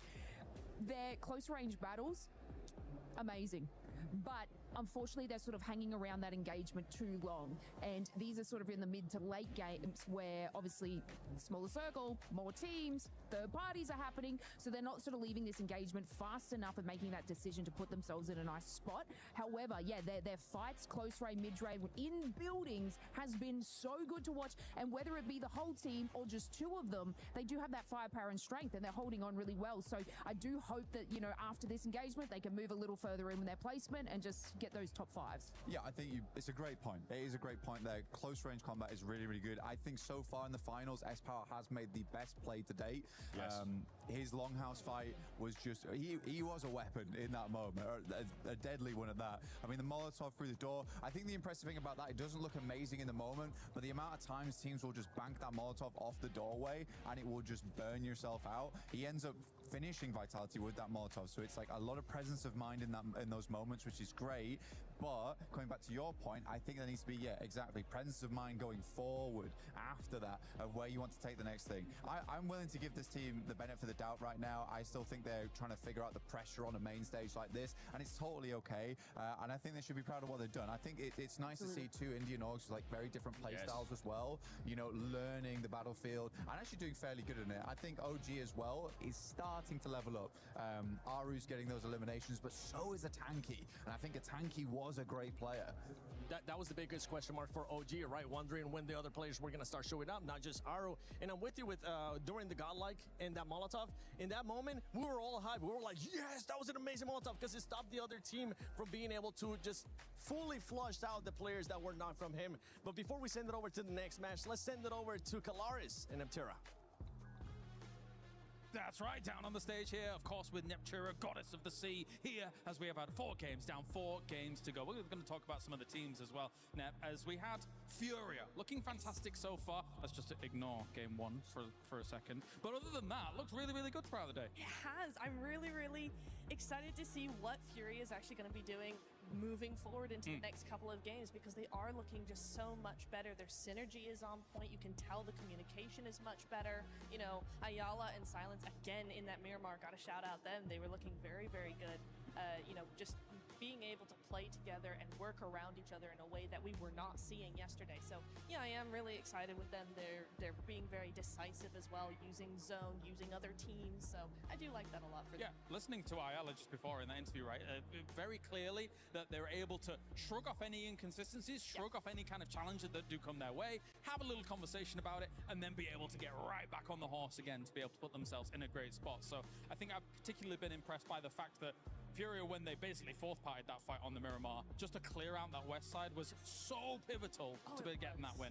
Oh, it was, and it was such great knowledge of what the teams had to do, right? Not just worrying about their game, but also worrying about what the other teams, what their options were in that zone, right? You know, they were making sure that STG couldn't come around to the south side. They were making sure Hora didn't push them either, that they were forced into each other. So really just narrowing everybody else's team, everybody else's options. And that is what I love in a team, is that team control, not worrying so much about themselves, but how do we make everybody else work for us? Let's talk about one of the big names from the group stage, of course, 4 Thrives, that I know a lot of people are looking at and having big expectations of, and rightly so considering what we saw from them in the group stage. Yeah, I really am hopeful for them because, yeah, again, similar to Furia, right? 4 Thrives had a rocky start to the finals, but what we're seeing from them, particularly in that last Erangel, is they're starting to do their splits over onto that west side. They're starting to split up, they're starting to spread out, they're starting to take up more space, have a little bit more presence, and to me, that tells me that they're feeling very confident now. They're starting to get that confidence back. For me, I want to see just a little bit more of snappy action coming in. They need to make those rotations a little bit quicker. They need to make those plays a little bit quicker. Those decision making, the timing has to be snappier for me, but otherwise it's just looking really much better. There's been some good moments, but there is also the fact that this lobby has now leveled up even further. They were able to thrive in the group of death, no doubt about it, but it really has been quite the test here so far for them, especially when they find themselves in some of those split positions where, unfortunately, I kind of, again, like the Rondo situation, I think it's just a little too early to be there, and then eventually they get caved in on. Finally, let's talk about Flash. Yes. A team that had like big expectations as well coming in to this tournament as a whole. Not quite got their footing underneath them, though. Do you agree or disagree? I agree. I think, I'm not sure what's happened, right? Because we did see them have, they never had a huge presence, I feel like, even in the group stage, right? They were never this massive frag team, but they always had this quiet dominance. They were always able to be in those end stages. They were always able to take home a few eliminations, even if it wasn't a podium win. And today and yesterday, there's not even that. There's nothing. They're playing very compact. They're playing very much by themselves. They're not really looking to other players. If players look at them, they're like, no, please don't do that. You know, it's just like, it's odd and with just nothing in them. Is it because Max picked them to win? Possibly. It is possible. Yeah, possibly. Who just laughed in my ear? What was that? Was that our producer? I think it was. Even the producer knows about the Maxman curse. This is ridiculous. Yeah, but yeah. Infamous. I think in the group stage they had some good splits and stuff like that. But yeah, we've got to get a little bit more here in the finals. All right, it's time to get into our next game here. Game number 5 of the day here for Pmwc Day 2 Finals. Thank you very much, Kalaris and Netura down on the stage, leading us into the not the final. There we go. Get ahead of myself. Goodness me. We're on to match number 9. We're on our middle billing of Erangel today, and we have one more match of it after this as well, as we are near enough crossing the halfway mark of our day after this one as well. Of course, this will be the 4th match that we played on our big bumper bonus day of 8 matches. Let's get into it. This Erangel is going to be a big one right here. We've already played 2 matches of Miramar. We had a Rondo, and now we are getting into our 2nd match of Erangel here. And it's going to be interesting to see just which team is going to come out on top, because we're starting to see a little bit of differences here, right? We're starting to see some of the squads at the bottom show up. It's good to see Ida make some noise, and honestly, if they were going to start making a run, now's the time. So it's good to see that movement happen. There's still plenty of games. We've seen plenty of times teams, boom, right, get back-to-back chicken dinners. And let's see if now is going to be that opportune time for Ida, now that they're no longer hot-dropping Enigma Galaxy. Maybe they're feeling themselves after that one. Yeah. They're just going to go back. Oh, that worked. Yeah. Or like, hang on a minute. We're quite good at this. We got late into that game. You know, let's go back on hot drop them, because we'll win now, right? Right?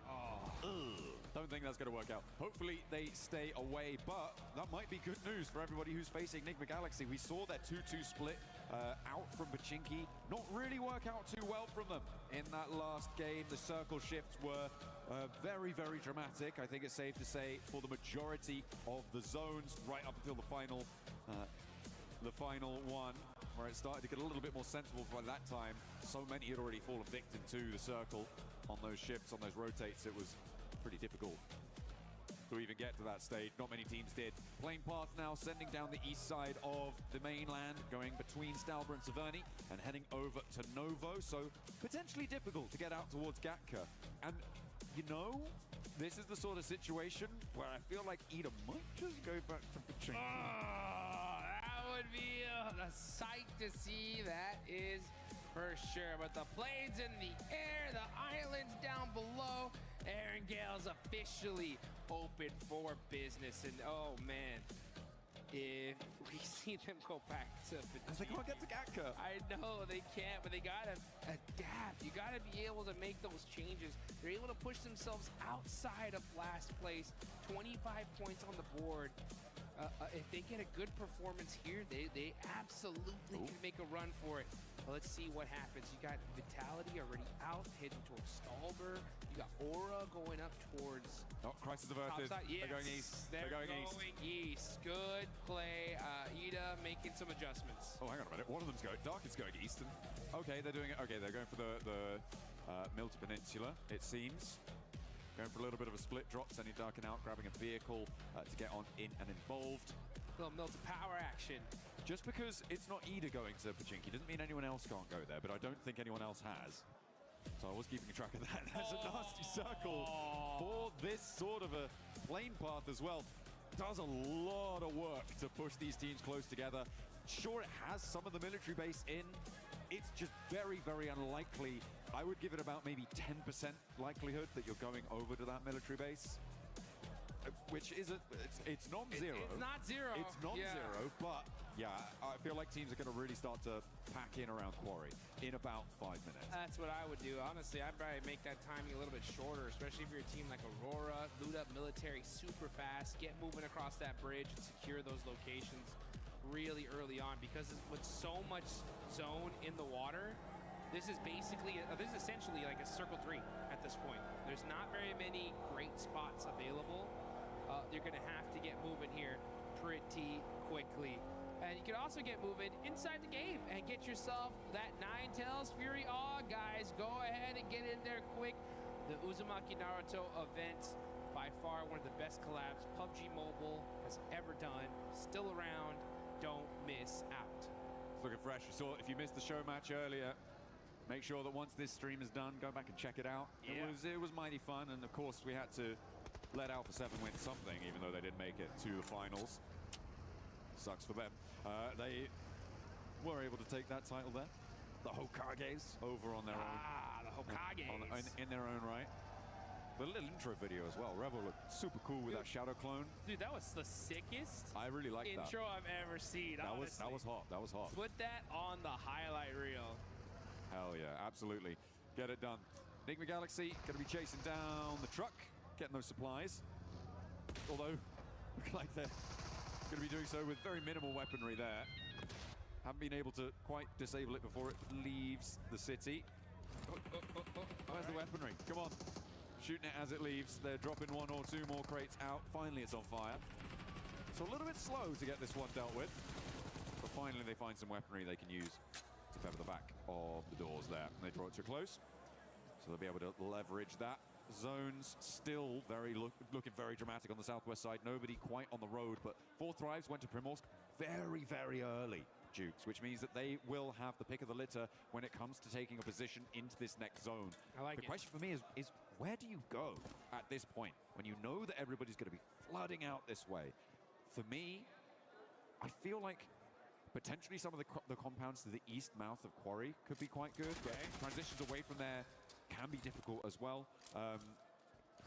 And the reason I'm going for that is because I feel like I would want something that's at least on the south side, just in case it goes to military. Yeah, I would take the hill above Ferry Pier. I think that's the strongest spot. Yeah. I mean, because you're right. That zone could, for some reason, I mean, it's been crazy today, right? It could yoink all the way back to Millie, and you have at least a decent spot to be able to get there pretty quickly. And then plus, if the zone does go in almost any other direction, you have that sight line of that field that's right above you. So you can get a lot of work done from that position.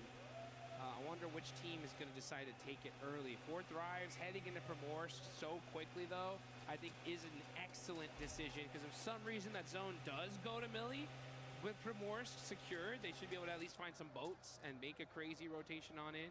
So it's not a bad idea. Enigma Galaxy getting out nice and quickly. Nongshim Red Force as well, moving in a little bit further south of this, and they will start to line the hills just north of Ferry Pier. It's like they are the first 2 teams to really make that break for it outside of their looting phase. And I'm expecting a response from 4 Thrives fairly soon, but so far hasn't really come on through. Ralph able to get a lot more scouting done than maybe he would have expected to. But they managed to sequester themselves nice and deep into towards this zone, which is, I think, going to play very well for them, taking the position just northwest of Ferry Pier. For sure. I mean, this is still a very, very close game. I mean, second place on down, one good game, we could definitely see a team even like all the way down 12th place jump up really quickly.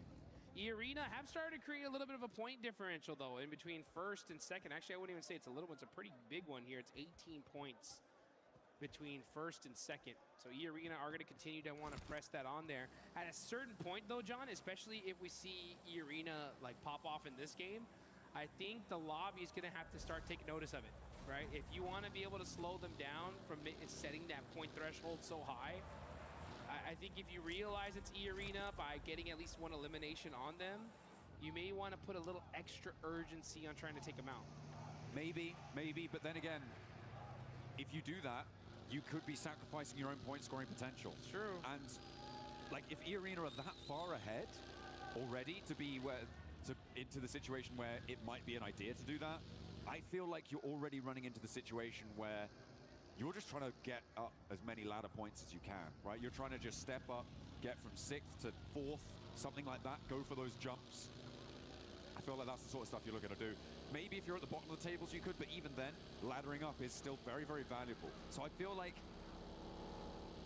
unless it's like first place is on 150, second place is on 120, third place is on like 90, even lower, that maybe then the second place team could try and hot drop and go for something like that if you have that sort of advantage with not too many more games left to play. But outside of that very specific scenario, I feel like targeting E-Arena I mean, given the form that they're on, probably just generally a bad idea. Yeah, I don't think we're gonna. I think hot dropping in general of them is just terrible, no matter what the situation is. I just think that if you just somehow can see them, like for example in the feed, you hear the shots. Sure. Maybe you do a little bit extra to try and take them out. As Godlike starting to make some noise. There's S-Power with the run over. No fear getting taken out, but Sleepy. Oh! We thought he was gonna get the thirst, but Godlike was right there to support his teammate. And a huge save there right on time. Arena are looking to come in for the third party from the west side here. They've already got a scout close by, and they've seen the elite Elam feed lighting up as well. Manya looking to suppress with an nades. Good bounce. Finds Sky on the flush. Will Arena be here on time? And Tiamba are going to join in from the north side as well. They could have an impact as they roll on up towards this engagement. A lot of players down. And there go Horror. Taken out, knocked for 6, Godlike able to send them to the bleachers. Oh, but here comes Tiamba, looking to make things difficult for the side of Godlike. Admino is stuck with QZZ right there. Godlike get that fight done pretty quickly, but they're gonna have to make a sacrifice. Oh, the tire busted out from Anya and taken out as well. So man, Godlike just not able to catch a break here. Tiamba able to rock in with a good third party there. Vitality a little bit late to get involved. Arena wanted to maybe think about it, but they were too spread out on the western side, and so couldn't get involved, but Tiamba were there nice and promptly. The circle, in the meantime, shifted back over towards the bridge. Very Pier is a hotbed right now. 4 thrives, maybe burying the brunt. That's just saw Coops in the elimination feed there. That's unhealthy. That's not a good engine. Here we go. Yeah, that does sound like that head gasket's in trouble here as Huzaifa is pushing up on close to the Furia. Oh, hops in the vehicle, hops back in. And now able to at least get a secure position. Ayala holding it down against 4 thrives. It's a party at the beach. Very Pier is jam-packed. Get your sunglasses out. Get your tanning oil on. It's going to get toasty very, very quickly as teams crunch on in. Maybe a little bit of calm, though, before this storm.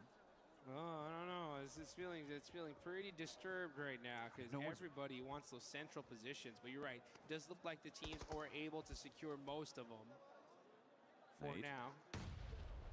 Nongshim trying to get an opening knock here on the OG. They got to be careful here. They're getting mighty close. Oh, and Hyunbin gets that opening knock. Nongshim, are they going to press this? Looks like they are. Hyunbin up close and personal. It's Nongshim Red Force versus OG, and OG are getting picked apart here.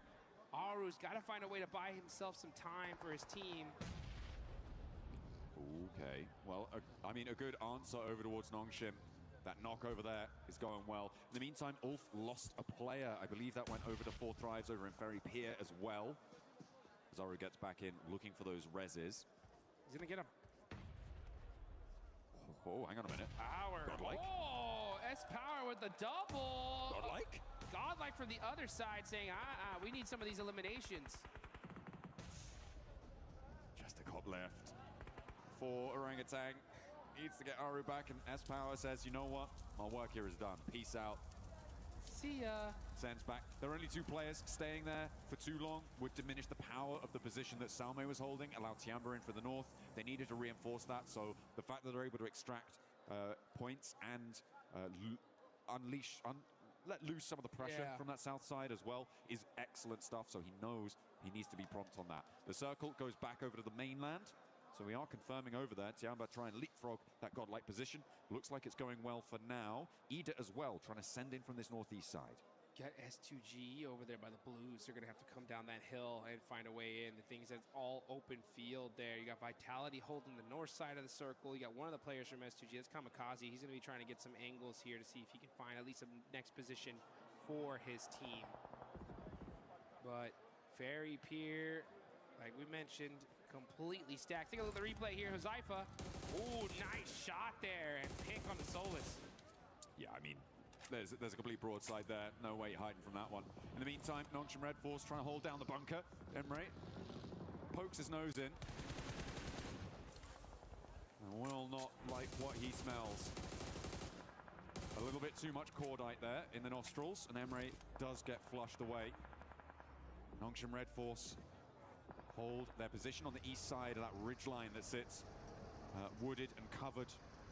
They're playing on those bunkers as well. A really nice defensible position. Look at the teams out on the east side as well. You've got Ida, Flash, Aurora, Furia, all of them sort of holding each other at bay right now. So Nongshim Red Force feeling very safe and secure for the next 3 minutes. Yeah, next 3 minutes is going to work out for them, but then things are going to really start heating up here. On the north side, you got S2G now starting to press very, very close to Team Vitality. Yep, Razek just saw him, and they're going to be on the move here, possibly trying to avoid this fight, get in a more solidified position in this circle. Kamikaze just keeping an eye on the side of Vitality for now. This is still super early here, folks. This is only stage 3, but we've just seen so much action through the chaos of that first circle placement. Yeah, it was really hard to navigate towards it. A lot of damage inflicted, and yeah, with Aura going down as well.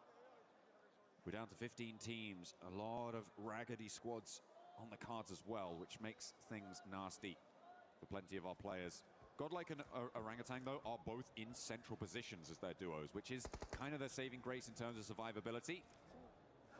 They'll try and keep things going. E-Arena on the west side, holding around that quarry. They've left Schweppes actually onto the Primorsk Hill on the northeast side of it to be that off angle for them. But they're kind of keeping out of it for now. They're kind of chilling on the west side. So for E-Arena, we're still waiting to see what they've got for the rest of this game, because their path forwards may lead them to clash with Vitality or with Godlike. You can see Schweppes, though, from E-Arena. He's all the way down in Ferry Pier, just getting some sight lines, getting some intel for the rest of his squad. Got to be careful not to get too close, though, to the side of Nigma Galaxy. Now you see Aurora Gaming. Let's see where this next zone's going to go, though. That's when the fight's really going to get started here. Zeol is going to eat a little bit of blue damage. He's keeping an eye on Flash. Uh-oh, yeah, he's trying to play this quietly, hoping that he comes in this direction, but instead goes in the opposite. Next circle does pop on over, and it is heavily to the east side. I mean, this is good for Nongshim Red Force, right? On their position. We were talking about that before. The fights on the east side will need to conclude. Tiamba sending in a might challenge on Orangutan's position, but it's fairly open on those hills. Going to be very difficult to hold. Fortunately, there's not too many full squads around them. Nongshim spot a player from Flash as they try to move in. Aurora taking a chunk out to Tiamba. Now looking to overwhelm, but they've lost a player on the roll-up. Orangutan try to hold it down, but will not be able to face the might of Tiamba, who are fielding Shallow now on their roster, leaving Milu out, and he is not needing to get him back up. Down to a duo. Eagle trying to get that first aid off. He's going to be able to get that for sure.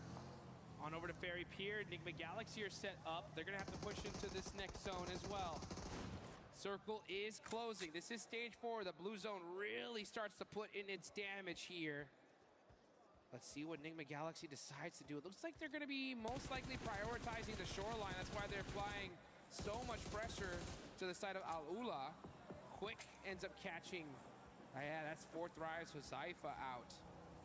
And yeah, looks like Al-Ula are going to be holding this very pure position. We've seen them do this before. S2G were able to bad beat them in that spot using those hovercrafts in a game not too long ago. So let's see if Al-Ula can turn things around. Try and hold that west side. I mean, for 4th Rise, a little bit of a lost opportunity there. Remember how early they were in Primorsk, Dukes, and they didn't manage to transition fast enough. Both Nigma Galaxy and Nongshim Red Force both got ahead of them in terms of getting to the positions in that area. It's a little bit unfortunate. I'm not super happy about it. And now they find themselves in the middle of a fight that may not go their way with 3 full 4 squads. Sorry, Ulf only have 3 players. So with 3 squads surrounding them. Luckily, they are in the zone, so they aren't super under the impetus to move, but they may want to. Yeah, now we're looking over at E-Arena, the top squad right now. So many points on the board. Nice point gap. Looking to make that and push it even further beyond. Team Vitality looking to make some noise on the north side. Everybody just trying to find their spot in this next circle, because this next zone's most likely going to push north. And if it does, that is wide open field, which S2G have a decent position in. Tianba and Nongshim Red Force are pretty locked down. But these teams on the south side of Ferry Pier, honestly, should already trying to figure out what is the path they're going to take into this next circle. And the only way they're most likely going to get there is through some insane shots. I'm looking at the shaking and moving right now for E-Arena, because now is the time that they need to transition into a pivotal point in this game. For the time being, for the longest time in this game, they've just been on this west side, waiting, playing that edge, assessing the situation. But now they need to start to move forwards, and that is not how you want to start it. Salme immediately goes for the flush, and he's gonna go unpunished for the moment. I don't think they've got an answer here. A nade up and into the top floor of the window for Tony K doesn't connect. Zest Power hiding somewhere else in the building there. And will not find that fight. So for E-Arena to lose a player here, I mean, that's great news for the teams chasing them. Yep, huge news. And Godlike now knows exactly who they're fighting and the importance of them taking this out. Next zone does go on over. Huge zone here for Tianba. And Nongshim Red Force, that fairy peer heal is just so strong. I kind of like this for Ulf as well. I mean, it may be a struggle to fend off all the teams in Ferry Pier, but once they're there, they have a fairly isolated area, survive quite deep into this match, but the transition over to the hills can be very, very difficult, especially with two teams lining you up side to side. Vitality gonna have to make a break for it now, as they have to roll out from the north edge. And they're gonna have to cross a lot of open field here. This is what I was talking about. This zone is not very kind to those teams that were playing on the edge position. Yeah, Team Vitality, you're just kind of waiting to hopefully have these teams in the middle start fighting so they can, you know, get a free rotation onto this next circle without too many eyes looking at them. But it's going to be a tough rotation. Yeah, Razy's going to be driving right back. Say, guys, it's pretty jam-packed down there. No bueno. It is no bueno out in that open area. Enigma Galaxy finding the back tail of Al-Ula and able to drag that one back. Claws does fall, as E-Arena is still trying to dislodge Godlike. Zest Power with the shotgun tries to find one, steps into a nade, but not before getting a knock. Now it's all up to Salme. Has got a nade cooking. Still with the pin pull, drops it down, nearly finds it, as Schweppes tries to move up to support Tony K and get that res. S-Power falls, and Salme has Mormon now to handle. Gets the first lick in with that shotgun, and Mormon has to back up.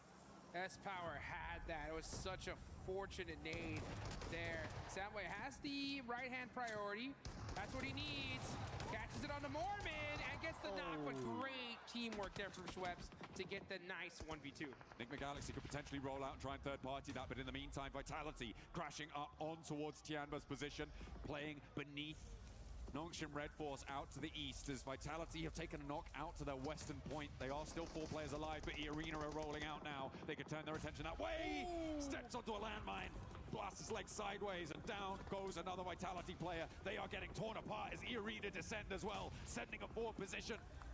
And I don't think they're going to last much longer. Ida trying to join the party, and Tiamba are now suffering. Darkin and Swain both on in the fight, taking huge swipes at this hold. And Tiamba may not have enough to hold everything off, but they will find the final blow towards Ida. It's an open field battle here as teams are starting to crowd on in.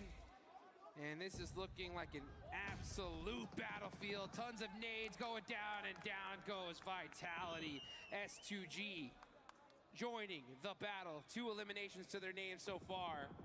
And with that fight, all that commotion happening, it allowed them to be able to get a more solidified position in this circle. Great timing from the side of S2G. E-Arena are like, hey, I don't care about the timing. We're just gonna push up and hit some crazy shots and put everybody on notice. 2 teams crashing onto Tiamba's position was enough of a smokescreen for E-Arena to be able to move up nicely.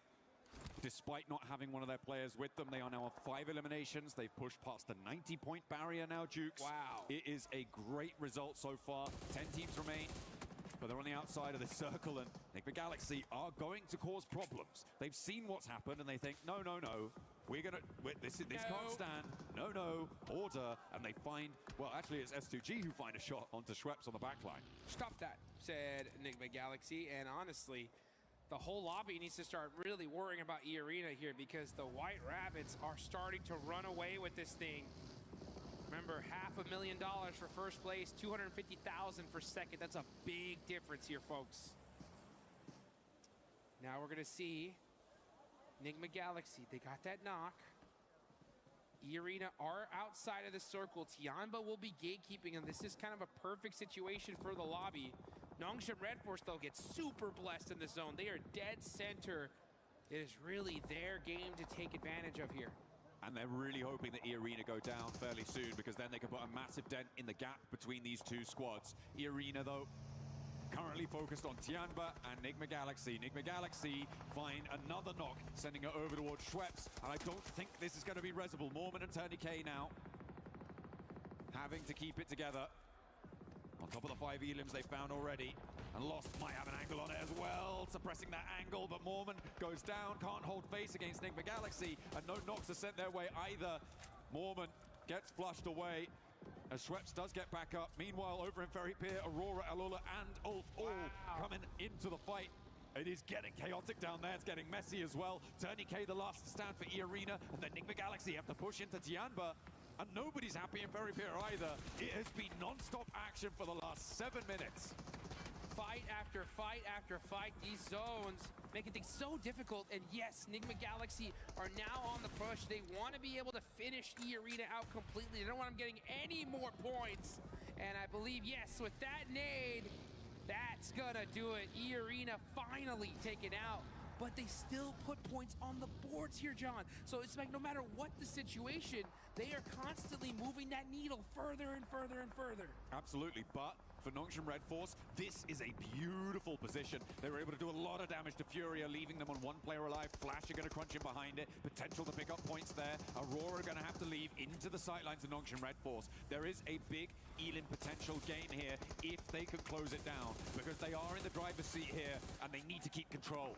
All these teams need it. They all need this chicken dinner and all the eliminations. Nice. And that's Furia gone.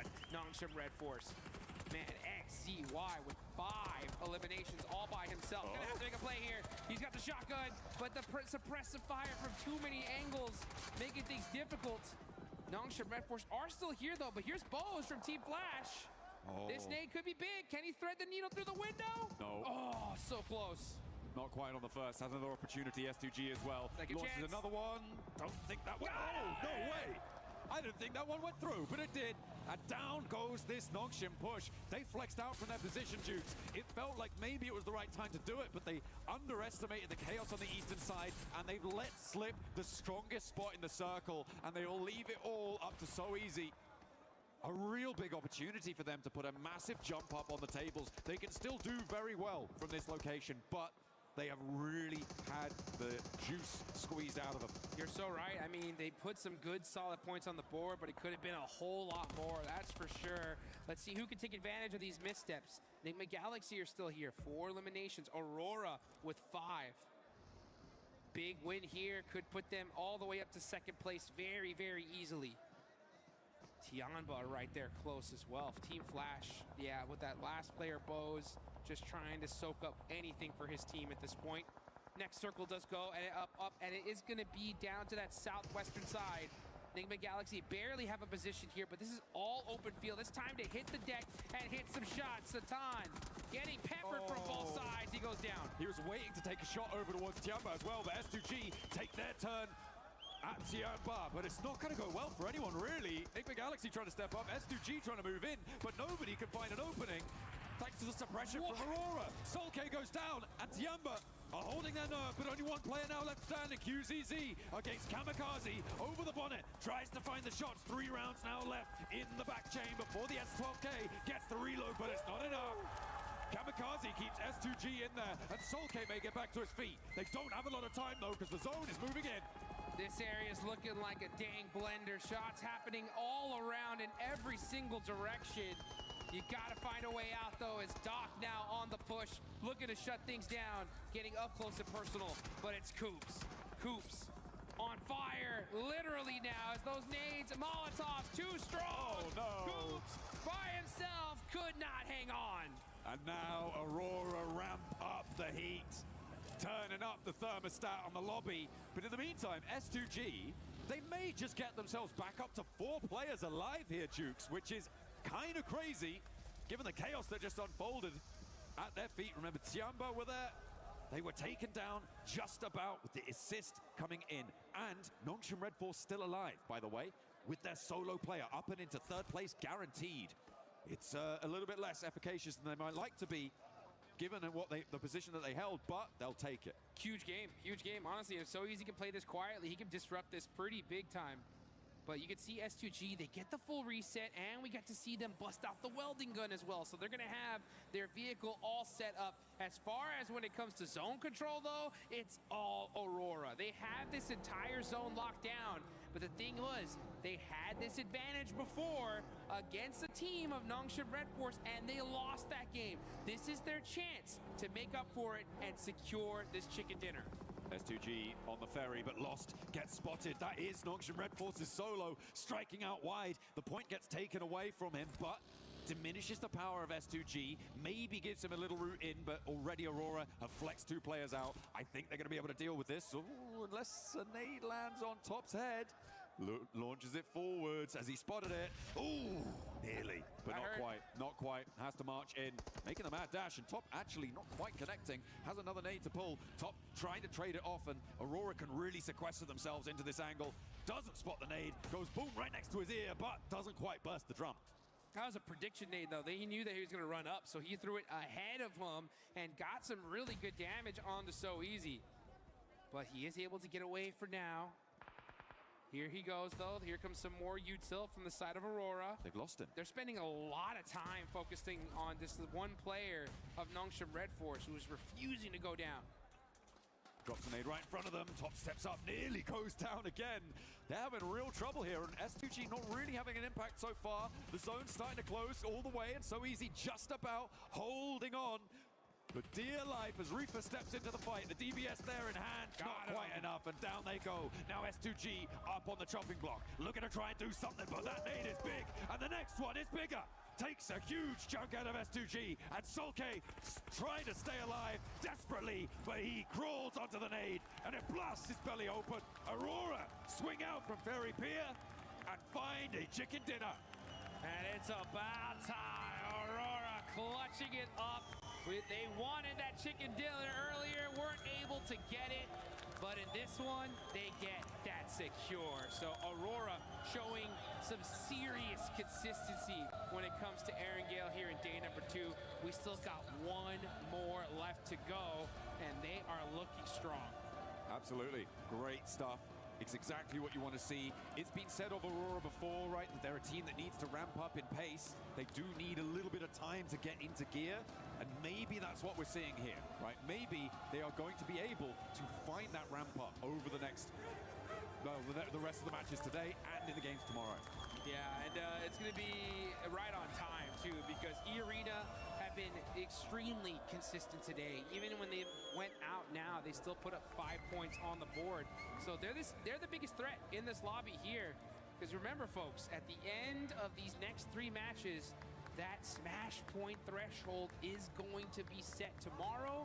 Once those 10 points are crossed, the next chicken dinner, that is it. We will crown some champions. So E-Arena's job today is to just set that threshold as high as possible, and they're doing a dang good job of it. They are, but even in that match, like a lot of the teams towards the top side of those tables were able to put up some decent games. That's right? True. You had Ulf, who was staying in fairly late, S2G fairly deep into that one, Nongshim Red Force. Maybe could have got a little bit deeper if they hadn't gone for that push-up, but still getting into 3rd place into that match was really, really great for them. A lot of teams putting up some big numbers, and sure, they put up 5, and I do praise teams for being able to do that sort of thing, but everybody is on the hunt. Everybody's hounding them down. So for Arena, it might be okay, but you can't have a tortoise and a hare situation. You need to keep the pace up. You cannot let sleeping dogs lie, because they will find you and they will take you out of that top spot. It's all to play for. One more Erangel today. As before we move on to our final set of Miramars, don't go anywhere.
introduce our team.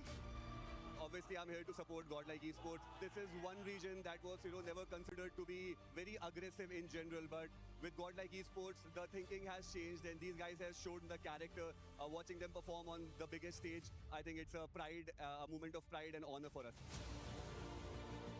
The team is like a very celebrated team in India. Like, it has a huge fan base, amazing lineups, amazing achievements. Godlike got that nice nade off the top side from Adamino. It'll be a great start for Godlike. Jukes get some early energy into today's games. Oh, boy! Wow, throwing that nade up the stairs, catching him off. That's Cesari's holding those angles. He's doing those tight peaks. He's been throwing heat-seeking missiles all game long and opening the fight for his team. A full 4v4. S2G tried to catch a couple of their players off guard. You can't stop S-Power, and you cannot silence Godlike in this moment. Adamino for the closing play as Godlike take this chicken dinner with ease! The most memorable event has to be the map of Rondo, where Godlike came up with 30 points. As everyone, used to call our region as not so aggressive or passive, and a lot of things like that. But again, Godlike Esports proved with their firepower and with their composure that we do have that firepower. We can also go for big games.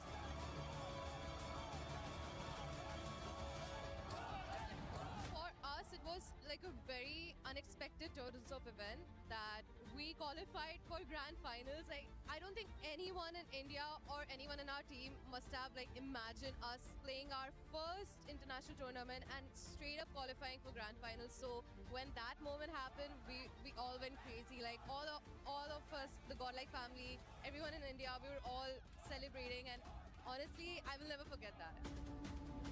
The fans over here, the love for the game, it has been amazing, and we are having a great time over here till now. Yeah, I always had this dream to go and visit the Eiffel Tower, and it was a dream come true moment for me.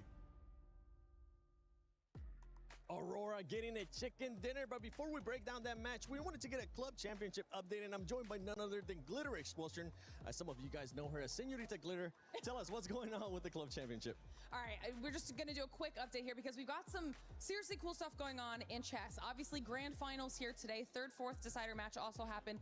That was between two Falcons players for third and fourth place, so it didn't matter who won. They were getting those third place points regardless, but now the finals are going on between Magnus Carlsen and Dennis Lazovic, which means AGAL have guaranteed themselves second place bare minimum. Liquid could get the win if Magnus is able to do it, but either way, that keeps AGL at the top of our leaderboard by 500 points. Now, it looks big right now, but over at the STC Arena, Falcons are still in the discussion. They're in quarterfinals. They will be facing off against Twisted Minds later on today, and if they're able to win, that's going to be another chunk of points in the favor of Falcons. So it'll be interesting to see how it plays out.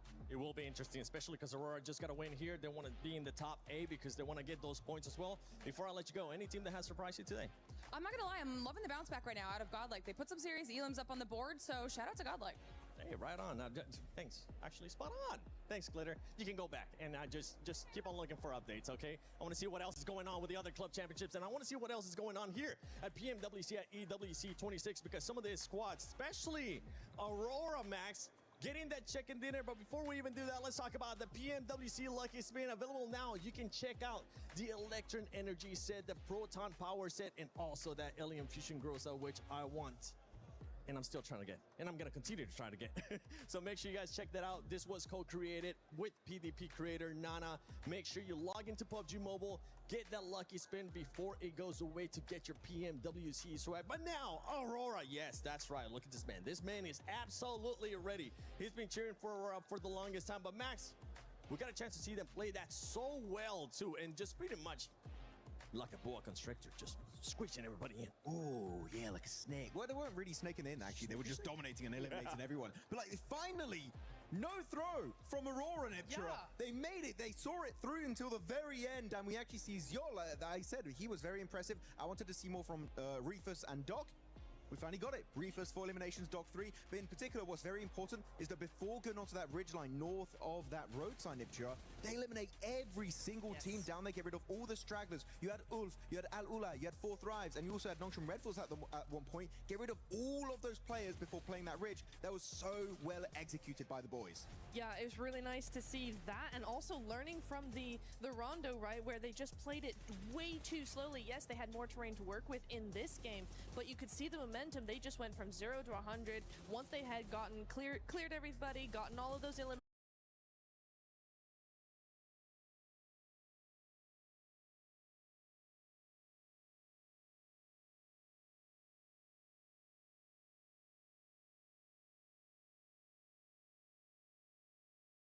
That in T24 behind the tree. Dark now, worried. Split the difference between two players here. Not easy to regroup. Another nade in the hand of T24. Sent it across. Doc is down. The other might fall to the nade from across the way, but seems like he lived it. S2G playing the game of their lives right now. S2G, such a quick swing, Jackie, as well. Love to see it. This is huge from them. Complete different play style. The confidence out in full force. Right time, right place, and the back door has worked out well. Top trapped, T24 spamming so close to him. He knows he's exposed. And this duo from S2G looking to take this one with force, but they still play it smart. Makes the run across right now, trying to deny sight lines. Aurora, Top will at least find it, but the shots are coming through. Kamikaze once again sends straight center. It starts to work out. Nate gets close to the lovely bouncer on it, but won't go quite far enough. Back behind the loot crate. A little bit of cover to work with, but S2G, they've got two angles. Top is going to have to play out of his mind to make this one work here. One first aid kit ready to go. Hamzy G looks to send an arc over the top here to finish off the game. Goes wide to the side.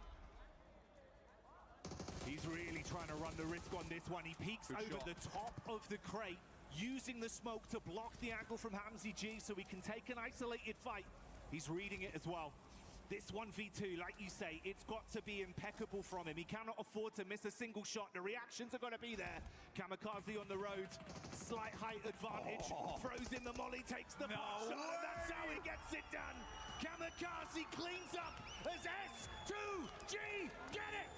Last game, S2G, they looked a little bit short there, but this game, they go Kamikaze, Kama-crazy for the finish. What a game, not lazy whatsoever, with a quick swing out to the side. You gotta love it, you gotta believe it, S2G is here to play. We thought it was Aurora about to blot out the sun and cast the shadow, illuminate the stage, but no, it's S2G that once again prove how much of a powerhouse they could be here in France. T24 as well, man, the jump out the buggy to sit down on the floor. I couldn't believe that. I mean, he made a quick snap decision. But lads, I'm gonna have to live this game out. I'm dropping into the grass, and I'm gonna cause problems. You can feel the energy in the arena as well. We get the replay from that one. Some big individual maneuvers. I love the strategy as well, Blank. S2G here, the way they were able to control the situation, knowing they had to be so proactive, but didn't overstep the mark.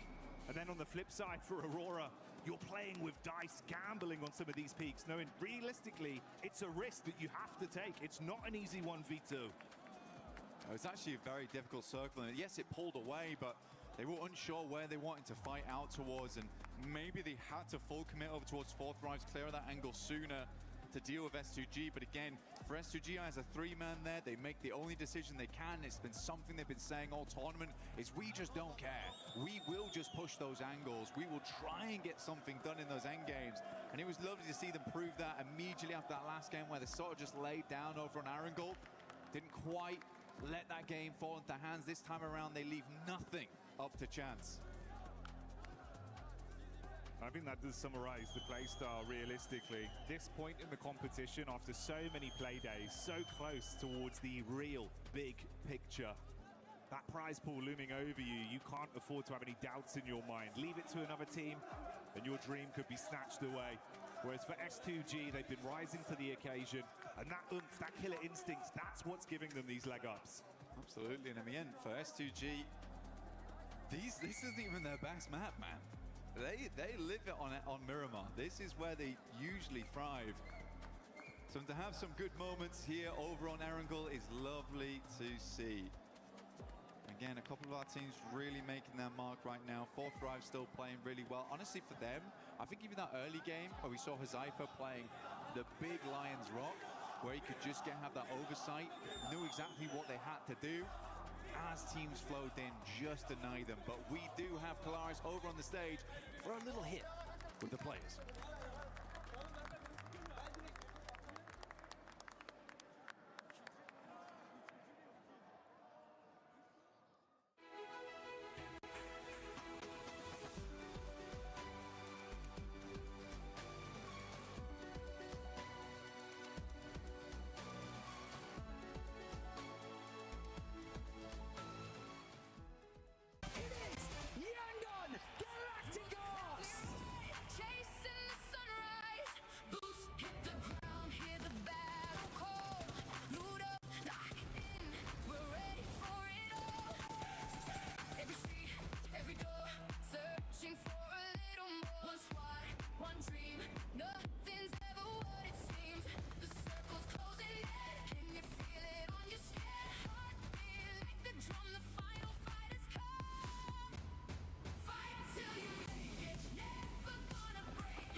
Kalaris here, reporter for Pubg Mobile here at Pmwc, and a major problem has occurred. It seems we've let one of our commentators out in the wild here, and we've got to actually wrangle him and get him back in. So it looks like maybe a little bit of movement's going on here, actually. I don't know if they're actually going to be able to capture him. This is the problem with commentators. A lot of the times, they just go wild. They somehow get... He's on the move! He's on the move! Okay, no, we've actually got to be able to try and find him as quickly as possible here. He seems to be hiding. I'm not exactly sure if we're going to be able to capture him. This specimen, in fact, actually has a microphone already. You can see he's dangerous. He's very dangerous. He has a microphone already. That means he's actually ripe for the commentator desk already. They might be able to actually capture him here. They've caught him cornered a little bit. I don't think he's very interested in it, but he might take to it. Let's see if we can place down some bait or something like that.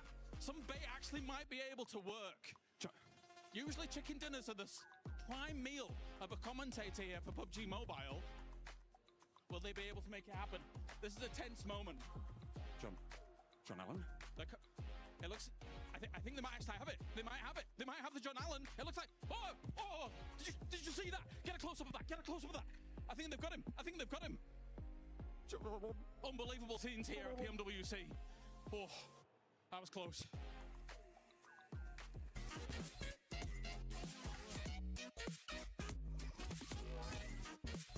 Nişan almak lazım. Dürbün. Adam vurma. Araba sürüyor. Araba sürüyor. Araba patlatmak. Araba tarıyoruz. Araba sprey atmak. Konuş. Araba sprey atmak. Sprey atıyor. Oyuncu. Drive-by. Oyuncu. Araba giderken vurmak. Drive-by'da adam vurmak. Headshot. Arabada giderken drive-by headshot atmak. Canı bir. Araba iptal. Araba yok. Araba iptal. Niye araba sürüyorsun o zaman da? Sen. Ben. Takım arkadaşın. Bekle. O. Düşman. Tamam ikiniz. Çatışıyorsunuz. Tamam. Fight'tasınız. Cross koyuyorsun. Cross koyuyorsun aynen. Tamam. Sen. Beklemek. Beklemek. Ben bildim beklemek. Araba sürüyorsun. Evet. Durdum. Benzini bitti. Benzin mi? Ben. Geç. IGL yani. Kaptan. Info. Konuşuyor. Analiz. Info almak. Analiz. Boş dolu info. Boş. Boş ev.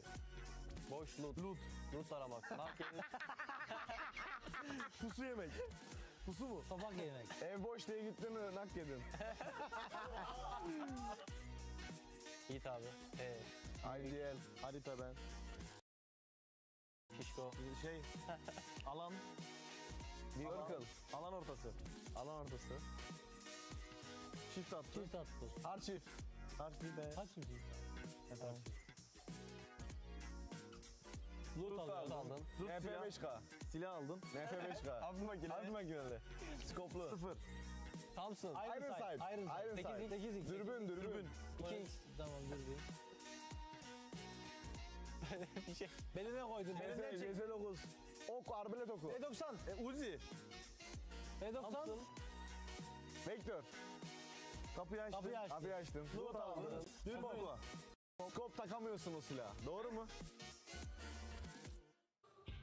Hi, Kalaris here at Pmwc, down on the stage to talk to Nongshim Red Force. Hyunbin here to talk about some of the games from today. First questions first. I want to ask you guys about the previous Erangel, not just this one. You guys pushed Furia. Talk to me about that decision and if you'd have maybe done it differently in another scenario. 일단 현배 선수 첫 번째 질문은 일단 이전 매치로 좀 가볼게요. 사실 그 전 에란겔에서 유리한 고지를 좀 먹고 있었는데 아래에 있던 퓨리아를 이제 잡으려다가 좀 판이 좀 아쉽게 돌아갔거든요. 그래서 퓨리아 때 좀 어떤 콜이 나왔는지, 퓨리아를 밀러갈 때 어떤 콜이 나왔는지, 그리고 만약에 그 판을 좀 다시 하게 된다면 좀 어떤 콜을 내렸을지 좀 그걸 묻고 싶네요.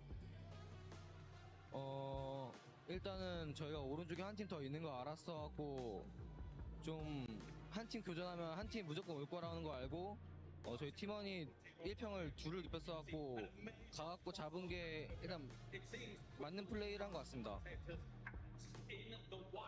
Yeah, I mean, we already knew like if we're going to push Furia, then the other party would come. So we tried to push it as fast as possible. But I think if I think we'll end up in retrospect, I think we should have just let him just use that 1-feet plays, and then just we can hold on to our spaces and would much use it wiser.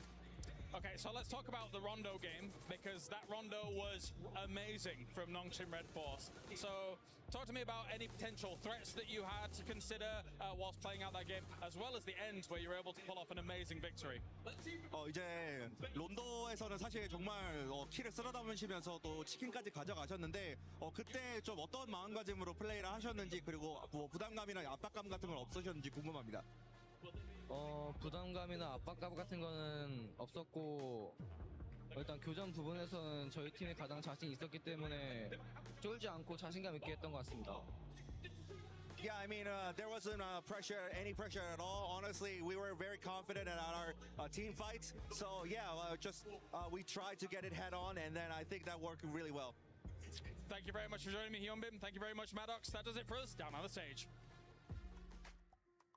Thank you, Kalaris, for that interview. A marathon of a day that we're having here, as 6 matches have already been played, and S2G has been able to go now back to back with those chicken dinners. We still have 2 more matches to go here, but honestly, S2G, this bounce back inhibitor out of them.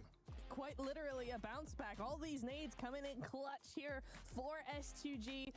Very, very good sign for them. They're climbing up those ranks. That should put them theoretically in that first place, but we'll wait for the overalls to confirm that. But it's looking very, very good for them. With just 2 more Miramars to go, S2G, they are a Miramar team. It looks like, hey, maybe we'll have another. Oh, we already do. Well, no, that's the match ranking. No, that's the match ranking. Whoa, hold up. I'll give you a chance before or after this to do some prediction. But yeah, S2G putting up those 19 points. Aurora Gaming though, I can probably end up guaranteeing it that after this match, when we do end up seeing the overall, they'll probably end up being in first place, Max. They go from 8th position, then of course they get that huge game earlier on the Wrangle. They gave themselves 2nd place, and now maybe the jump into number 1, which maybe it's the most Aurora thing we have seen, right? Yes, it is the most Aurora thing, and you know what's also Aurora thing to do? After that, dropping down to like outside of top 5. Maybe wow. I'm just saying they've done it before. They could do it again here, but no, overall some of these plays are interesting. But I want you and me, Niptro, to break down what happened here, because you and me, we're talking about some of the finishing moments here, but this 4 Thrives push, in particular to the western side, I feel like could have been executed way better on the Pakistani end of things. Listen, I was on the edge of my seat screaming at the television because I was like, okay, guys, they just need to hold. They just need to hold. They go up around onto a third-party position. They're playing this very, very well. The zone just goes complete opposite, and they're like, absolutely not. You're not getting this win. I'm like, okay, this is tough, right? But they could still make this work. and then they just do nothing with it. They wait far too long. The indecision is right back where we started. And to top it all off, rather than making a very decisive play and just full sending it, they stop really, really short, slow down, allow Top and the rest of Aurora just go all over it and go, no, you're not coming over here. What were you even thinking for Thrives? And honestly, I have to say the same thing. I mean, really, you hit the nail on the head right there, which is they slowed down. And that was the big mistake. At that point, just capitalize, commit. Even if you get eliminated, I'll respect you a lot more for at least trying to go the entire way, because if you do so, you get rid on the western side. I think it was Doc and possibly Top at that point, which you get rid of those two players. Guess what? You got a decent dip to work around. It's still not sure you're going to get the chicken dinner, but at least you have that opportunity to go the entire way and actually get yourself that chicken dinner. So 4 Thrives, still good points on the board, but they could have gone in a bit more in this match. Yeah, they could have gotten a little bit more. And once again, that indecision, you guys highlighted it too. I just want to back you up with it, because that's been the biggest question mark for this team, for 4 Thrives. We've seen good performances out of them so far, and you know what? Let's take a look at it again, because you can see right there when the air is stopping, that's when they question themselves in the tour. And we were all hoping that they would just fully send it. And you know what's crazy is T24 actually got a solid finish. He tried his best from that position. If they had just gone a little bit further, kept 2, maybe 3 players up in that position, Top would have had a real run for his money, as it was.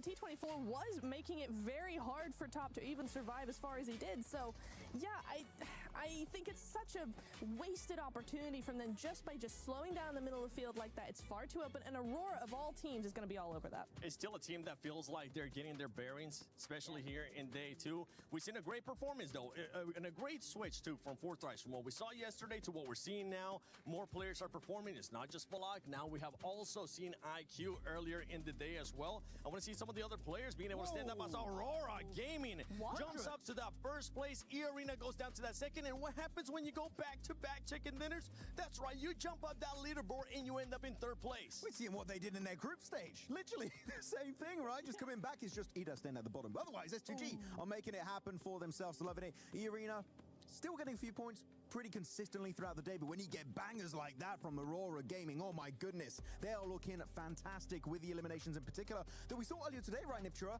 Placement points were fine, but the eliminations, they were a little bit lackluster in some of those matches. Man, they're putting up big number after big number after absolutely big number. Big number. Yeah. It's the momentum that we saw yesterday from that one Erangel game, right, with the 2 hovercrafts. S2G just bullying the lobby with those. No hovercrafts today in the same fashion, but still managing to get that chicken dinner back to back. That's going to be looking very good for them there. One thing's actually scary right now, and I'm starting to realize it. I know we kind of joke about Aurora, the inconsistencies that we have seen out of this team, but for this team, one thing that has been consistent for them is their placement. At one point, we were kind of critiquing where those elims are going to be coming in. Their placement points have been there. The eliminations now are starting to get picked up here in the second day as well,